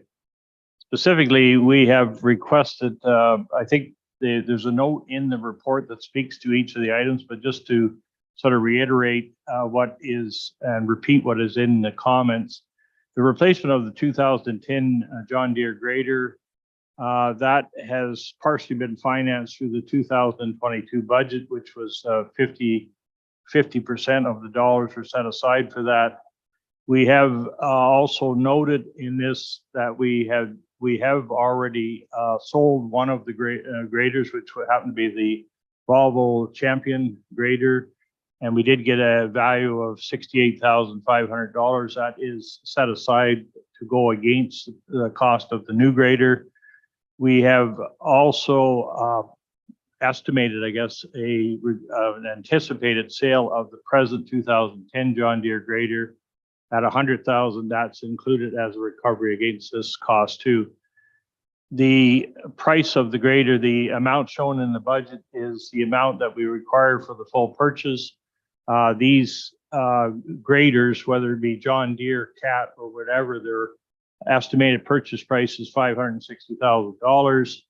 The delivery time is a moving target. I think that's true in all areas, but in the grader, it's a possibility that would be 8 to 10 months, but could be as long as 2 years. So we are asking in a number of these, you'll find we're asking for pre-budget approval in order to establish the value and also establish a closing date when we might get delivery. We do have a tandem truck that was purchased in 2021. You see it in our budget sheet. We have not received it yet. It was tendered. It was tendered in early 2021. Delivery date has constantly been pushed back, and we're now looking at January of 2023 for the delivery of the tandem truck that we had already set the funds aside for. So the intent when we're asking for pre-budget approval was that we're trying to get into the marketplace to establish that we have a supplier and that we have a delivery date. And that's the biggest challenge that we're facing right now. So with the 2010 John Deere grader, we have funded a large part of that. And we are asking in this budget for the remainder of that funding, and we are asking approval of the tender. The tender results, of course, will come back to council for approval once the tenders are closed. Similarly, in item number 2, and covers 2 items here, it's the new International Tandem truck, and it is a replacement for an 07. The 07 is being in our capital budget. You'll see it's being moved to what's referred to as a water truck. We usually take our older vehicles and we will move them down to what's referred to as a calcium or a water truck for those seasonal use vehicles. And then we have usually one piece of equipment that is the oldest that will be put on gov deals for sale. So in this case, we're asking for pre-approval. It would be a tender call for a new tandem. That being said, again, it would go out, it would come back to council for approval. And it is minimum in our conversations with any suppliers, particularly Winslow Duralamy in Peterborough, They are saying allow 24 months plus for delivery of a tandem at this point in time. With the trackless, these are, both vehicles are development charge funded, but we can get to that when we get to the capital budget process. The trackless is we have one trackless in the equipment, now, and it is the one that's used in the downtown of Millbrook, and it's primarily a sidewalk sanding machine. We do use it for some sweeping and some other maintenance events there, but generally, again, this was planned for coming on board to handle the new Tower Hill subdivision, and our scheduling, we have been delaying purchasing any equipment until we see the date that we're actually going to assume that subdivision. And what we are working with the developer on Tower Hill right now to establish a date of late fall of 2023 to assume the roads for snow removal and for sidewalk and winter maintenance. So the trackless primarily is being purchased for that. And again, it's funded from development charges as the equipment is primarily needed for a growth area. So that would be a second trackless machine. The Main Street water main and roadworks, this again is covered off and can be explained further in the capital budget. It shows up in actually 3 budgets that you'll see before you. The water main was a replacement water main on Main Street, including all the secondary streets, which are Sodden and Marshall, and the other one was Charles Street. So it includes the what they call branches of the water main. It was submitted for ISIP funding, which we received approval for. We have the water main tender prepared. The funding is over a 3-year period, so you have time to complete the project and basically submit, but it is a 2/3 funded project by provincial and federal on the water main itself. We have done a couple of changes, and in the design of the water main for the funding, we included what's referred to as trench restoration. Trench restoration is where you cut the road, you put the water main in, and you just repave the trench where it was. In this case, in Main Street, we have allowed for and proposed to council not only that the water main go in and be replaced, but we've also allowed under the hot mix asphalt for a new asphalt surface, not curb and gutter. It still would be a rural cross section, but a new surface. So there is a new asphalt surface for the complete road section. And that includes all of the 4 side streets because they have no real road surface on those side streets. In addition to that, we have allowed for a new sidewalk on the east side of Main Street.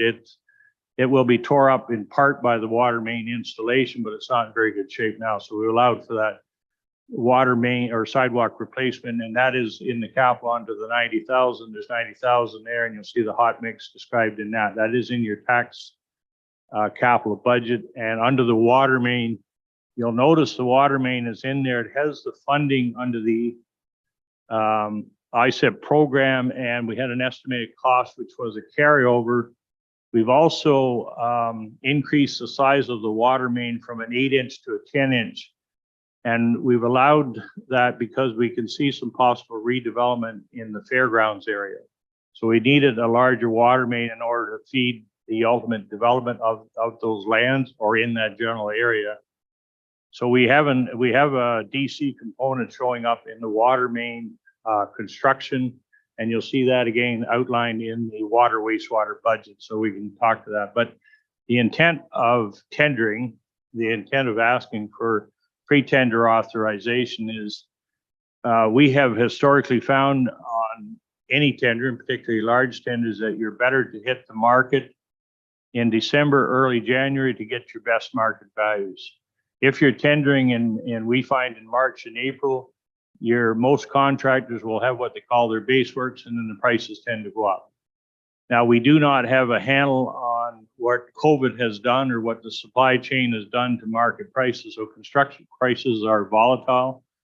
I think Kimberly had mentioned earlier, there's been an increase of 25% in the construction index, asphalt, hot mix asphalt had 100% increase in its tender value last year in 6 months alone. That was primarily related to your oil products and that type of thing. But so some of the markets are being hit. Many of the tender items and supplies are being hit harder and will cost more in 2023. We've allowed a 20% increase in most of our tender values, but we're still not sure that we'll only know that once we have our tender prices. With the Main Street project, we would propose to tender in January and close in February and report back to council in March. We're also proposing a PIC on that project, which would be second week of January, and that will be circulated to all residents in that area. So we are going to hold the public information center for the project. But the pre-authorization is only to try and get the best pricing we can that's available from the contractors. We find them just a little more hungrier this time of year than they are later on in the spring. I believe Ms. Pope would like to speak to the same content. Ms. Pope? Thank you. Through you, Chair, to all of council. I'd like to put on the screen the capital request, page 3, that's attachment number 6. And we can take a look specifically at how the funding is working for these particular ones. So number 1, the replacement for the John Deere grader. If you look on this, we could scroll in, it's page 3. Yep. And so the John Deere grader is towards the bottom. Number 8, if you just, could we just move in a little closer? That's okay. So if you look at number 8, on the capital page, if you want to look at it in your binder, it's under capital on the 3rd page under roads and environmental services. But it's also placed on the screen there for you if you can read that. So you can see number 8, it says replace the 2010 John Deere grader. It's year 2 of 2 years. It was had a pre-approval for year 1 last year. So when we looked at it, it's $560,000, $418,500 through other funding, $141,500 through reserve transfers, 0 cost to the municipal taxpayer this year. So approving this budget will not affect the tax rate. Number 2, there's 2 vehicles here, new international tandem truck and the new track list. It's a little bit down further. So it's under number 11 and 12. Both of them are funded 100% through DCs. The international tandem at $356,000 and the trackless at $180,000. So again, both of those projects, if approved, if you look to the right, it's 0 impact on the property taxpayer. And then the Main Street water main and roadworks, as the public director has indicated, it's split between 2 budgets, one of which is combined here in the roads and environmental services. Wayne, can you help me which one? Hot mix paving, number 2. So hot mix paving, number 2, it's a component therein. If we open up attachment number 9, which is water wastewater, the next one. And if the director can direct me on there to show the Main Street water main on that one. Number 4, rehabilitation of the Main Street water main. So 600,000, 277,748 coming from the rollover, 225,000 from reserve and other funding, 97,252 coming from the water wastewater reserve. That is not, again, a property tax allocation. So any of these pre-approvals that you're approving today do not affect the property tax rate, just for your information before we proceed. Pardon me, excuse me.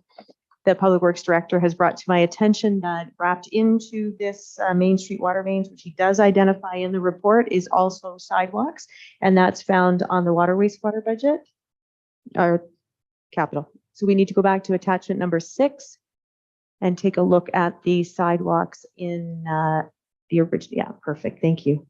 And page 3. And it's item number 3. So if we look at sidewalks, sidewalks is number 3, 90,000, 21,000 coming from the asset replacement reserve. So 68,355 coming from the taxpayer included in this year's tax rate.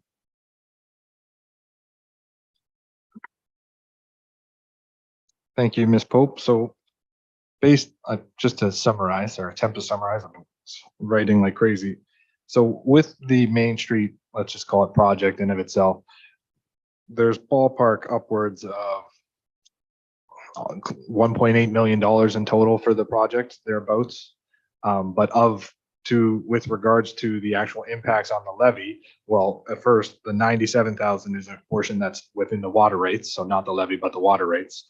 And then separate from that, there's about 210,000 that's actually impacting the levy from the total 1.8 thereabouts project. If you add the 150,000 from the hot mix that's coming from the levy and the 68,000 that's coming from the sidewalks. Sorry, Mr. Mayor, I think if you add them together, I don't think it's 1.8. I think it's like more like 1.1. If you look at the water main budget number is 600,000, and you add in the hot mix asphalt at 420, and you add in the sidewalks at 90, then it's 1.1. Okay, my apologies. I added up the other sources of funding instead of just the total. My apologies, 1.1. So of the 1.1, there's approximately 210 that has an impact on the levy and 97 that's coming from the water, wastewater fees and user fees. Fair enough. Okay, there we go. So before us, the initial consideration is we're considering all three of the components for the pre-approval at this time. So council questions? Councilor Byrne. Through the chair to the roadworks. When you refer to water main, are we talking both supply and waste removal or just supply? To Mr. Mayor, to Councilor Byrne, this is actually water distribution, so it is only water supply. The sanitary sewer in the area, which is the wastewater, has been relined, so that has already been rehabilitated. So it's only water supply. Through the chair, when you have the road open to put in that new 10-inch line, will that be looked at just to double check so that somewhere shortly thereafter it doesn't end up like Lansdowne Street? Through Mr. Mayor, Councilor Byrne, for sure. I mean, we have full-time contract administration during the certainly underground construction. And more seriously, I think on anything with water main, it's under the Safe Drinking Act. So we have to, there's chlorination, there's testing, and there's a variety of things it has to go through. But just on the initial installation, there's full inspection while it's going in the ground, make sure it's installed properly there and it's bedded properly. That's number one. And then above that, we provide full inspection on the road construction also. Thank you, Mr. Hancock. Other questions? Deputy Mayor Huntley. Through you, Chair. Mr. Hancock, for the grader, I believe you mentioned that you'd already sold one piece of equipment and this piece of equipment was going to be for sale next.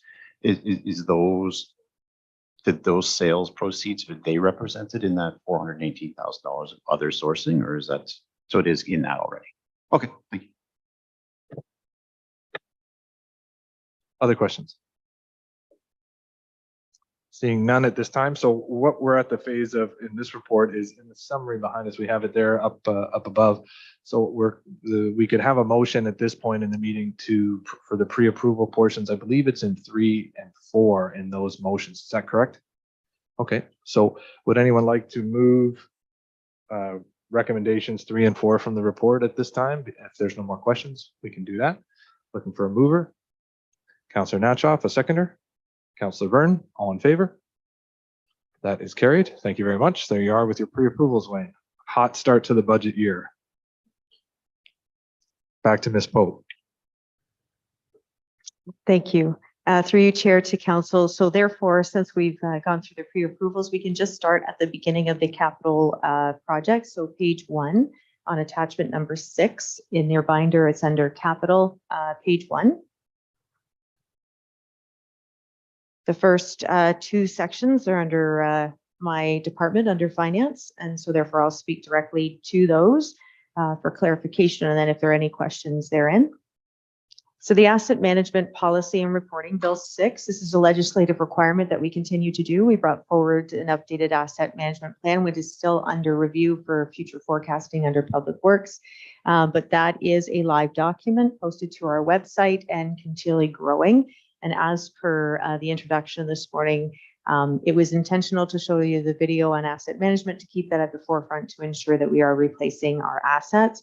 And so the asset management plan is something that's ongoing. And then the next line, the asset management reserve. This is something that through those phases that this municipality has tried to keep at the forefront. Prior to 2008, municipalities across the board did not recognize capital assets. There wasn't a financial component on their financial statements that highlighted it to council, and there were legislative changes that came into place. So in 2009, all of our assets were added, and we've been working with the database and growing with that. Therefore, every year we know roughly the amount of the usage of our current assets. I'm not talking about future assets, but I'm talking about current assets.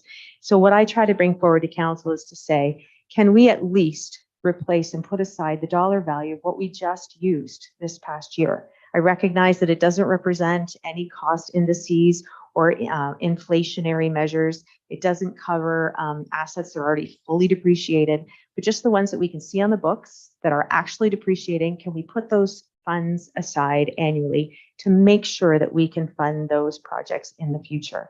And so council has, over the last number of years, anywhere between, in the first year, we started with $200,000 deposit, but we have grown immensely since then, and we continue to do so. So $2,608,047 is the depreciation from the last audited statements, which is the financial statements for 2021.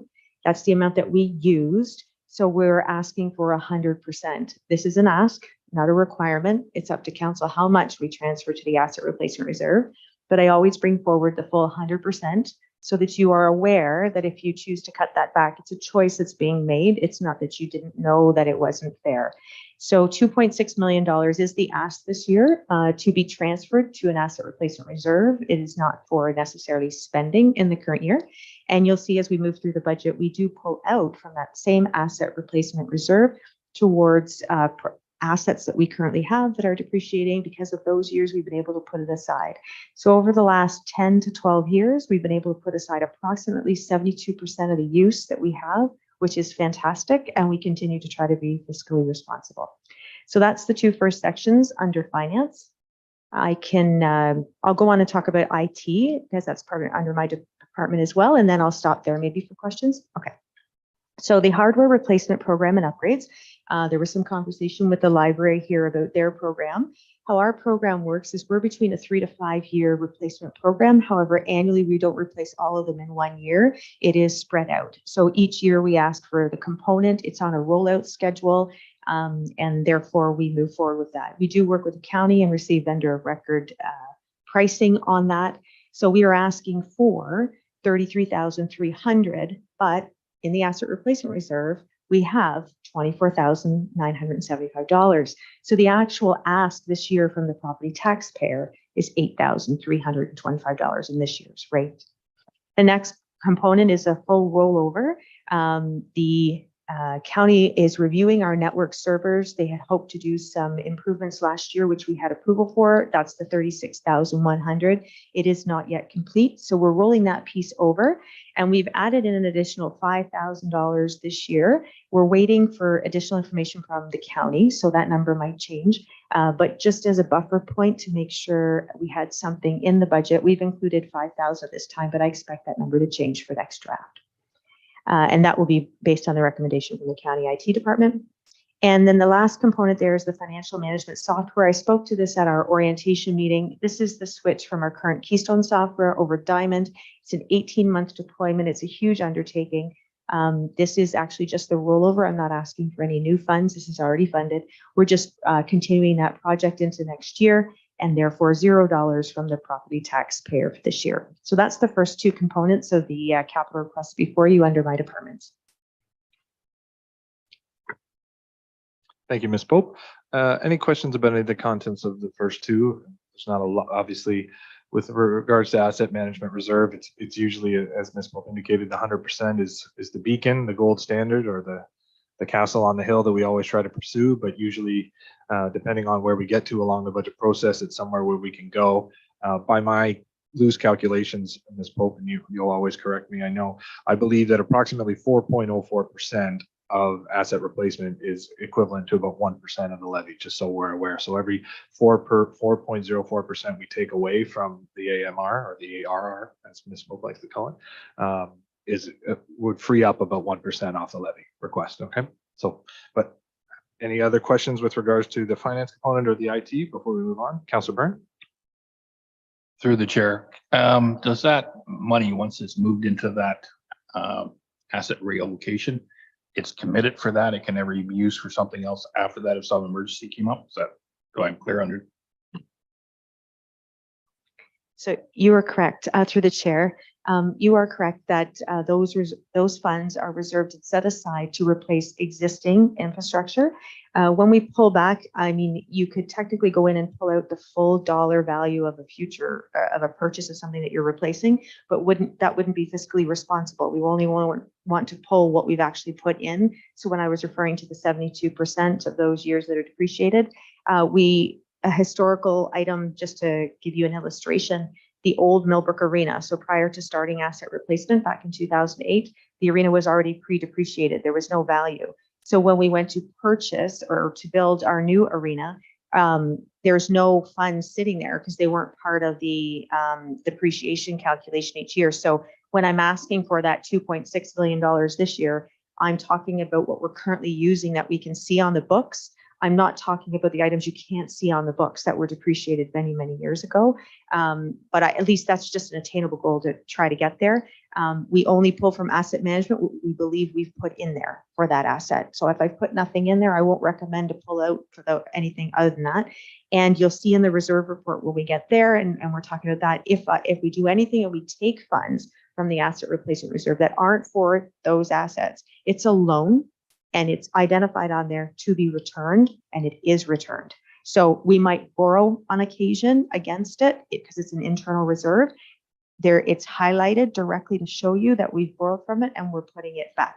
So you're correct that it is for those assets, but there are times where we do borrow, but we always are transparent about that information. Thank you, Ms. Pope. Councilor Nacho? Thank you, through you, Mayor. Just to be clarified, any loan that you take from that reserve, does that get paid at the end of our fiscal year? It depends on what council's approved. There have been some, we had a solar program, we had, there were lights in there a few years ago. There's a few others and we can talk about them when we get there. They're identified on there. And so whatever council approves as the period of the loan, when we talk about the CMCC and the 2.4 excess, there was a portion of that, and that was based on as the OLG funds rolled in to pay that back. So that doesn't necessarily have a term. It's based on dollar value. So we can talk to those, but they're highlighted and they're listed there. Usually a loan isn't, if we can do it within our current year, we don't need to borrow from ourselves because it's going to clear out in the year. It's usually if it's greater than a year that it becomes a loan and we ask council for permission. We don't just go ahead and do that. Other questions? Okay, so we can move on to planning, building, and ECDEP. We have our executive director here that can speak to those capital projects. I just want to highlight maybe one thing before we move forward is the CAO, because there's only one. She's incorporated and because part of her portfolio is economic development. There is a corporate strategic plan update for the CAO if you want her to speak to that first before we move on. And then the rest would be under the director, the executive director. Why don't we do that? Ms. Hurley. Thank you, Mr. Chairman, and to council. We have identified a corporate strategic plan for 2023 at a cost of $50,000. It is something that we do when we have a new council. We do try to do a strategic plan. Give you a little bit of time in. We probably will take place in the fall. I think the discussion that we have is whether or not we want to potentially do it over a year period, maybe start it in the fall and run it into 2024, or if you would prefer to do it all 2023. So it is up for you for discussion, and we're here to answer any questions that you might have. Thank you, Ms. Hurley. This was one of the items that we discussed as a committee. Given the fact that the planning or the expectation is that we wouldn't get to this specific strat plan, I think it's a very worthwhile and important, sort of guiding document for sure. But I think there is the opportunity to start the budget process and reduce from the 9.4% by what I will call amortizing the funding of that plan over a 2-year horizon, which would then free up $25,000 from this year's budget request.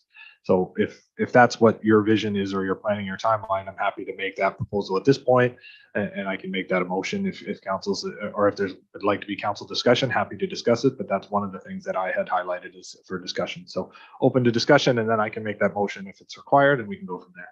So questions about that, members of council? Deputy Mayor Huntley.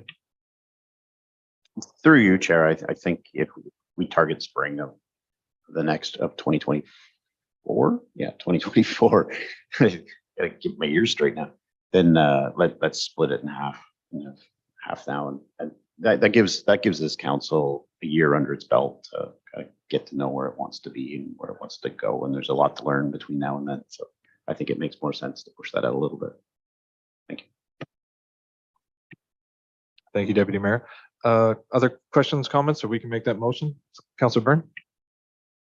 Through the chair, I just, on a history note, how far back have we been doing these strategic plans? And then if has a track record, how much do they vary typically from council to council?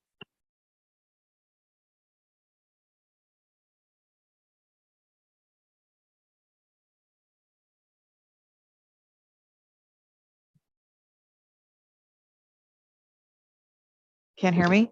Oh, I'm so sorry. Very good question. I'm not exactly sure. I think I've worked on 3 strategic plans. We usually do them at the term of a new council, somewhere within the next year of a new council. They basically are a guiding tool. They really help to guide the municipality, not just for the 4 years, but also to the future, because they're a long-term range. We take a look at all the studies that we've done recently, our master plans, where we want to go for the future development. So it really does guide the municipality, and it keeps us all on the same track.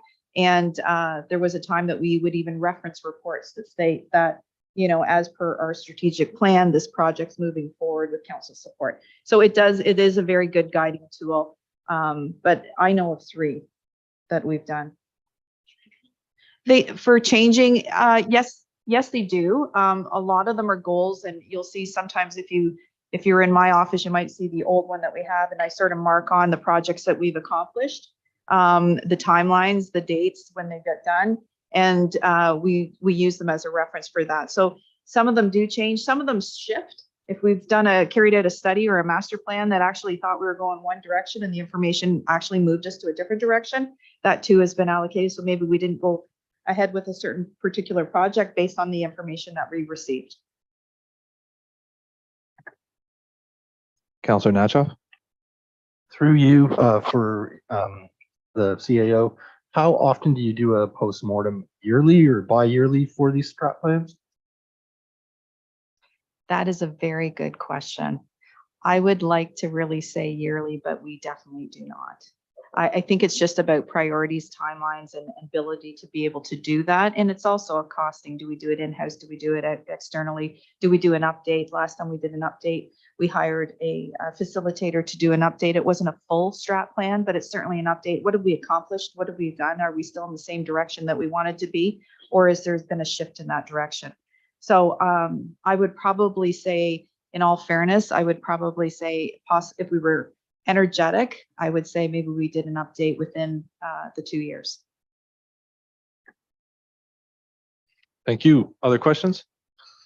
Okay, well, with that, we can get our first decision underway with regards to the budget and keep moving forward. So I would make that motion to amortize the 25,000 or adjust the budget request to 25,000, understanding that it'd be another 25,000 next year.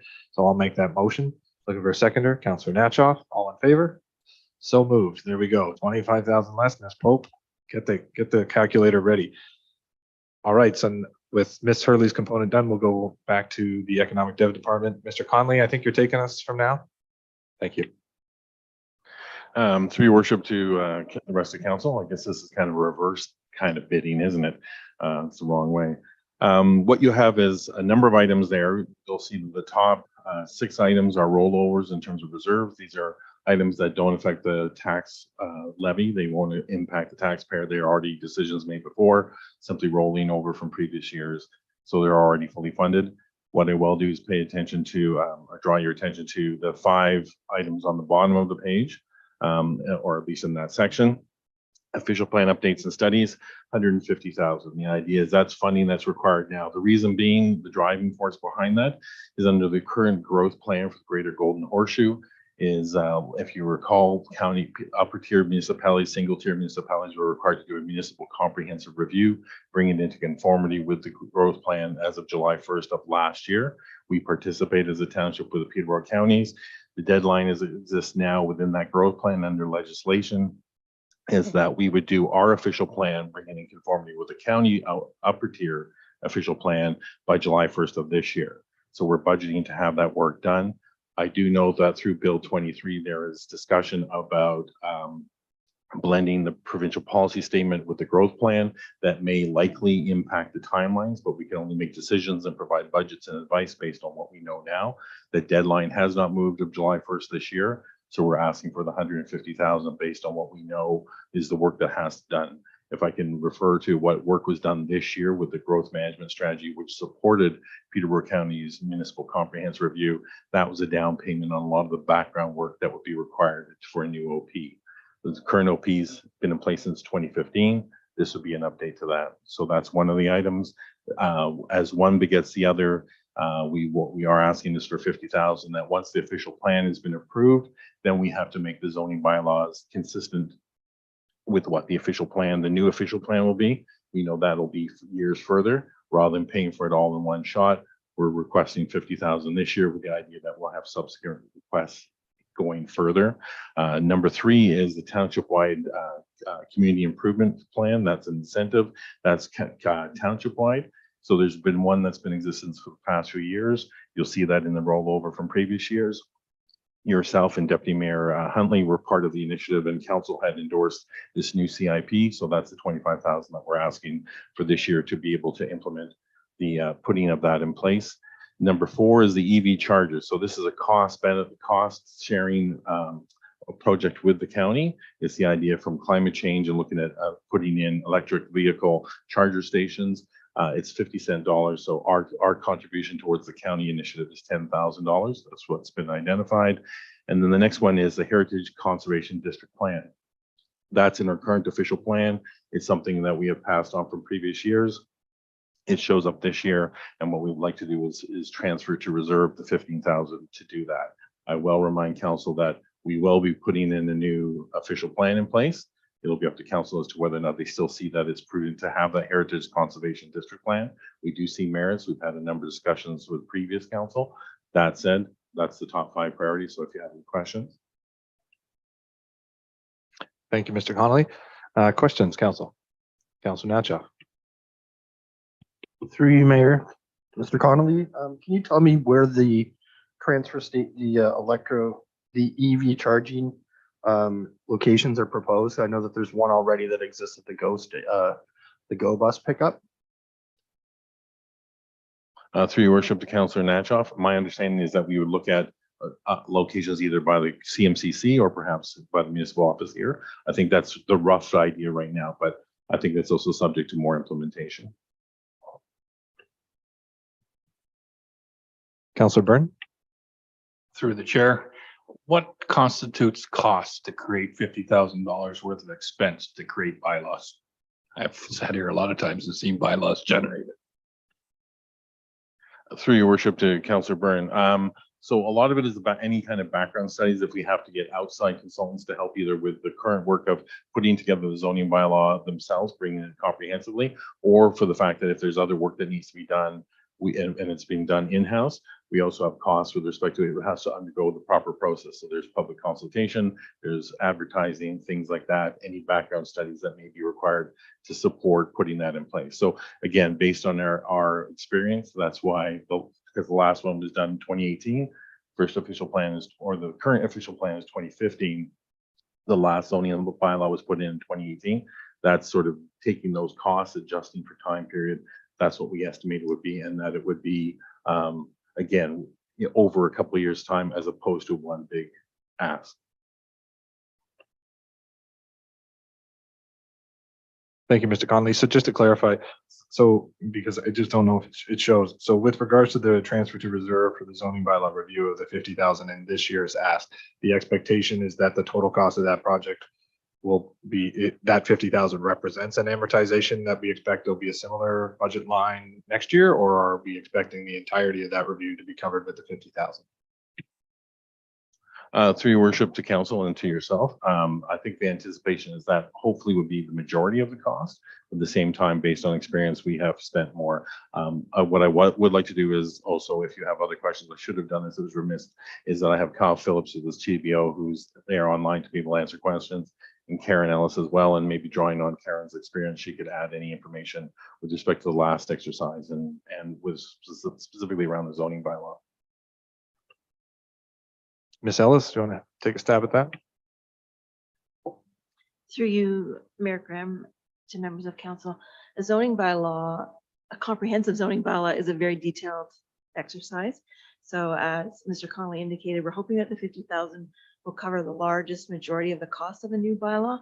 Having said that, though, there's a significant amount of public consultation, questions, education, because this is where you get down to the details of what people can do on their property, where they can do it, how high they can build, where the setbacks are. We get into other issues like the keeping of chickens and urban laws, and the changes that are going to be generated from Bill 23, Bill 109 are all going to require some significant consultation and education. The other big cost component of a zoning bylaw is the mapping. Because it is so detail oriented, we do not have in-house mapping capability, so we will require the services of a consultant to help us create that new mapping, whether it be a change to our existing schedules or whether we start from scratch. So.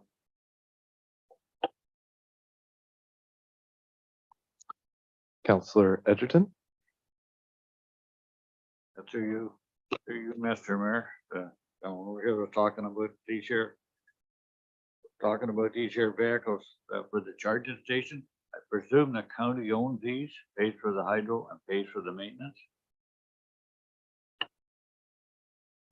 Through your worship to Councillor Edgerton, I don't know all the details of that in the sense of who's owning what. The idea is the infrastructure is placed here. I believe it's a cooperative effort with the county. What I can do is come back and get you more details in terms of where there are, and again, if it was the CMCC or here, what that is, and unless the mayor can add some information here, he's giving me a look at this. So I'll come back to you with the details as to what the long-term implication of that is and where does it tie in, who pays for that. Again, the details of that. I do apologize for not having that ready. Ms. Hurley? Thank you, Mr. Chairman, to council and to Mr. Conley. I think you are correct. I believe Bridget Iod has been working with the county. She's been doing a great job trying to facilitate this project. I don't believe we have all the information back from the county at this time.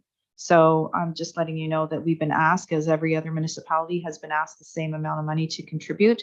So each of us have been contributed or adding it into our projects, but we certainly hope to have more information at a second budget item. So we might be able to answer those questions at that time. Yeah, and just for the contribution that I can make is I'm not sure this program has come before County Council for comprehensive review yet. So it's quite likely it could be on the next agenda next week, which I haven't received or been able to review yet. But I'm assuming because they've asked for it to be incorporated, they'll be coming before council for an endorsement of the program. So we'll hopefully all contribute and share the information as it comes forward with regards to the project. Councillor Natcha. Through you, Mayor, to Mr. Connolly, has it been looked at so that there would be like an equitable disbursement of these charging stations throughout all three of the wards and not specifically just here in the in Ward 3. So that if that meant increasing, if this hasn't been brought before us yet, maybe come with a larger ask and have it so that both Jerry and Nell's wards would also benefit from having one of these, and the Peterborough County would have it in a greater geographical area. Through your worship to Councillor Natchoff, I think, again, some of the details, some of those finer details haven't been sorted out. I think certainly from my conversations with Bridget Iott, who's been representative with the county on this, we are always looking for equitable distribution and identifying those. A lot of it may be tied into the idea of where the locational aspects, like does it have to be in a municipal facility, something like that. We would look for possibilities for that. I'll take that back. And I know as the mayor has indicated, as Yvette has indicated, the CAO, not all the details have been sorted out, but we'll make sure that we certainly bang the drum representing fully what we can as a township. And also with the idea that the county has proposed this, it's cost sharing. So therefore the benefit in these are roughly 50-cent dollars versus what we would have to go through ourselves. It also represents a good environmental sustainability project. At the same time, those details need to be understood, and we'll bring that back to council. And certainly for the second budget, we'll bring back more details.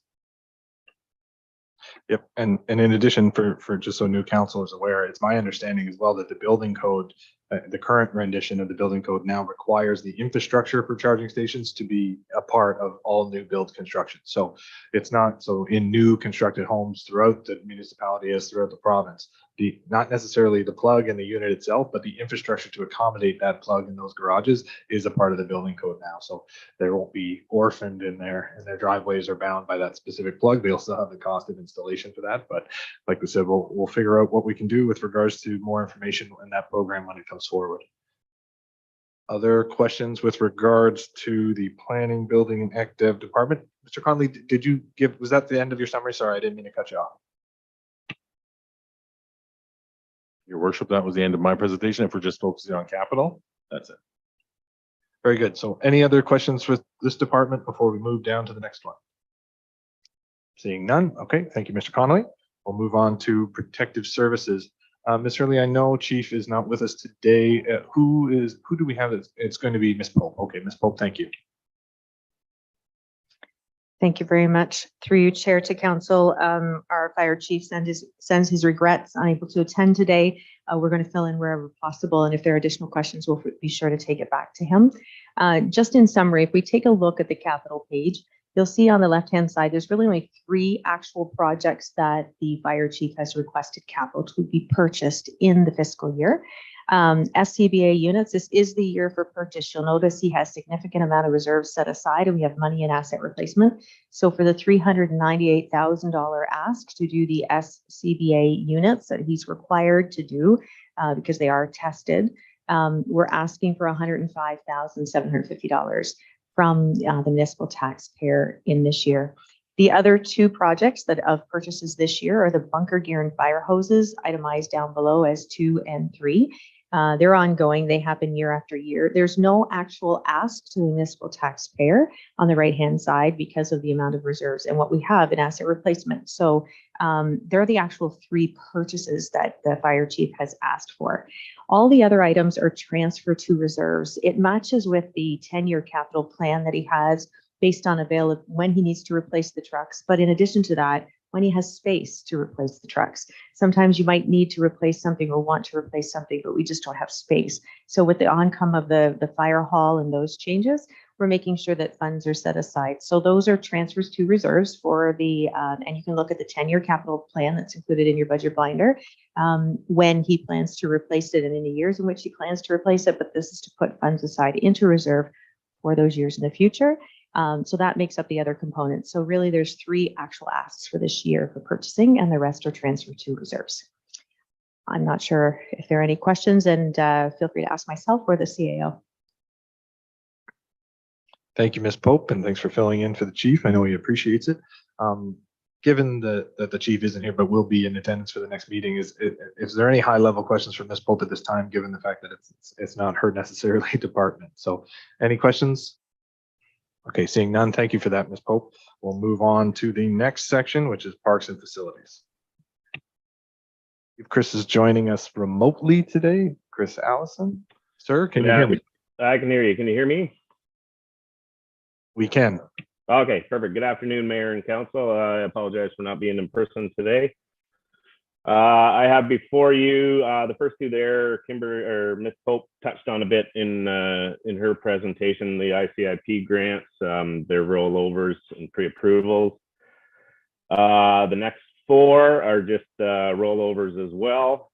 So if we go to number one, Parks and Recreation Plan, this was a pre-approved for 2022. The plan started in 2022 with the Rethink Group. We're asking 70,000, 30,461 are from reserves, 39,539 are rollovers. Number two, CMC splash pad. This one we're going to have to do a little bit of an edit to. We have now been informed that we were successful with the grant application, which is the $118,200 under other funding, which was the OTF grant. This grant,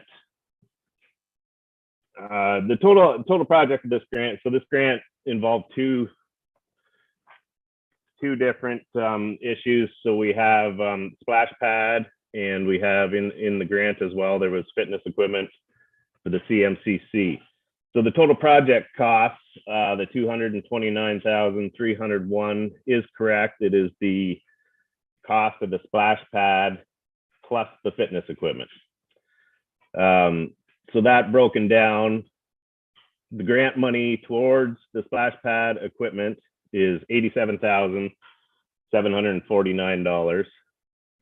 And the portion of that $118,200 towards the fitness equipment is $30,359. So the township's portion towards these two projects, 111,101 is the correct number, but it's for the two projects, not just the splash pad.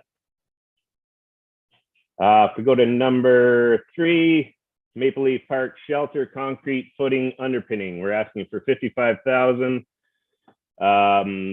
2022, we put out an RFP to have the block work, masonry work completed on this building. We had a lot of issues with cracking on this building. In that RFP, there was excavation allotted. We were going to have an engineer inspect the site when it was excavated. Upon excavation by M&J Davenport Engineering, it was recommended that we underpin the footings on three sides of the building. Shake Construction, who was awarded the tender, came back with a change order of $115,158, I believe, for this change order. We had another contractor come in for an estimate at $49,000. So we decided we would try and get that work done this year at a better price. Number four, Millbrook Depot storage and organizational equipment, $20,000. We built a new parks and public works shop this year, and we need to outfit it with everything from lockers to storage to tool cabinets to workbenches. We just need to fill that building with all our storage. Number five, Millbrook Valley Trails Bridge Boardwalk repairs. We're asking $50,000. The trail system is in need of a lot of boardwalk repairs. There is another bridge that needs looked at. It is hazardous in some areas. We're looking to fix up the trail system. Number seven, municipal office HVAC upgrades, $20,000. In 2022, we started a program replacing one unit each year on the municipal office. We've replaced the worst condition one this year, and we're looking at replacing another one 2023, 2024, 2025. And we're asking for $20,000 for that. Transfer from assets is $12,827, leaving $7,173. Number six, the Lions Den AC and furnace. These are two aging units. They're both pushing about 30 years old. The The quota price is 19,000. 12,185 can be pulled from reserves. 6,815 remains. Number 8, Maple Leaf Park playground equipment, 95,000. Maple Leaf's playground is an aging structure that is out there. It is in need of upgrades. A lot of the playground structures there are geared towards toddlers and early children. They're not geared towards teenagers and adults. So we're looking to add a better playground to our busiest community park. Number 9, we're looking to transfer $10,000 to reserves to replace 2014 Dodge Ram down the road. We have a 9-year-old truck here that will need replacing soon. Number 10, $10,000 transferred to reserves for the Olympia Ice Resurfacer. Our resurfacer is a 2019. They get their best trade in around 10 years, so we're looking to put some money away for that. 12-foot wing mower. I've been notified this week that it is in now, so it should not be a rollover. The 12-foot wing mower, the lawnmower trailer is still being built. It is expected to be finished this month. And the new truck is in, and we should have that within a week or two as well. Any questions? Thank you for that summary, Mr. Allison, and thanks for joining us remotely today, and hope the recovery is going well so far. Questions, members of council? Councilor Byrne. Two things. Through the replacement of the furniture and fixtures, has that already happened? Am I looking at the new stuff? Because we haven't had the CCM opened all that long. I'm trying to think how things got wore out when we were shut down for 2 years. And the other thing I was looking at was, when you call it a resurfacer, we're basically talking about the Zamboni, which again makes me wonder how much use we've got out of it, because for a long time it sat idle. Through you, Mayor, to Councilor Byrne, the furniture and fixtures, that was all part of the original build, so it's been rolling over since. The Olympia Ice Resurfacer, it is some people call it a Zamboni. There's a Zamboni and Olympia. We have an Olympia. We've been using it for 3 seasons now. It has been a little bit limited hours, the first 2 due to COVID closures, but they do recommend replacing them around 10 years to get your best trade-in value on them. It is a $130,000 machine. Ms. Hurley. Through you, Mr. Chairman, to Councilor Byrne, just to add to that, what we try to do when we're talking about it, large expenses such as a replacement to our Olympia, is we try to budget and put money into a reserve. So if we take a small amount and we keep putting in, and if our forecasted documentation will actually show that we're actually asking for $10,000 for the next few years just to keep going. The reason why we do that is as part of that, the whole, we try to, instead of getting it all at one time, we try to make sure that we put monies into reserve. So when the life expectancy of it changes, or whether or not we can get more money for selling it, as Chris alluded to, in 10 years instead of selling it in 15, those are things that we already have the monies already put aside to. We do check mileage and we do check the wear and tear. So if for instance, because of COVID, we didn't utilize that piece of equipment, which you are correct, because we were closed for a portion of that time, that would change over. We wouldn't automatically change it in 10 years. We would take a look at the wear and tear of the equipment and the miles on that equipment before we consider replacing it. Thank you, Ms. Hurley. Councilor Nacho. Through you, Mayor, to Ms. Hurley. Just a question then, if we know that this is something like the Zamboni where we're putting $10,000 away for what is anticipated to be sold in 8 years from now, is this money then in the reserve locked in something like a 5-year bond that cannot be touched, or a GIC, or knowing that the money can't be touched unless it will be potentially used as one of these loans that we discussed previously? When we put monies into, through you, Mr. Chairman, when we put monies into reserves, we do allocate, there is a general reserve, but then there's a very specific reserve. So Ms. Pope is very good to work with all of us and say, if it's for a very specific item, we will identify what that particular item is. It stays in those reserves. That doesn't mean that council at some time may make a change or alter monies for whatever those reasons might be, but it would have to go to council. There'd be a full report on it and the reasons why that you would change that. But if we're putting monies in for specific equipment, Ms. Pope will actually identify exactly that equipment in our reserves, and it will stay there. Thank you, through you, Mayor, once again to Surly, or this could be to Kimberly or Ms. Pope. I'm just looking here for the purchase of a new furnace for the Lions Den and HVAC upgrades to the municipal office. I'm assuming upgrades means that you're replacing a pre-existing air conditioner system with a brand new one, if that's the case. So my question is, since we're building the fire hall, has this two specific pieces of equipment been taken into consideration, since we're obviously going to have to purchase an HVAC system and a furnace for the fire hall? Has that been leveraged into, you know, since we have to buy two furnaces, two air conditioner units, does that get tendered out together to try to get the best price for the township to save it, or how does that work? Just when we do the capital construction under the tender, it is a separate contract. So with regards to the fire hall, that would be separate. If there are cost savings, I'd have to refer that to Chris Allison if there's been any conversation with the contractor there to purchase and get a reduced value. Because this is under the $50,000, it's not required to go to tender. It can be done by quotes. So you won't necessarily tender a document or an item like this. But I'm just not sure the conversations, and we can have that as a takeaway if it hasn't already happened yet. I don't know if there's even availability there, but it's a great point.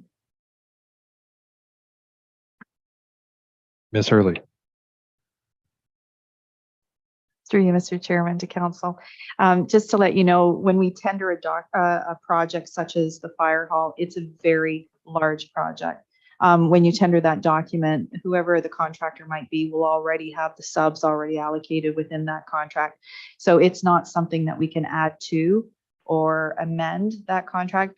I will let you know these two pieces of equipment are a very small piece of equipment where it would be very different. It's a very different HVAC system that we're utilizing at that fire hall anyways, compared to what we're proposing, whether here at the municipal office or at the Lions Den. I can also let you know the one what we're doing here, what we have been doing, Mr. Allison has actually been budgeting the HVACs here to be replaced. I think, Mr. Allison, do we have 6 or HVACs here at the municipal office, and we've replaced 3 so far? We have 4 that need replaced right 4. now. We Okay. we started the first one today. We have 3 left over.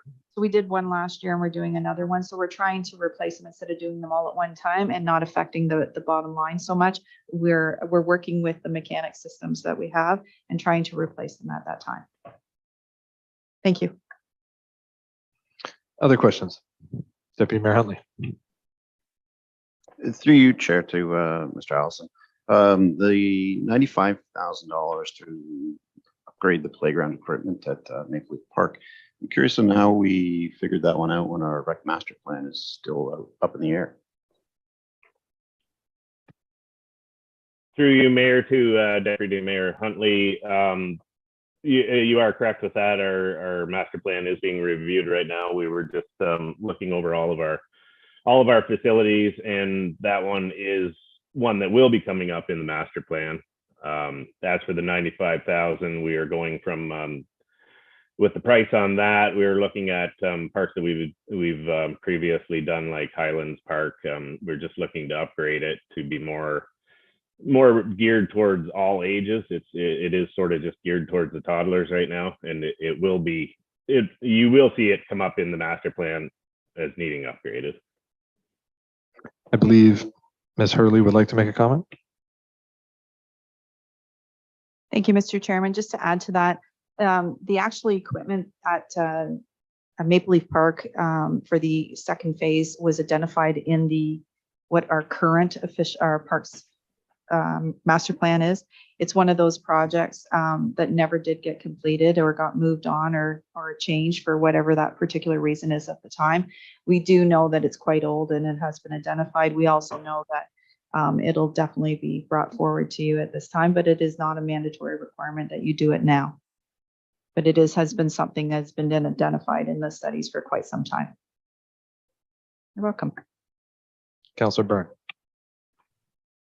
Through the chair, on that note, if you're gonna aim it at an older age group, is it gonna be somewhat, not really segregated, but little kids usually get beat up bad if there's big kids playing on toys and stuff. So I'm just wondering if that's being taken into account, that you can kind of keep the younger ones entertained and the older ones entertained without a lot of conflict.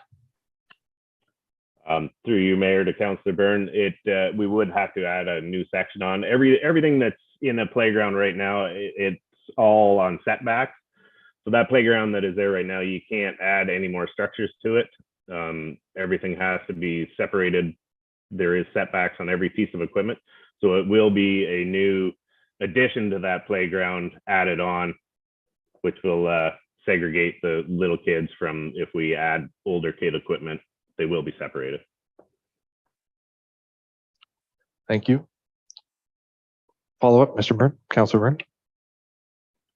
Through the chair, this might be the wrong time, but I had people of interest with Maple Leaf Park because of the high volume of residents to use it. And I know there's lots to come from Peterborough as well. But in that mix, at some point in time, I would like to see the possibility of some kind of water entertainment. I don't know if you'd call it a splash pad as such, because they're expensive. But if that could be involved, and I'm not sure this is the right time to bring it up. Thank you. Sorry, Mr. Allison. I was just going to mention through you, Mayor, to Councillor Byrne, we do have the splash pad in here at CMCC. The infrastructure was put in for it when the CMCC was built, so we do have that in capital here to locate that at the CMCC. Ms. Hurley. Through you, Chair, to Councillor Byrne, the Parks Master Plan that we're in the middle of doing is a great opportunity to take a look at what that plan talks about, what our current needs are and what our needs will be for in the future.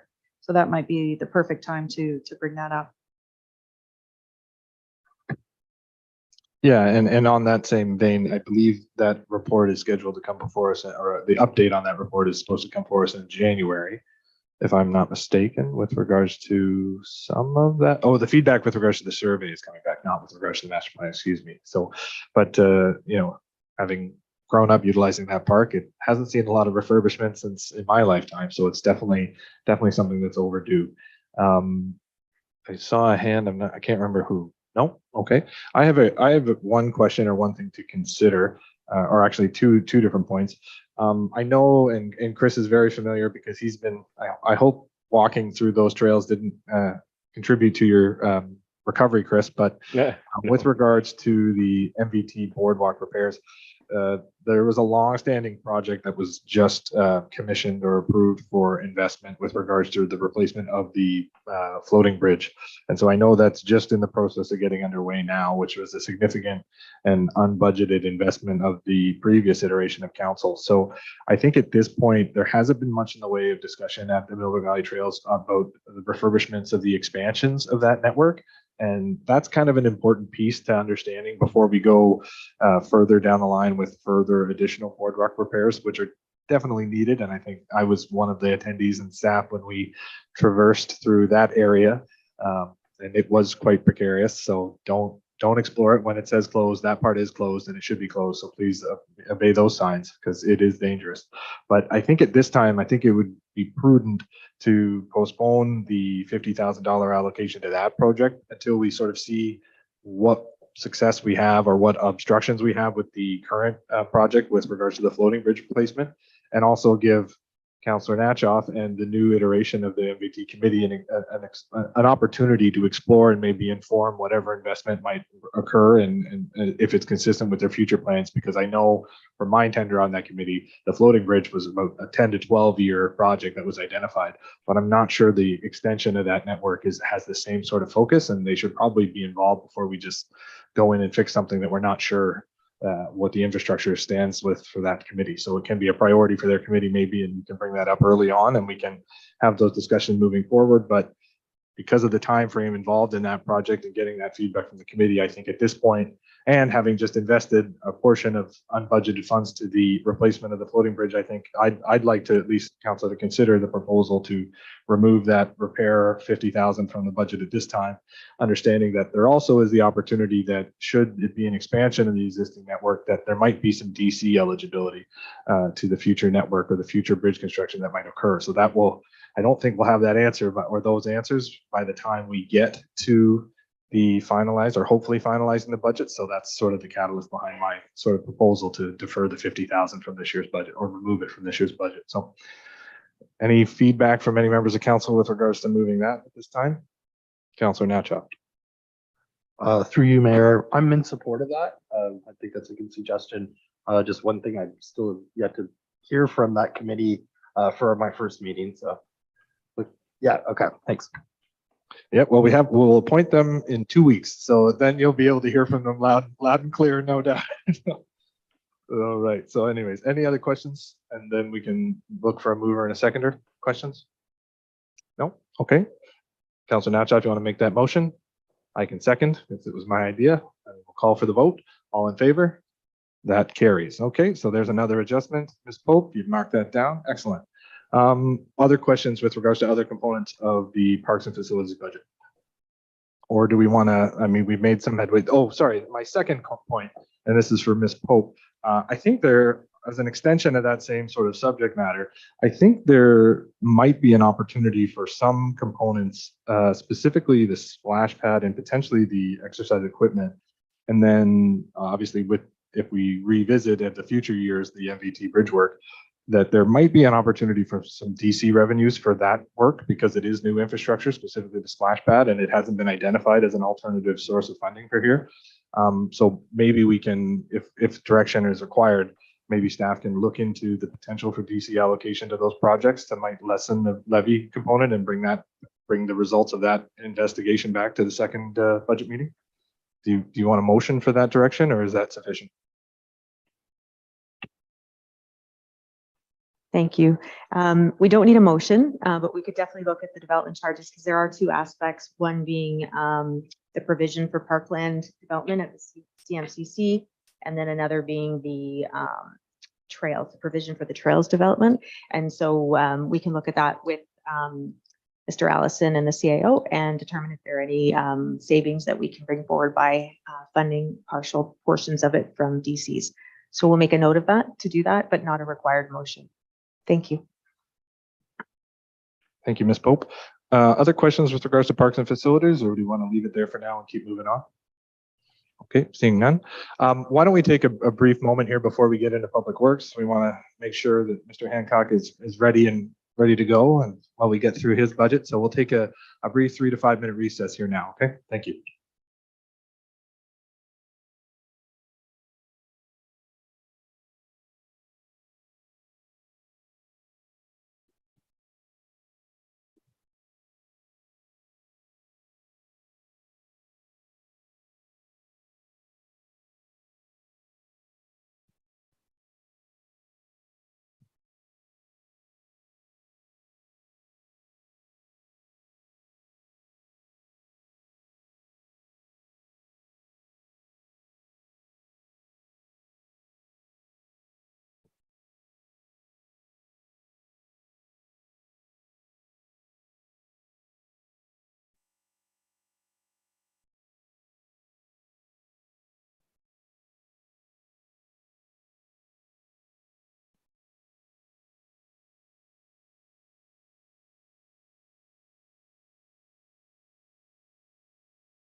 We will resume the budget meeting and we are at the roads and environmental services portion of our meeting. Mr. Hancock, the floor is yours.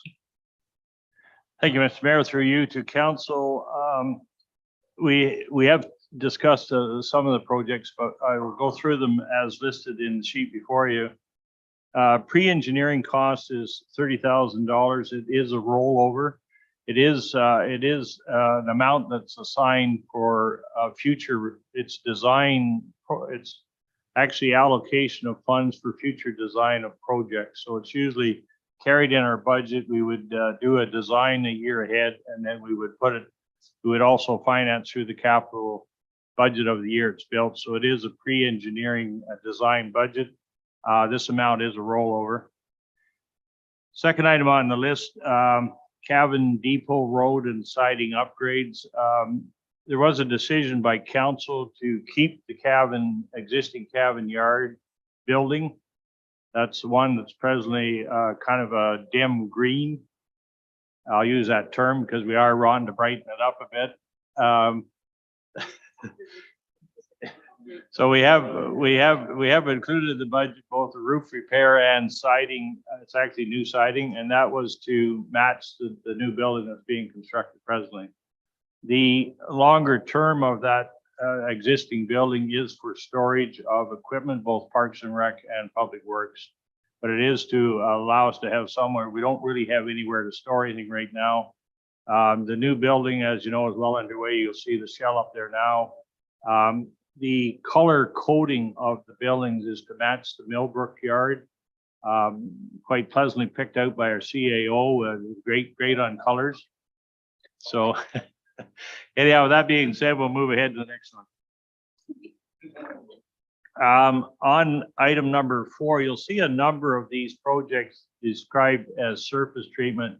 And what we historically have provided to council, which we will at the next budget meeting, is a map that shows the specific sections of each roadway that is proposed in this budget. I'll go through them individually. There's a section on Brackenbridge Drive, Sire Line, Howden Quarter Line, Valley View Drive, Larmer Line, Bartlett Road, Stewart Line, and Albert Street. There is some funding available, you'll note in the different columns through development charges, particularly on, you'll see it on Stewart Line, and we have some showing on Bartlett. And we have an amount showing on Sire Line, so that is a DC amount. In regard to each of the roads, they are identified in our road needs study, and the road needs study is a document that was done in 2021, actually was our update, and it actually inspects all the roads and it classifies them as a now 1 to 5 or 6 to 10. These are now needs, so they are in need of repair, and of course, the surface treatment is it's mostly replacement of existing surface treatment, but it also includes those areas that have not been surface treated in the past. So we try to do both, but this is mostly replacement of existing surfaces. The item 5 is our slurry seal program. The slurry seal program has been set up a number of years ago. I use the term, it's been well received by the public. It is for an extended life of your surface. Most people, when they see it go down, they think they may have got a new asphalt road, but it is a tar surface treatment sealer. It extends the life of the roadways from 3 to 5 years, and the roads that are included in this budget are each of the roads that we did in 2022. So again, we'll provide on the map the sections of roadway that covers, because it covers everyone that did get a service this year. The Crossroad Culvert. This Crossroad Culvert happens to be the culvert. It's on Larmer Line. It's a box culvert structure, again identified in the road needs study for replacement. We have actually been doing a relining. The relining is a process where you take a concrete box culvert and you reline it with a corrugated steel. We've done that in a number of locations now and substantially reduced the capital cost on the projects. This is in at $120,000, and it is a box culvert on Larmer Line, just west of 115 crossover. The intersection, number 7, intersection replacement with the County of Peterborough. This is a joint project that we've talked about, and it was intended to improve the intersections of the township roads at, for example, County Road 10. And what we're looking at in this case was to improve the turning radii. We have noted, I think, both the county and ourselves, that if we have washouts or we have rutting, what they call, or washboard, it happens to be right at the turning radii. So we've said with the county, for example, if you look at Sharp Line at County Road 10, you look at Stewart Line at County Road 10, we would improve the radii by paving out the radii to make the proper turning movement, probably include a concrete curb in that area, something similar to what is at Kennedy Road and Mount Pleasant. You might remember that one. So there is, we would propose a more complete intersection improvement, and that is a joint pilot project that we're hoping to extend in future years. But it was to see if it's going to work and it would make sense, and it was to improve some of the worst, what I call turning radius and corners that we have. So we would start with the worst, start working forward, and we would look at 28, certainly County Road 10. We would look at, of course, Airport Road and any others that have intersections that we work with them on. The John Deere, sorry, the John Deere grader we've actually spoken about. Streetlight replacement, we have looked at 2 areas of streetlight replacement. One is some decorative lighting on McGuire that's in need of repair or replacement. It is a type of light that we cannot actually find anymore, so we've looked at possibly changing out that decorative lighting. The other lighting that we're looking at is along County Road 10 from Brookside to the municipal office. That's not well lit up the hill, and we'd like to add lighting in that area to allow the pedestrians a safer walkway along the west side of County Road 10. Item 10 is a new trailer for road patching. Probably one of the main operations at our center is roadway patching, and we do have one trailer. It's probably 15 years old, and we're looking to replace it with the same style trailer, but it is to get just some new wheels under the coal patch. And the International Tandem was a pre-approval. The trackless was discussed pre-approval. The 3 projects is a replacement of the 2012 Dodge half-ton. We were expecting delivery on that, so it may not be a rollover, and we'll bring that forward if we do get delivery this month. The 2007 International, we have indicated a rollover again of that amount, and we're again waiting for delivery of that truck. It was October, it's moved to December now. It looks like it's in January. So we're waiting for the call on that, but that was a truck that we had approved to purchase back in 2021, early part. Alleyway and King Street, that one is a project that council I would actually bring a report back on the alleyway. I think there's a number of issues there. There's one property we can't seem to be able to deal with, and we would only have part of an alleyway, but we'd like to bring the full message and information back to council. We would do that in January, early February, once I've got some legal input from our municipal solicitor. The alleyway is, I think everyone, when it was approved, thought it was a great idea, but if you don't have cooperating property owners, it makes it very difficult. So at this point in time, these monies are set aside for that, but we basically will not be proceeding with it unless we can get a laneway, an easement, or a right of way through from street to street. That was our intent. That was was to parallel King Street, was from Tupper through to Union. So that was where we wanted to go. And we're having some difficulty. So I think a report to council is necessary on that to advise you where we are.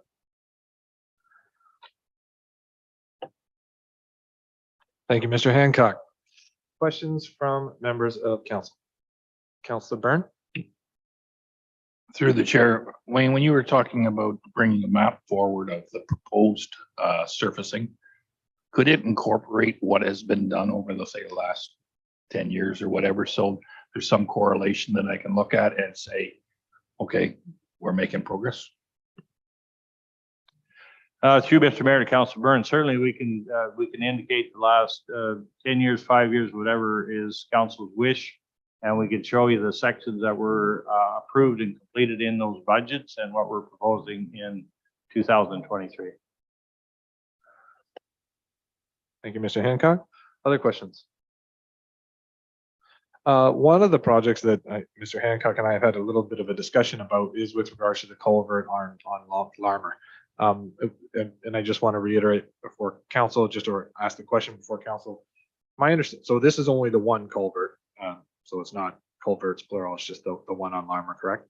So it's my understanding that we haven't conducted some of the preliminary reviews or the assessments of that culvert at this time either.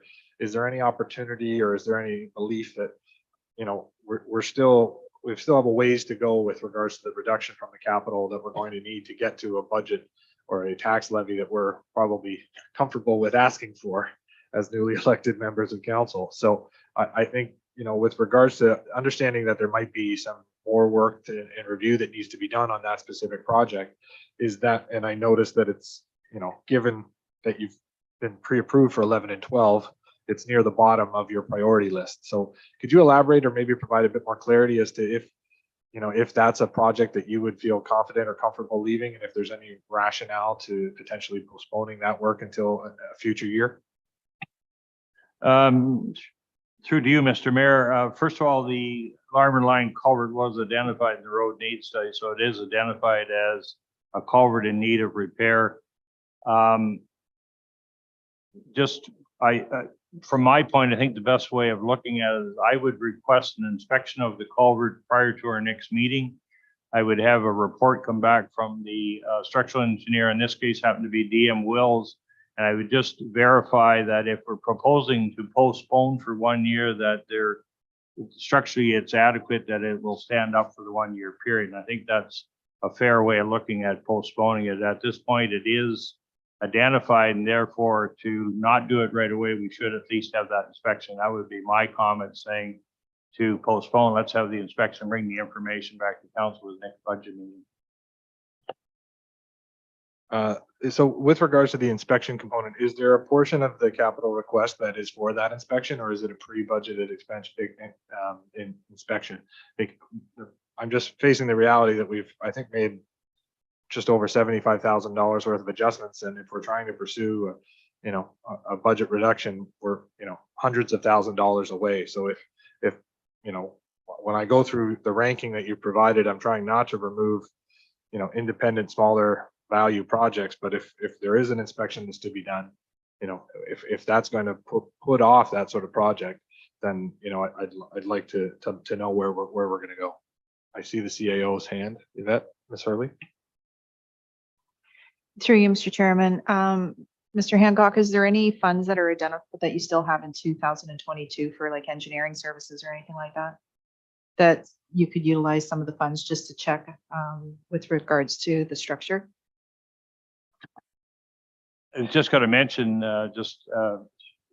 in conjunction with the CAO's comments, that I do have the pre-engineering funds, and I would just have the review done under that. It is a carryover, and it's typically what it's set up for. I don't expect the inspection to be significant funds. It's probably less than $2,000, but I think that's a good way of looking at the project from the point of view that we have a look at it, have an inspection that says postponing is reasonable, recognize what we have before us.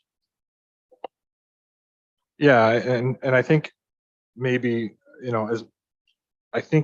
despite it being recognized, I mean, when it comes to the roof and the siding for the facility, that wasn't something that was necessarily recognized or foreseeable.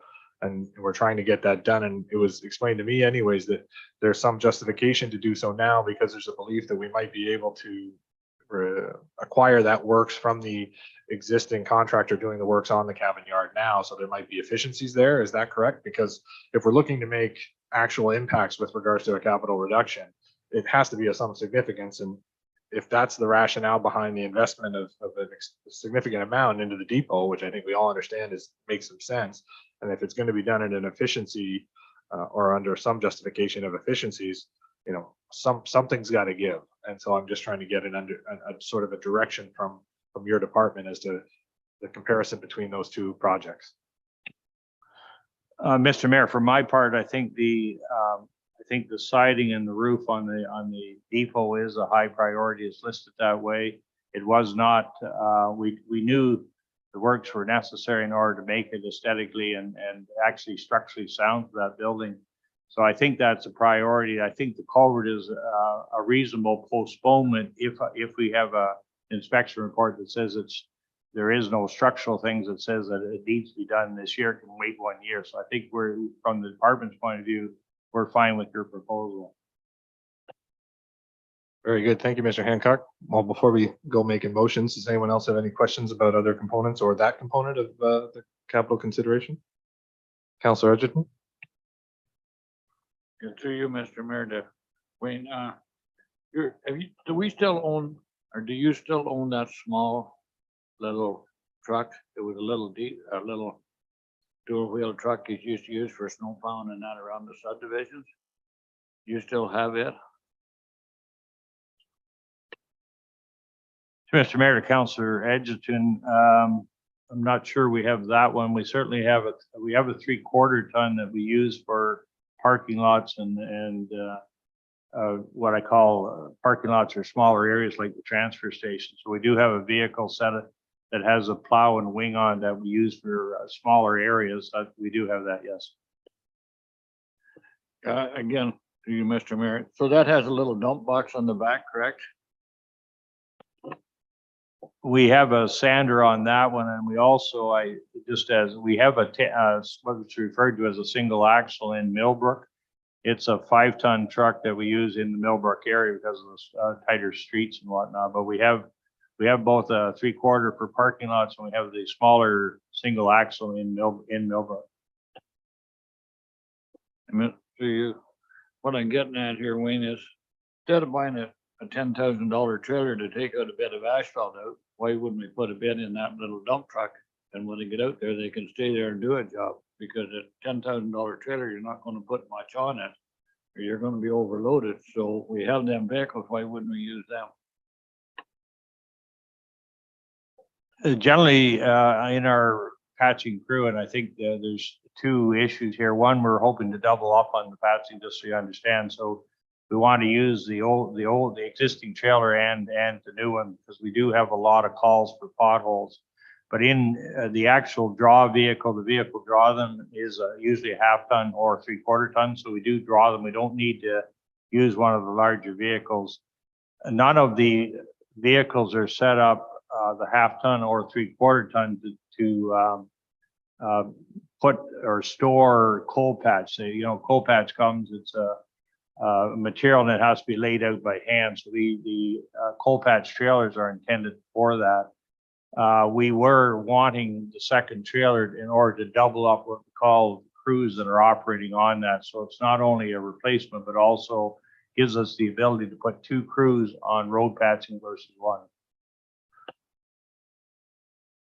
Thank you, Mr. Hancock. Another question I had, I didn't see any other hands right now, so I'll go with one. Was with regards to just some clarity about the county program for the intersection replacement. I know I've had, and the previous mayors had many conversations about trying to get some more improvements in some of those county road intersections. So this is great to see the program. Is there a commitment? You mentioned some allusion to the fact that this is just the start of this sort of process. But I know that, even with our 25 and their 25, 50,000 doesn't get you a ton in the way of refurbishments of intersections.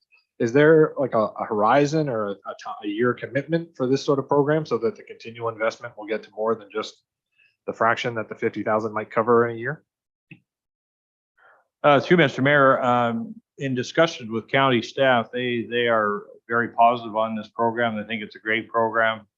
We'd like to see how much each intersection is going to cost. We're hoping to do 2 to 3 intersections with this funds, and if it works and it's well received, then we would basically expand the program and hopefully have more funding from it from both their level and our level.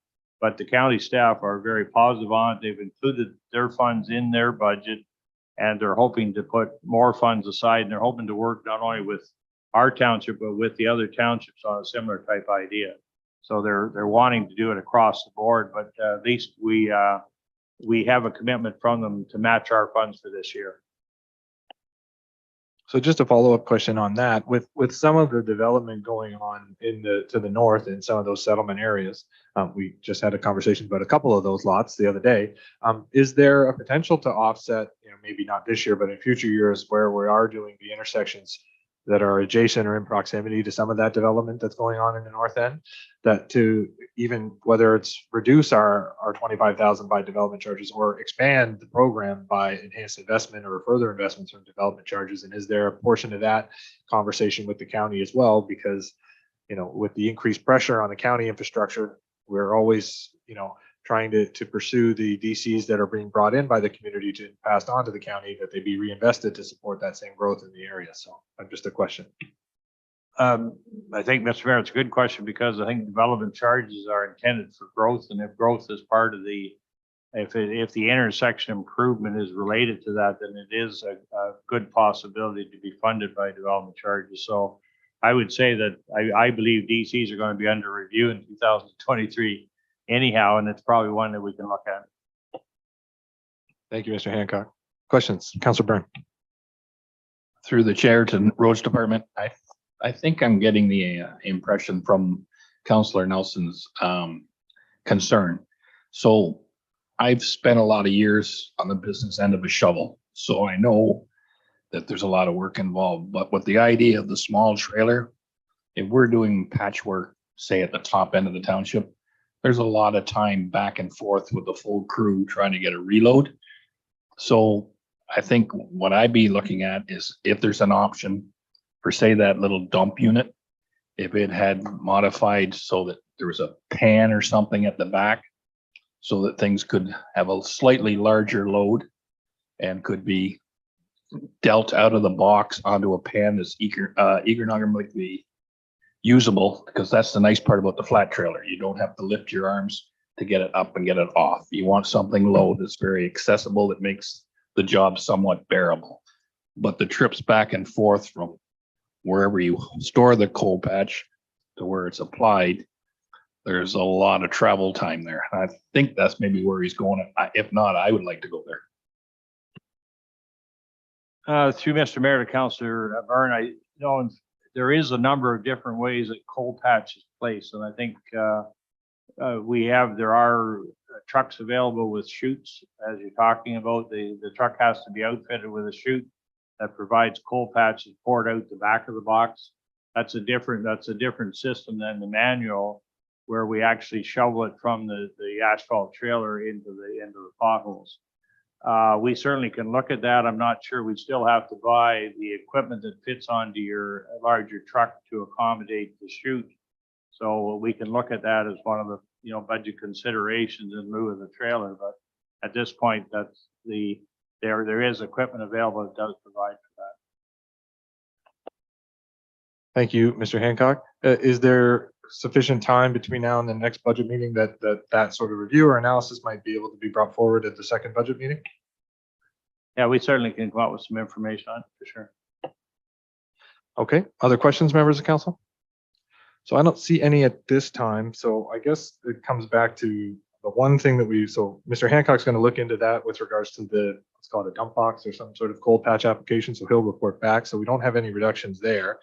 But based on that conversation, I still think with the amount of distance that we need to go to get to what I consider a reasonable levy request, we still got some ways to go, but we still have some information to come before us. And so I still think I'm willing to make the motion that we remove for the time being the cross culvert on Larmer Line, the 96,912 amount from the capital budget, just because something's got to give. And it seems as though that is the lower rung on the ladder to be moved at this time. So if council will hear me, I will make that motion and ask for a seconder. Councillor Natchoff, all in favor? That is carried. So that is removed. Ms. Pope, you have that direction. Okay, so we've made in and around $170,000 of adjustments, and we're going to hear back from staff about some more information in the new year. So thank you, members of council, for all of that work. And we'll, I think we've all learned a lot with regards to the information, and there's certainly a ways to go with regards to budget reductions. So a good start, and we'll continue to work on that. So with that, I just need a motion to receive, sorry, I'm just going to get it before me here, that council receives the first draft 2023 budget presentation for discussion and education purposes. Councilor Natchoff will move that. Looking for a seconder. Ms. Pope. We still have the water wastewater capital budget, and then we can close off the meeting. Thank you. My apologies. We will get to the waste. So hold that thought. We'll get there. Sorry to cut you off, Ms. Page. By all means, water, wastewater, one of our favorite subjects. You wouldn't want to miss it.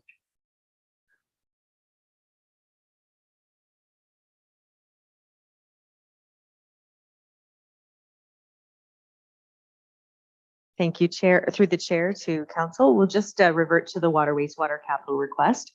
Our public works director is responsible for that particular area.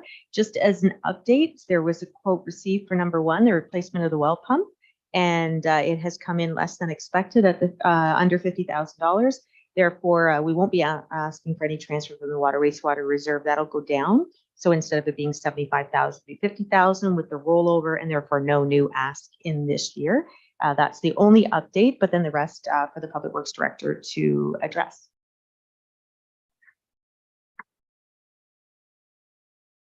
Thank you, Kimberly, and through you, Mr. Mayor, to council. Just going through the items individually, replacement of well and pump.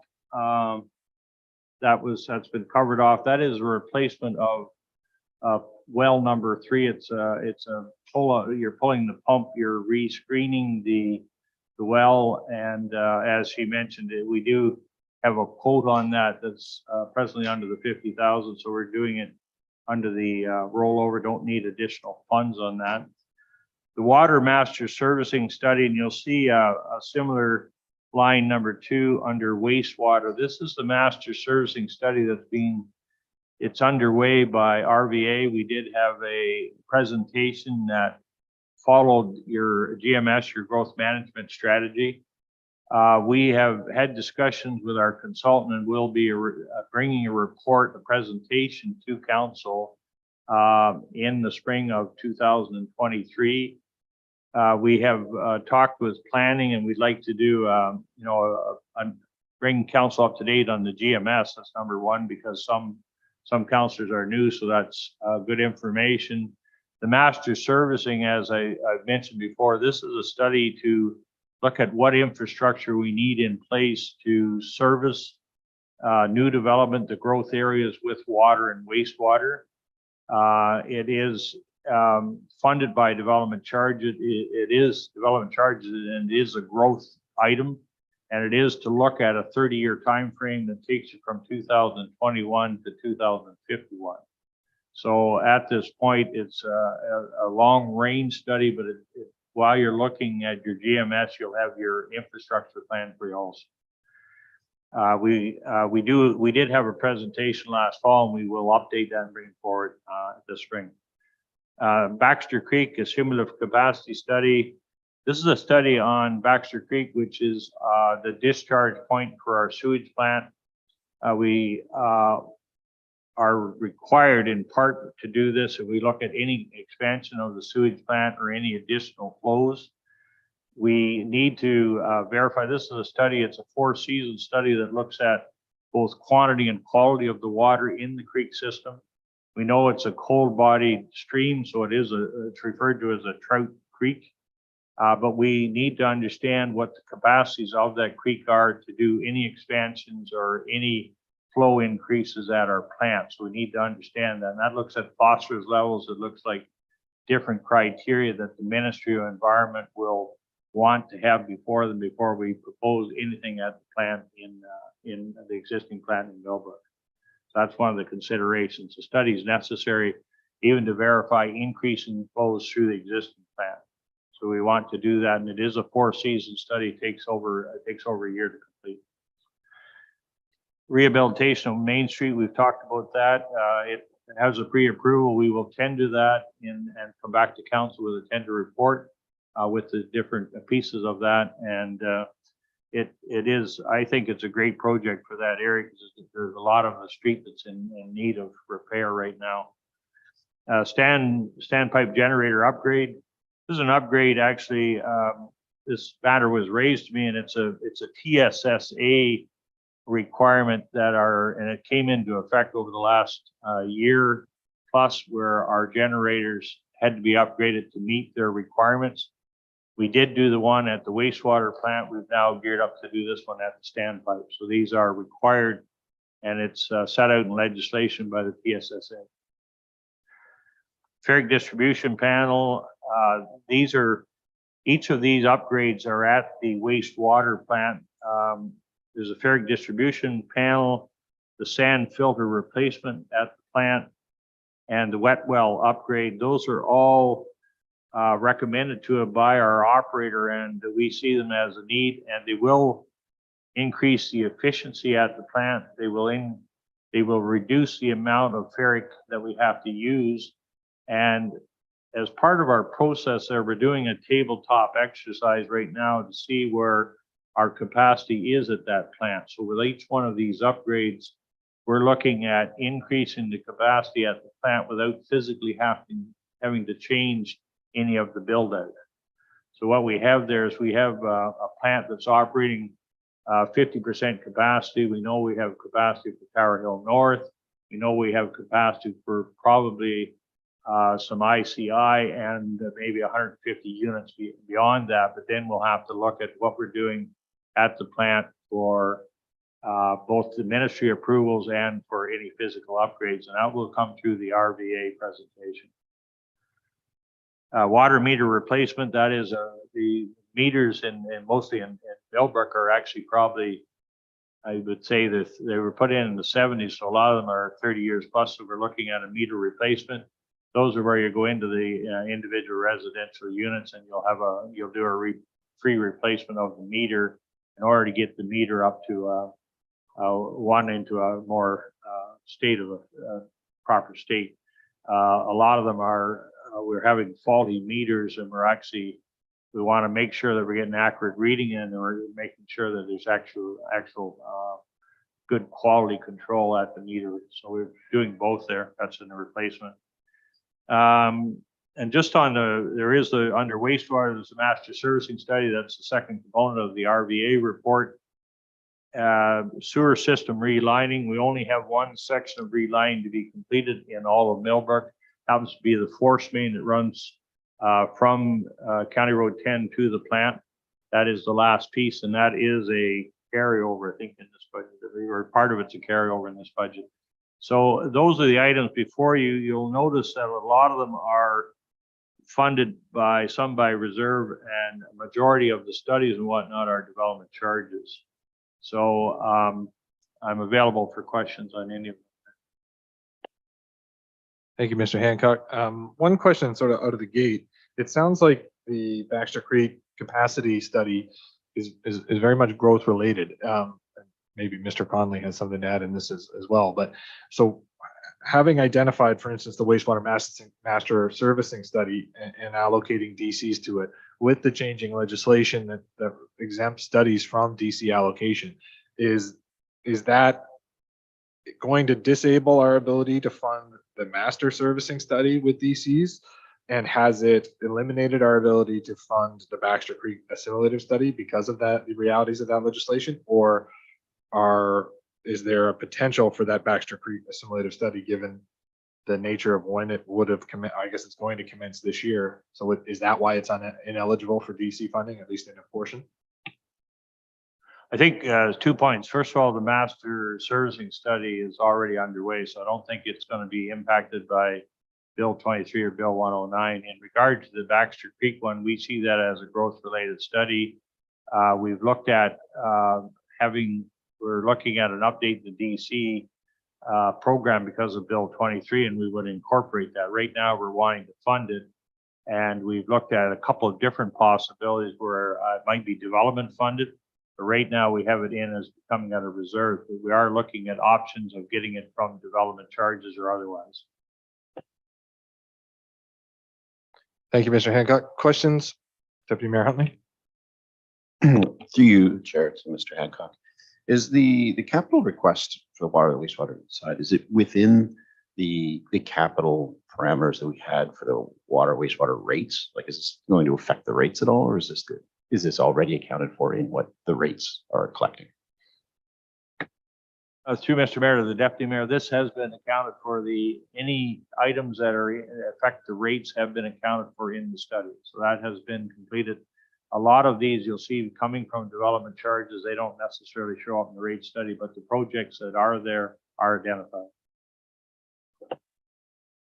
Thank you, Mr. Hancock. Other questions? Councilor Byrne? Through the chair to Mr. Hancock. I'm still not 100% clear. So are these coming out of the tax levy at all, or all those upgrades are going strictly out of the water billing system, and the program upgrades are all part of that system? Okay. What else was I going to ask you there for a second?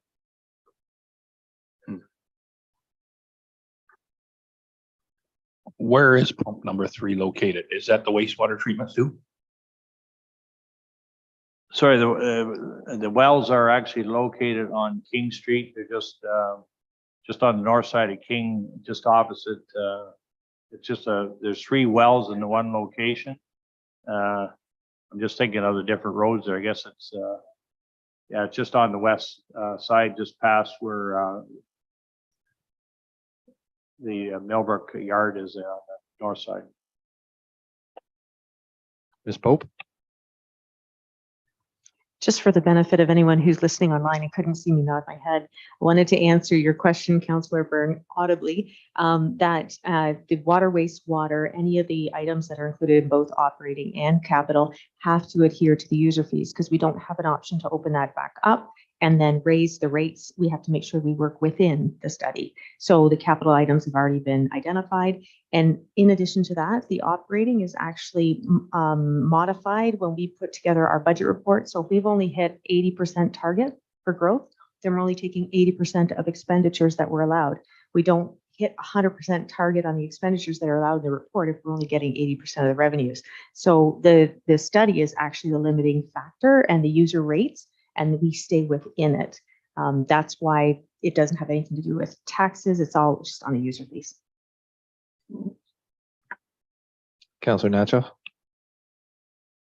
Thank you. Through you, Mayor, to the water department. Can you tell me roughly, if you have an idea, how many homes in the township will require the meter replacements, and what's the cost per unit for each one? To Mr. Mayor, to Councilor Nacho, the $20,000 is generally, I'll start by a water meter. A water meter cost is about $250 to $300. So the price per meter is that they're usually referred to as what we call a 5/8 inch diameter, because most of the water services happen to be 1/2 inch or 5/8. And there is some labor, of course, involved. So we allow $500 per meter replacement. And with that, we'll do about, in this case, it's works out to be about 500 into $20,000. I just got to do the math. 400. That's what it is. Yeah. Thank you. Other questions? Seeing none. Very good. Thank you for that summary. Ms. Pope, before I move on and go back to, sorry, Councilor Byrne. Through the chair, my apology. The other thing I was going to ask, when we upgrade these generators, and I get the purpose of that because some of these infrastructures are critical, do we dispose of them or do we keep them on hand for emergency purposes, power outages or whatever? Is that something that's done? To Mr. Mayor, Councilor Byrne, these are upgrades. The generators are not being replaced. These are just actually some wiring and outfitting of them to meet current regulations. So this is an existing generator. Generators are running, as we know, at $200,000 plus, but we're not replacing. We're just basically doing an upgrade. Thank you, Mr. Hancock. Seeing no more questions now, Ms. Pope, just to double check, That's the extent of your presentation today. Very good. So now we'll go back to where we were a few moments ago, that council received the first draft 2023 budget presentation for discussion and education purposes. Looking for a mover. Councillor Natchoff and a seconder. Councillor Byrne, all in favor? That is approved. Thank you very much. So we'll go back through the agenda. There is no general business, but there is one item of important business, and that is wishing our deputy clerk a very happy birthday today. Thank you. Thank you for spending it with us in our budget. Now we have the confirming bylaw as bylaw number 2022-80, being a bylaw to confirm the proceedings of the special council meeting held on December 8th, 2022. That the motion be read a first, second, and third time and passed this 8th day of December, signed by the mayor and the clerk, and the corporate seal attached thereto, moved by Deputy Mayor Huntley and Councillor Natchoff. All in favor? That is approved. And last but not least, the motion for adjournment today, Councillor Natchoff and Councillor Edgerton, all in favor? That is approved. Thank you very much, staff, for all the work. We look forward to future conversations about the budget.